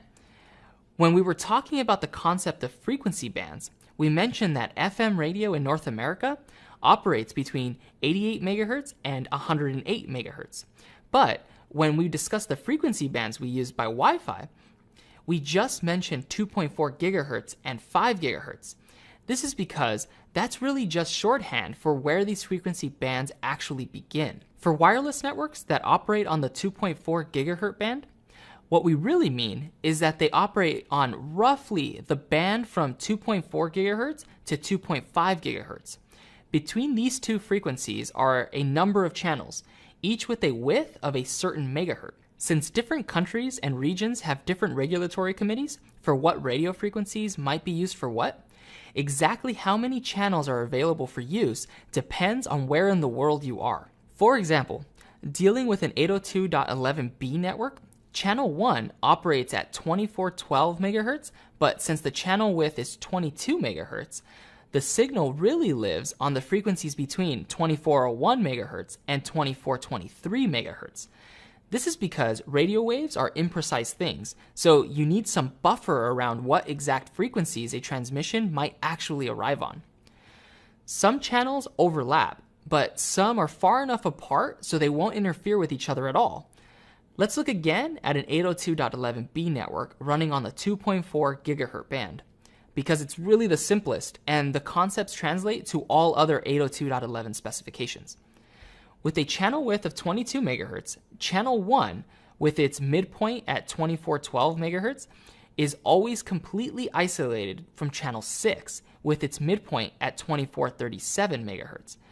For an 802.11b network, this means that channels 1 and 6 and 11 are the only ones that never overlap at all. That's not all that matters though. Today, most wireless networking equipment is built to auto-sense what channels are most congested. Some access points will only perform this analysis when they start up. Others will dynamically change their channel as needed. Between those two scenarios and manually specified channels, you can still run into situations where you experience heavy channel congestion. This is especially true in dense urban areas with lots of wireless networks in close proximity.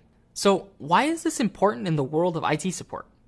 Well, understanding how these channels overlap for all of the 802.11 specifications is a way you can help troubleshoot bad wireless connectivity problems or slowdowns in the network. You want to avoid collision domains wherever you can.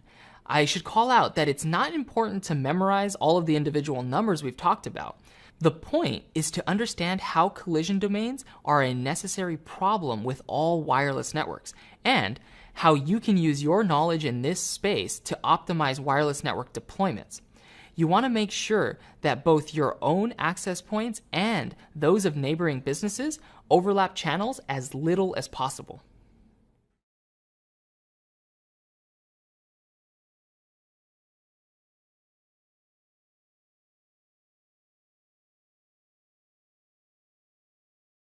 When you're sending data over a wired link, your communication has a certain amount of inherent privacy. The only devices that really know what data is being transmitted are the two nodes on either end of the link.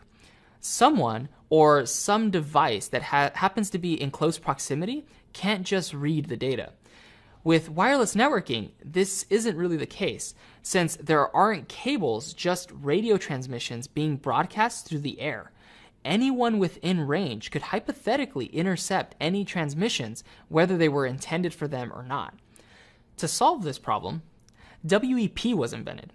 WEP stands for Wired Equivalent Privacy, and it's an encryption technology that provides a very low level of privacy. Actually, it's really right there in the name, Wired Equivalent Privacy. Using WEP protects your data a little, but it should really only be seen as being as safe as sending unencrypted data over a wired connection. The WEP standard is a really weak encryption algorithm. It doesn't take very long for a bad actor to be able to break through this encryption and read your data. You'll learn more about key lengths and encryption in a future course, but for now, it's important to know that the number of bits in an encryption key corresponds to how secure it is. The more bits in a key, the longer it takes for someone to crack the encryption. WEP only uses 40 bits for its encryption keys, and with the speed of modern computers, this can usually be cracked in just a few minutes. WEP was quickly replaced in most places with WPA, or Wi-Fi Protected Access. WPA, by default, uses a 128-bit key, making it a whole lot more difficult to crack than WEP. Today, the most commonly used encryption algorithm for wireless networks is WPA2, an update to the original WPA. WPA2 uses a 256-bit key, making it even harder to crack. Another common way to help secure wireless networks is through MAC filtering. With MAC filtering, you configure your access points to only allow for connections from a specific set of MAC addresses belonging to devices you trust. This doesn't do anything more to help encrypt wireless traffic being sent through the air, but it does provide an additional barrier preventing unauthorized devices from connecting to the wireless network itself.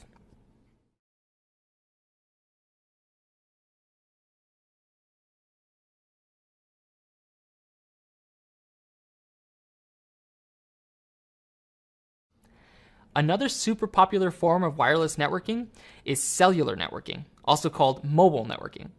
Cellular networks are now common all over the world. In some places, using a cellular network for internet access is the most common way of connecting. At a high level, cellular networks have a lot in common with the 802.11 networks we've already talked about. Just like there are many different 802.11 specifications, there are lots of different cellular specifications. Just like Wi-Fi, cellular networking operates over radio waves, and there are specific frequency bands specifically reserved for cellular transmissions. One of the biggest differences is that these frequencies can travel over longer distances more easily, usually over many kilometers or miles. Cellular networks are built around the concept of cells. Each cell is assigned a specific frequency band for use. Neighboring cells are set up to use bands that don't overlap, just like how we discussed the optimal setup for a WLAN with multiple access points. In fact, the cell towers that broadcast and receive cellular transmissions can be thought of like access points, just with a much larger range.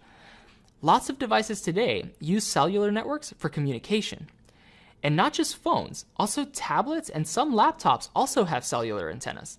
It's become more and more common for high-end automobiles to have built-in cellular access too. One module down, one final module to go. Once you're done with the assessments we got for you, I'll see you there.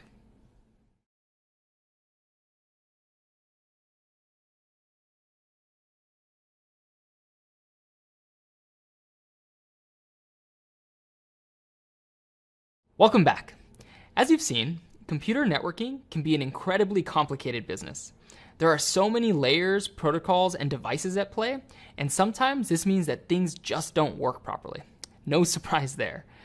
Many of the protocols and devices we've covered have built-in functionalities to help protect against some of these issues. These functionalities are known as error detection and error recovery. Error detection is the ability for a protocol or program to determine that something went wrong. Error recovery is the ability for a protocol or program to attempt to fix it. For example, you might remember that cyclical redundancy checks are used by multiple layers to make sure that the correct data was received by the receiving end. If a CRC value doesn't match the data payload, the data is discarded. At that point, the transport layer will decide if the data needs to be resent. But even with all of these safeguards in place, errors still pop up. Misconfigurations occur, hardware breaks down, and system incompatibilities come to light. In this module, you'll learn about the most common techniques and tools you use as an IT support specialist when troubleshooting network issues. By the end of this module, you'll be able to detect and fix a lot of the common network connectivity problems by using tools available on the three most common operating systems: Microsoft Windows, Mac OS, and Linux. And finally, at the end of this module, we'll cover some concepts that are super important to the future of networking: the cloud and IPv6.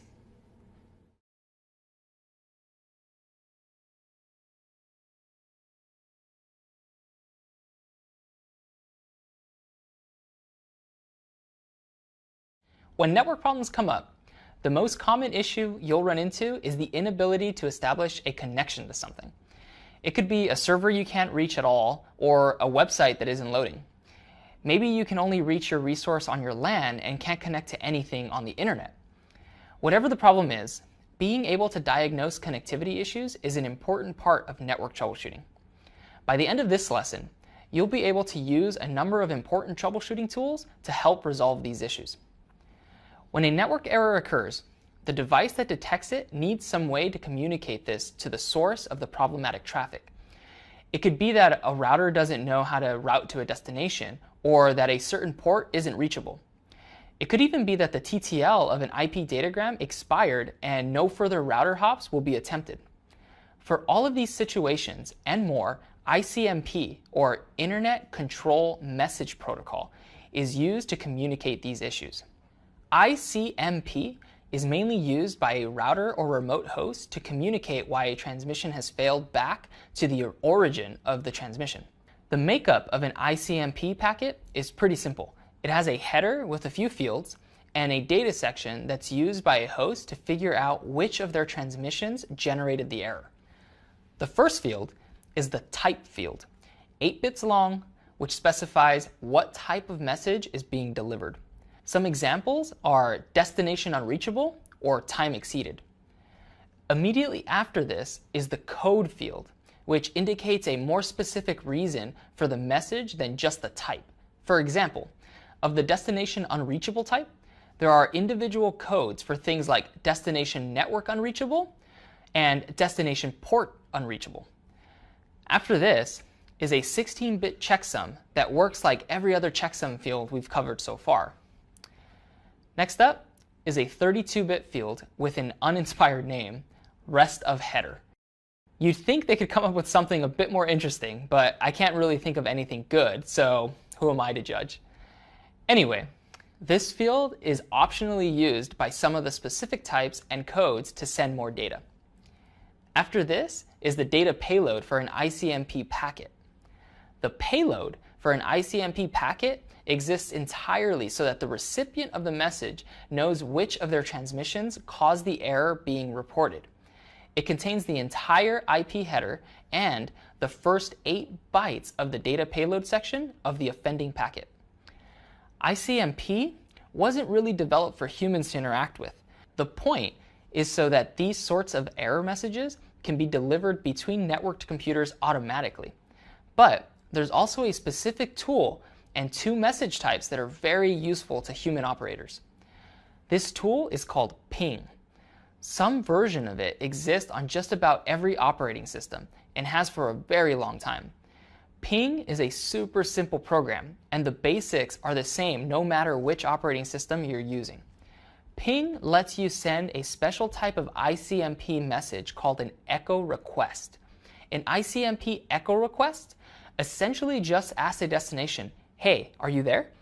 If the destination is up and running and able to communicate on the network, it'll send back an ICMP echo reply message type. You can invoke the ping command from the command line of any modern operating system. In its most basic use, you just type ping and a destination IP or a fully qualified domain name.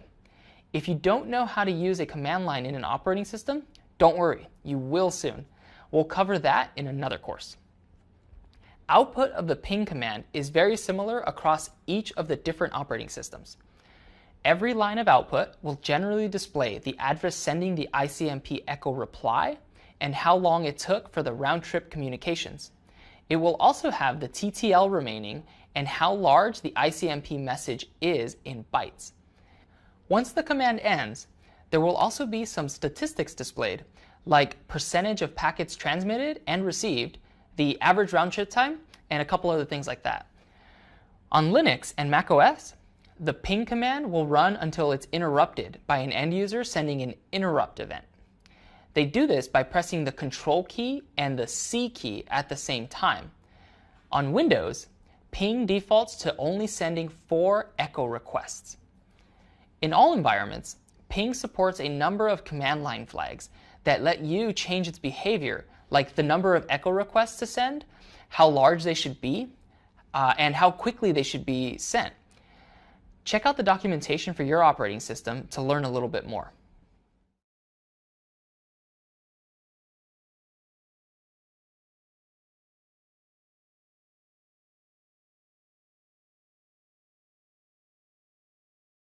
With ping, you now have a way to determine if you can reach a certain computer from another one. You can also understand the general quality of the connection. But communications across networks, especially across the internet, usually cross lots of intermediary nodes. Sometimes you need a way to determine where in the long chain of router hops the problems actually are. Traceroute to the rescue. Traceroute is an awesome utility that lets you discover the paths between two nodes and gives you information about each hop along the way. The way Traceroute works is through a clever manipulation technique of the TTL field at the IP level. We learned earlier that the TTL field is decremented by 1 by every router that forwards the packet. When the TTL field reaches 0, the packet is discarded and an ICMP time exceeded message is sent back to the originating host. Traceroute uses the TTL field by first setting it to 1 for the first packet, then 2 for the second, 3 for the third, and so on. By doing this clever little action, Traceroute makes sure that the very first packet sent will be discarded by the first router hop. This results in an ICMP time exceeded message. The second packet will make it to the second router, the third will make it to the third, and so on. This continues until the packet finally makes it all the way to its destination. For each hop, Traceroute will send 3 identical packets. Just like with ping, the output of a Traceroute command is pretty simple. On each line, you'll see the number of the hop and the round-trip time for all 3 packets. You'll also see the IP of the device at each hop and a host name if Traceroute can resolve one. On Linux and macOS, Traceroute sends UDP packets to very high port numbers. On Windows, the command has a shortened name, traceRT, and defaults to using ICMP echo requests. On all platforms, Traceroute has more options than can be specified using command line flags. 2 more tools that are similar to Traceroute are MTR on Linux and macOS and PathPing on Windows. These 2 tools act as long-running traceroutes, so you can better see how things change over a period of time. MTR works in real time and will continually update its output with all the current aggregate data about the traceroute. You can compare this with PathPing, which runs for 50 seconds and then displays the final aggregate data all at once.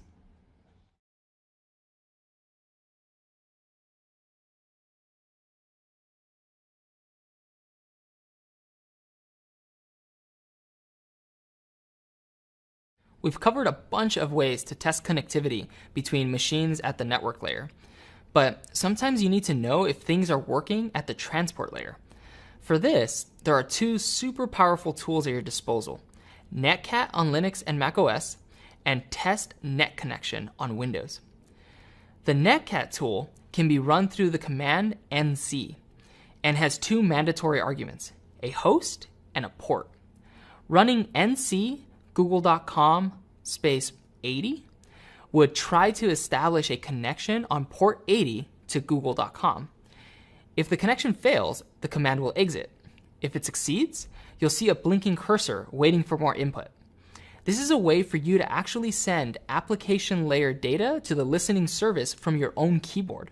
If you're really only curious about the status of a port, you can issue the command with the -z flag, which stands for zero input output mode. The -v flag, which stands for verbose, is also useful in this scenario. This makes the command's output useful to human eyes as opposed to non-verbose output, which is best for usage in scripts. Side note, verbose basically means talking too much. So while I bet you want to throw up a flag on me and my jabbering, we still have lots to get through. Okay, so by issuing the netcat command with the -z and -v flags, the command's output will simply tell you if a connection to the port in question is possible or not. On Windows, Test Net Connection is a command with some of the similar functionality.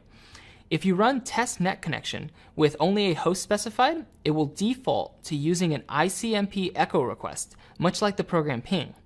But it will display way more data, including the data link layer protocol being used.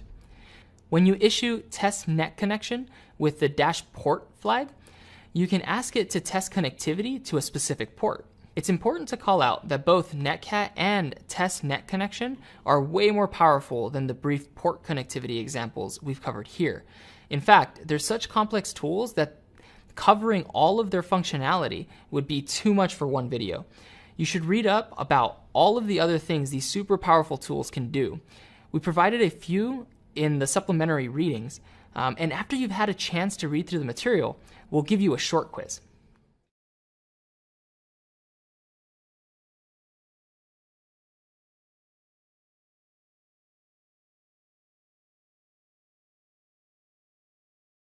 Name resolution is an important part of how the internet works. Most of the time, your operating system handles all lookups for you. But as an IT support specialist, sometimes it can be useful to run these queries yourself so you can see exactly what's happening behind the scenes. Luckily, there are lots of different command line tools out there to help you with this. The most common tool is known as NSLOOKUP, and it's available on all three of the operating systems we've been discussing, Linux, Mac, and Windows. A basic use of NSLOOKUP is pretty simple. You execute the NSLOOKUP command with the host name following it, and the output displays what server was used to perform the request and the resolution result. Let's say you needed to know the IP address for twitter.com. You would just enter NSLOOKUP twitter.com, and the A record would be returned. NSLOOKUP is way more powerful than just that. It includes an interactive mode that lets you set additional options and run lots of queries in a row. To start an interactive NSLOOKUP session, you just enter NSLOOKUP without any host name following it. You should see an angle bracket acting as your prompt. From interactive mode, you can make lots of requests in a row. You can also perform some extra configuration to help with more in-depth troubleshooting.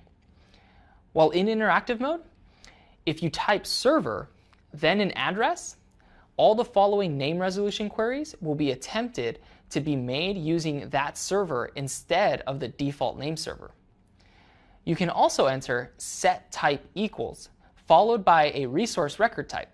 By default, NSLOOKUP will return A records, but this lets you explicitly ask for quad A or MX or even text records associated with the host. If you really want to see exactly what's going on, you can enter set debug. This will allow the tool to display the full response packets, including any intermediary requests and all of their contents. Warning, this is a lot of data and can contain details like the TTL left if it's a cached response, all the way to the serial number of the zone file the request was made against.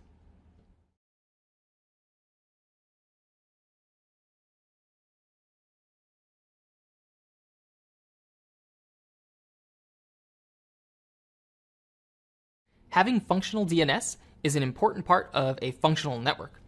An ISP almost always gives you access to a recursive name server as part of the service it provides. In most cases, these name servers are all you really need for your computer to communicate with other devices on the internet. But most businesses also run their own DNS servers. In the very least, this is needed to resolve names of internal hosts. Anything from naming a computer NIAS-laptop to being able to refer to a printer by a name instead of an IP requires your own name server. A third option is to use a DNS as a service provider, and it's getting more and more popular. Don't worry, we'll cover that concept more in an upcoming lesson. No matter what DNS service model you're using on your network, it's useful to have a way to test DNS functionality in case you suspect something isn't working right. It can also be super useful to have a backup DNS option in case you experience problems with your own. You might even be in the early stages of building out a new network, and even if you plan to have your own name server eventually, it may not be ready for use. Some internet organizations run what are called public DNS servers, which are name servers specifically set up so that anyone can use them for free. Using these public DNS servers is a handy technique for troubleshooting any kind of name resolution problems you might be experiencing. Some people just use these name servers for all their resolution needs. For a long time, public DNS servers were a kind of tribal knowledge passed down from one sysadmin to another. In ancient sysadmin lore, it's said that for many years, the most commonly used public DNS servers were those run by Level 3 Communications, one of the largest ISPs in the world. Level 3 is in fact so large, they mostly do business by selling connectivity to their network to other ISPs that actually deal with consumers, instead of dealing with end users themselves. The IP addresses for Level 3's public DNS servers are 4.2.2.1 through 4.2.2.6. These IPs are easy to remember, but they've always been shrouded in a bit of a mystery. While they've been available for use by the public for almost 20 years now, it's not a service Level 3 officially has ever acknowledged or advertised. Why? We might never know. It's one of the great mysteries of our ancient sysadmin lore. Anyway, other easy to remember options are the IPs for Google's public DNS. Google operates public name servers on the IPs 8.8.8.8 and 8.8.4.4. Unlike the Level 3 IPs, these are officially acknowledged and documented by Google to be used for free by anyone. Most public DNS servers are available globally through Anycast. Lots of other organizations also provide public DNS servers, but few are as easy to remember as those two options. Always do your research before configuring any of your devices to use that type of name server. Hijacking outbound DNS requests with faulty responses is an easy way to redirect your users to malicious sites. Always make sure the name server is run by a reputable company and try to use the name servers provided by your ISP outside of troubleshooting scenarios. Most public DNS servers also respond to ICMP echo requests, so they're a great choice for testing general internet connectivity using ping.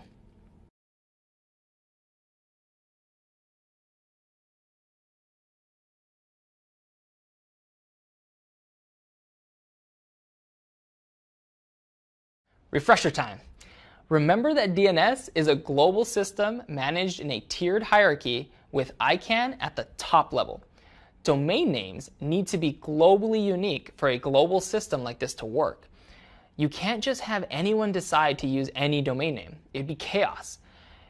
Enter the idea of a registrar, an organization responsible for assigning individual domain names to other organizations or individuals. Originally, there were only a few registrars. The most notable was a company named Network Solutions, Inc.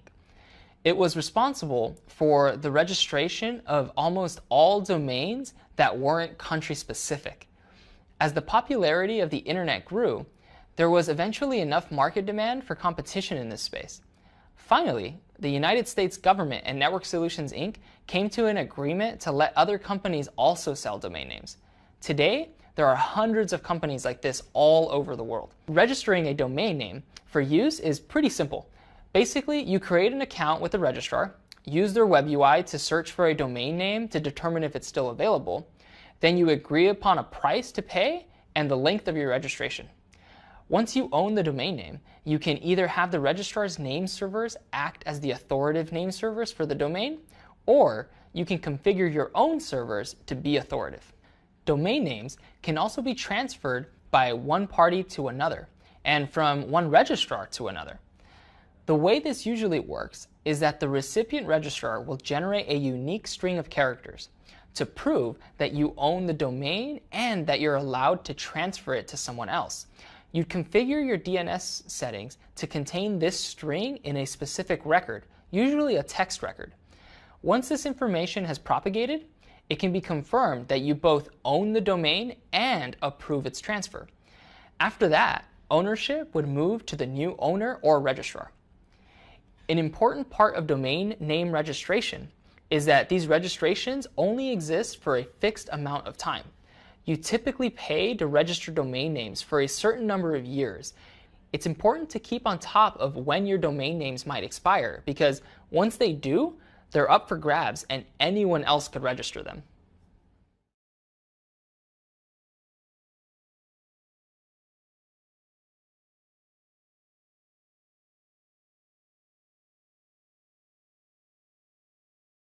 Long before DNS was an established and globally available technology, it was clear to computer operators that they needed a language-based system to refer to network devices.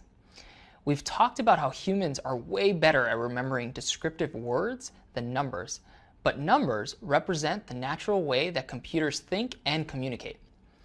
The original way that numbered network addresses were correlated with words was through host files. A host file is a flat file that contains on each line a network address followed by the host name it can be referred to as. For example, a line in a host file might read 1.2.3.4 web server. This means that on the computer where this host file resides, a user could just refer to web server instead of the IP 1.2.3.4. Hosts files are evaluated by the networking stack of the operating system itself. That means the presence of an entry there would translate to anywhere you might refer to a networking address. Sticking with our earlier example, a user could type web server into a web browser URL bar, or could issue a ping web server command, and it would get translated to 1.2.3.4 in either case. Host files might be ancient technology, but they've stuck around all this time. All modern operating systems, including those that power our phone and tablets, still have hosts files. One reason is because of a special IP address we haven't covered yet, the loopback address. A loopback address always points to itself. So, a loopback address is a way of sending network traffic to yourself. Sending traffic to a loopback address bypasses all network infrastructure itself, and traffic like that never leaves the node. The loopback IP for IPv4 is 127.0.0.1, and it's still, to this day, configured on every modern operating system through an entry in a hosts file. Almost every hosts file in existence will, in the very least, contain a line that reads 127.0.0.1 localhost, most likely followed by : 1 localhost, where : 1 is the loopback address for IPv6. Since DNS is everywhere, host files aren't used much anymore. But they still exist, and they're still important to know about. Some software even requires specific entries in the host file to operate properly, as antiquated as this practice may seem. Finally, host files are a popular way for computer viruses to disrupt and redirect users' traffic. It's not a great idea to use host files today, but they do have some useful troubleshooting purposes that can be helpful in IT support. Host files are examined before a DNS resolution attempt occurs on just about every major operating system. This lets you force an individual computer to think a certain domain name always points at a specific IP. Got it? We've covered a lot, so take time to go back if you need to, and make sure you understand the concepts we're discussing. Next up, a short quiz.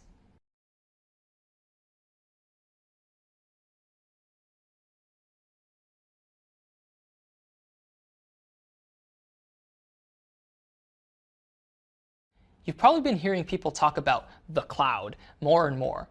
There are public clouds and private clouds and hybrid clouds and rain clouds, but those aren't really relevant here. There are cloud clients and cloud storage and cloud servers too. You might hear the cloud mentioned in newspaper headlines and TV advertisements. The cloud is the future, so we're told, and IT support specialists really need to keep up on the latest innovations in tech in order to support them.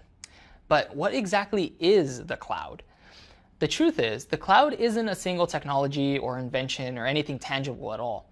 It's just a concept, and to throw in another cloud joke, a pretty nebulous one at that. The fact that the term the cloud has been applied to something so difficult to define is pretty fitting. Basically, cloud computing is a technological approach where computing resources are provisioned in a shareable way so that lots of users get what they need when they need it. It's an approach that leans heavily on the idea that companies provide services for each other using these shared resources. At the heart of cloud computing is a technology known as hardware virtualization.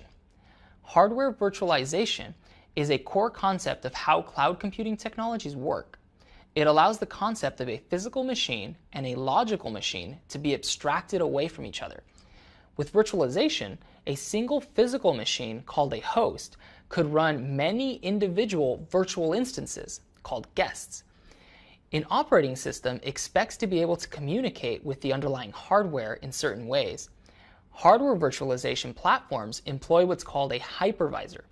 A hypervisor is a piece of software that runs and manages virtual machines, while also offering these guests a virtual operating platform that's indistinguishable from actual hardware.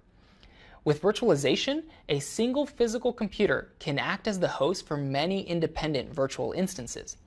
They each run their own independent operating system, and in many ways are indistinguishable from the same operating systems running on physical hardware. The cloud takes this concept one step further.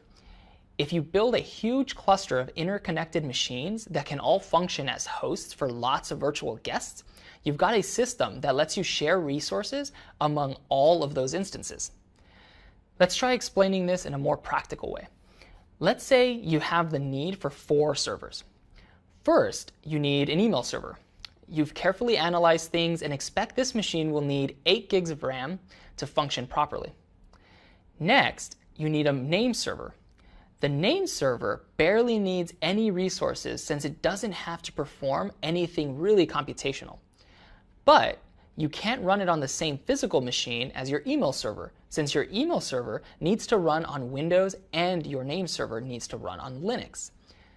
Now, the smallest server configuration your hardware vendor sells is a machine with 8 gigabytes of RAM, so you have to buy another one with those specifications. Finally, you have a financial database. This database is normally pretty quiet and doesn't need too many resources during normal operations. But for your end-of-month billing processes to complete in a timely manner, you determine the machine would need 32 gigabytes of RAM. It has to run on a special version of Linux designed just for the database, so the name server can't also run on this machine. So you order a server with that much RAM, and then a second with the same specifications to act as a backup. In order to run your business this way, you have to purchase 4 machines with a grand total of 80 gigabytes of RAM. That seems pretty outrageous since it's likely that only 40 gigabytes of this total RAM will ever be used at one time. Most of the month, you're using much, much less. That's a lot of money spent on resources you're either never going to use or rarely use. So let's forget about that model. Instead, let's imagine a huge collection of interconnected servers that can host virtualized servers. These virtual instances running on this collection of servers can be given access to the underlying RAM as they need it.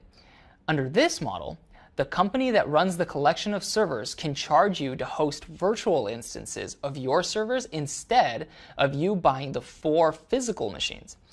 And it could cost much less than what you'd spend on the 4 physical servers. The benefits of the cloud are obvious. But let's take it a step further. The cloud computing company that can host your virtualized instances also offer dozens of other services. So instead of worrying about setting up your own backup solution, you can just employ theirs. It's easy. And if you need a load balancer, you can just use their solution. Plus, if any underlying hardware breaks, they just move your virtual instance to another machine without you even noticing. To top it all off, since these are all virtual servers and services, you don't have to wait for the physical hardware you ordered to show up. You just need to click a few buttons in a web browser. That's a pretty good deal. In our analogy, we used an example of what a public cloud is, a large cluster of machines run by another company. A private cloud takes the same concepts, but instead it's entirely used by a single large corporation and generally physically hosted on its own premises. Another term you might run into, a hybrid cloud, isn't really a separate concept. It's just a term used to describe situations where companies might run things like their most sensitive proprietary technologies on a private cloud, while entrusting their less sensitive servers to a public cloud. Those are the basics of what the cloud is. It's a new model in computing where large clusters of machines let us use the total resources available in a better way. The cloud lets you provision a new server in a matter of moments, and leverage lots of existing services instead of having to build your own. To sum up, it's blue skies ahead for anyone using the cloud. Sorry, I couldn't resist.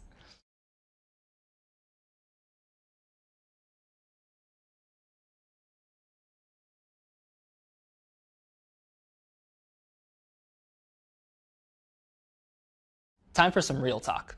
Here's the hard truth. The IANA is out of IP addresses. When IPv4 was first developed, a 32-bit number was chosen to represent the address for a node on a network. The internet was in its infancy, and no one really expected it to explode in popularity the way it has. 32 bits were chosen, but it's just not enough space for the number of internet-connected devices we have in the world. IPv6 was developed exactly because of this issue. By the mid-1990s, it was more and more obvious that we were going to run out of IPv4 address space at some point. So a new internet protocol was developed, Internet Protocol version 6, or IPv6. You might wonder what happened to version 5, or IPv5. It's actually a fun bit of trivia.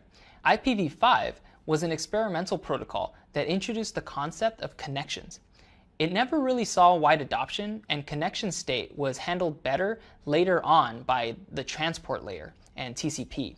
Even though IPv5 is mostly a relic of history, when development of IPv6 started, the consensus was to not reuse the IPv5 name. The biggest difference between IPv4 and IPv6 is the number of bits reserved for an address. While IPv4 addresses are 32 bits, meaning there can be around 4.2 billion individual addresses, IPv6 addresses are 128 bits in size. This size difference is staggering once you do the math. Don't worry, we won't make you. 2 to the power of 128 would produce a 39-digit long number.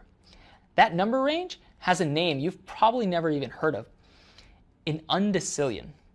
An undecillion isn't a number you hear a lot because it's ginormous. There really aren't things that exist at that scale. Some guesses on the total number of atoms that make up the entire planet Earth and every single thing on it get into that number range.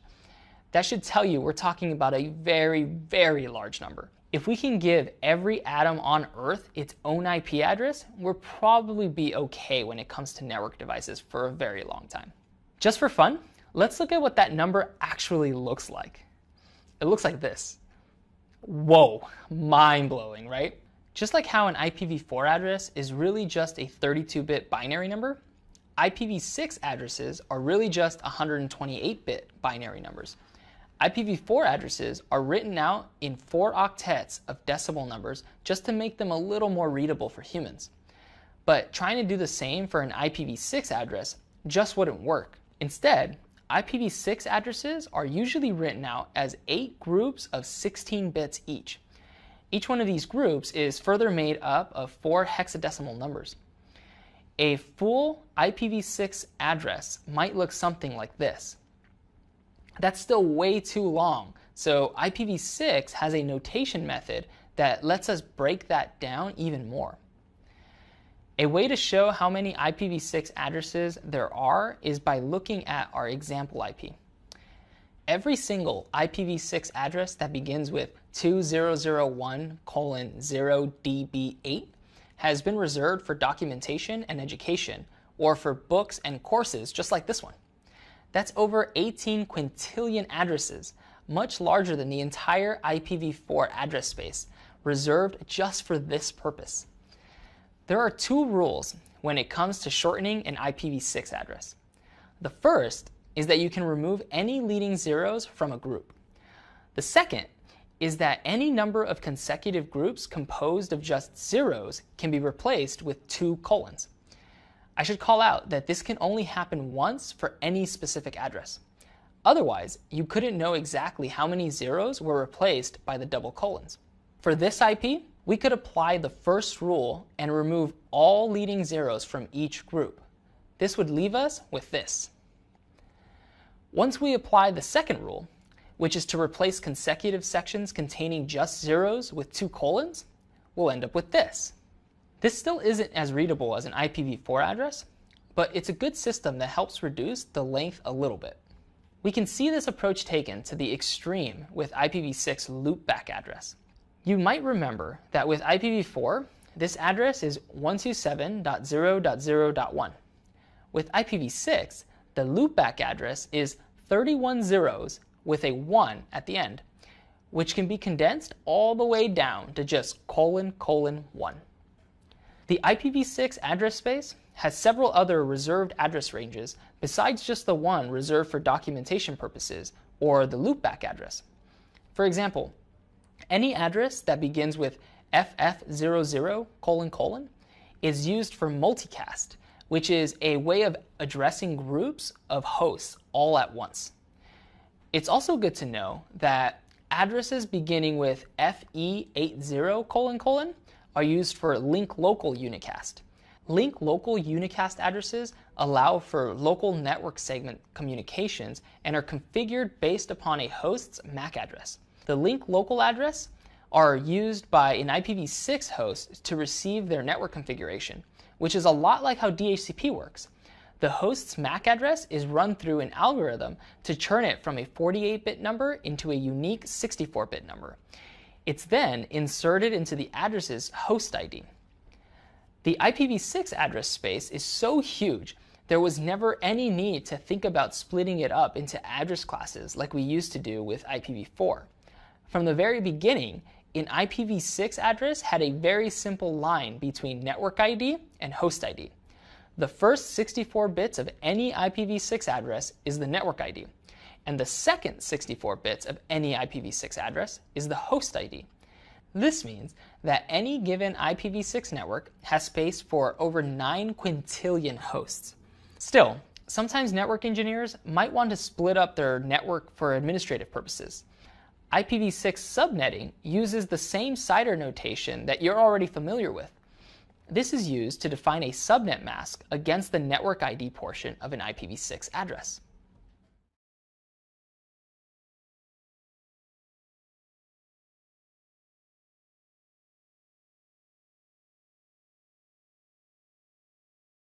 When IPv6 was being developed, they took the time to introduce a few improvements instead of just figuring out a way to increase the address size. This should come as a relief to you. And IT support specialists love networks that perform well. One of the most elegant improvements was made to the IPv6 header, which is much simpler than the IPv4 one. The first field in an IPv6 header is the version field. This is a 4-bit field that defines what version of IP is in use. You might remember that an IPv4 header begins with this exact same field.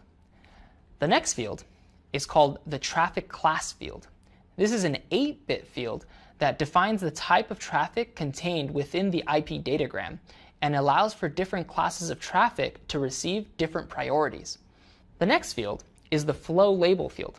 This is a 20-bit field that's used in conjunction with the traffic class field for routers to make decisions about the quality of service level for a specific datagram. Next, you have the payload length field. This is a 16-bit field that defines how long the data payload section of the datagram is. Then you have the next header field. This is a unique concept to IPv6 and needs a little extra explanation. IPv6 addresses are 4 times as long as IPv4 addresses. That means they have more ones and zeros, which means that they take longer to transmit across a link. To help reduce the problems with additional data that IPv6 addresses impose on the network, the IPv6 header was built to be as short as possible. One way to do that is to take all of the optional fields and abstract them away from the IPv6 header itself. The next header field defines what kind of header is immediately after this current one. These additional headers are optional, so they're not required for a complete IPv6 datagram. Each of these additional optional headers contain a next header field and allow for a chain of headers to be formed if there's a lot of optional configuration. Next, we have what's called the hop limit field. This is an 8-bit field that's identical in purpose to the TTL field in an IPv4 header. Finally, we have the source and destination address fields, which are each 128 bits. If the next header field specified another header, it would follow at this time. If not, a data payload, the same length as specified in the payload length field, would follow.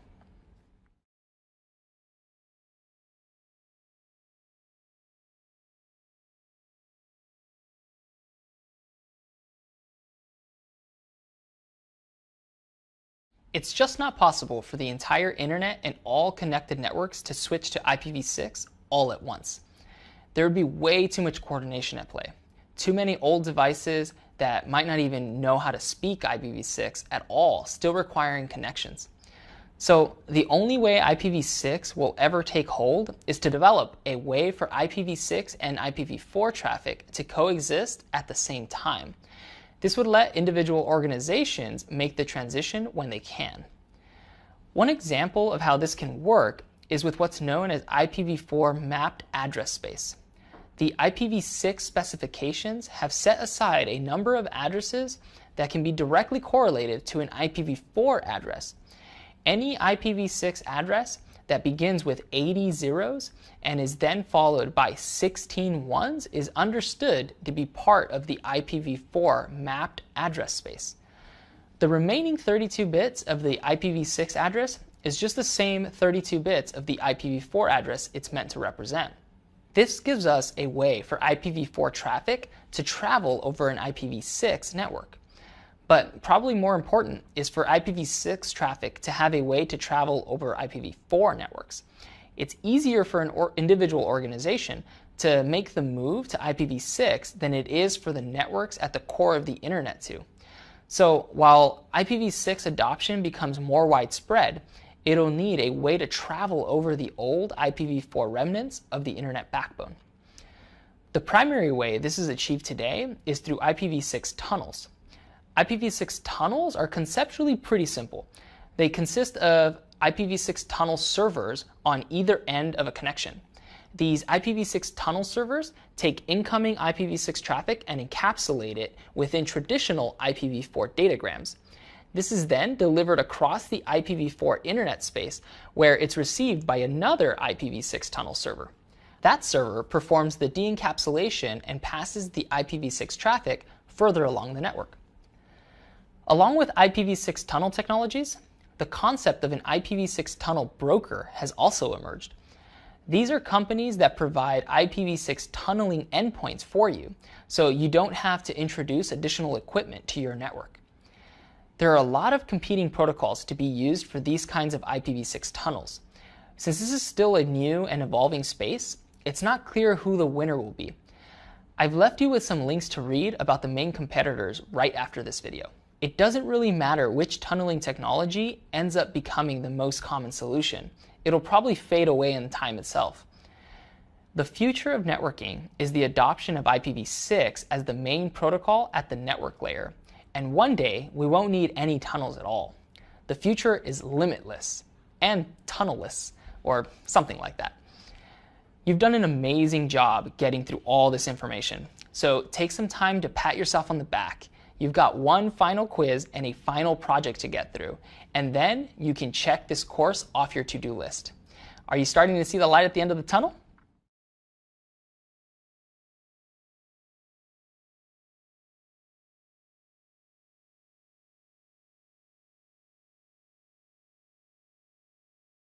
You did it! You should be really proud of yourself, because getting through all of this material is a huge accomplishment. The material we've covered has been pretty technical and super complicated, and getting through it all is a real feat. Take a moment to think about just how much you've learned. You now know a lot about how computers communicate with each other, which is an essential part of how people communicate with each other. Computer networks are used by billions of people every day, and they form the backbone of the global economy. You've learned about how signals are carried across cables and how many different protocols are used in conjunction to make sure this data is delivered properly. You've learned about all sorts of network services like DNS that help humans use computers. This is all very important to learn. You'll be able to apply all of this knowledge into your IT support career. You can also just use it to help your own home network run better. Either way, congrats. You've given yourself a leg up. Next time you visit a social media site or stream a video or even just chat with your friends and family online, take a moment to think about how amazing it is that so many different network devices and layers and protocols are involved with every little bit of data sent across the internet. And you should also take a moment to marvel at the fact that you now understand how all of that works. Congratulations! In the next course, Operating Systems and You, Becoming a Power User, my friend and colleague Cindy Quach will be your guide as you navigate the Windows and Linux OSs. Get ready to have some fun and get your hands dirty as Cindy teaches you how to become a command line wizard.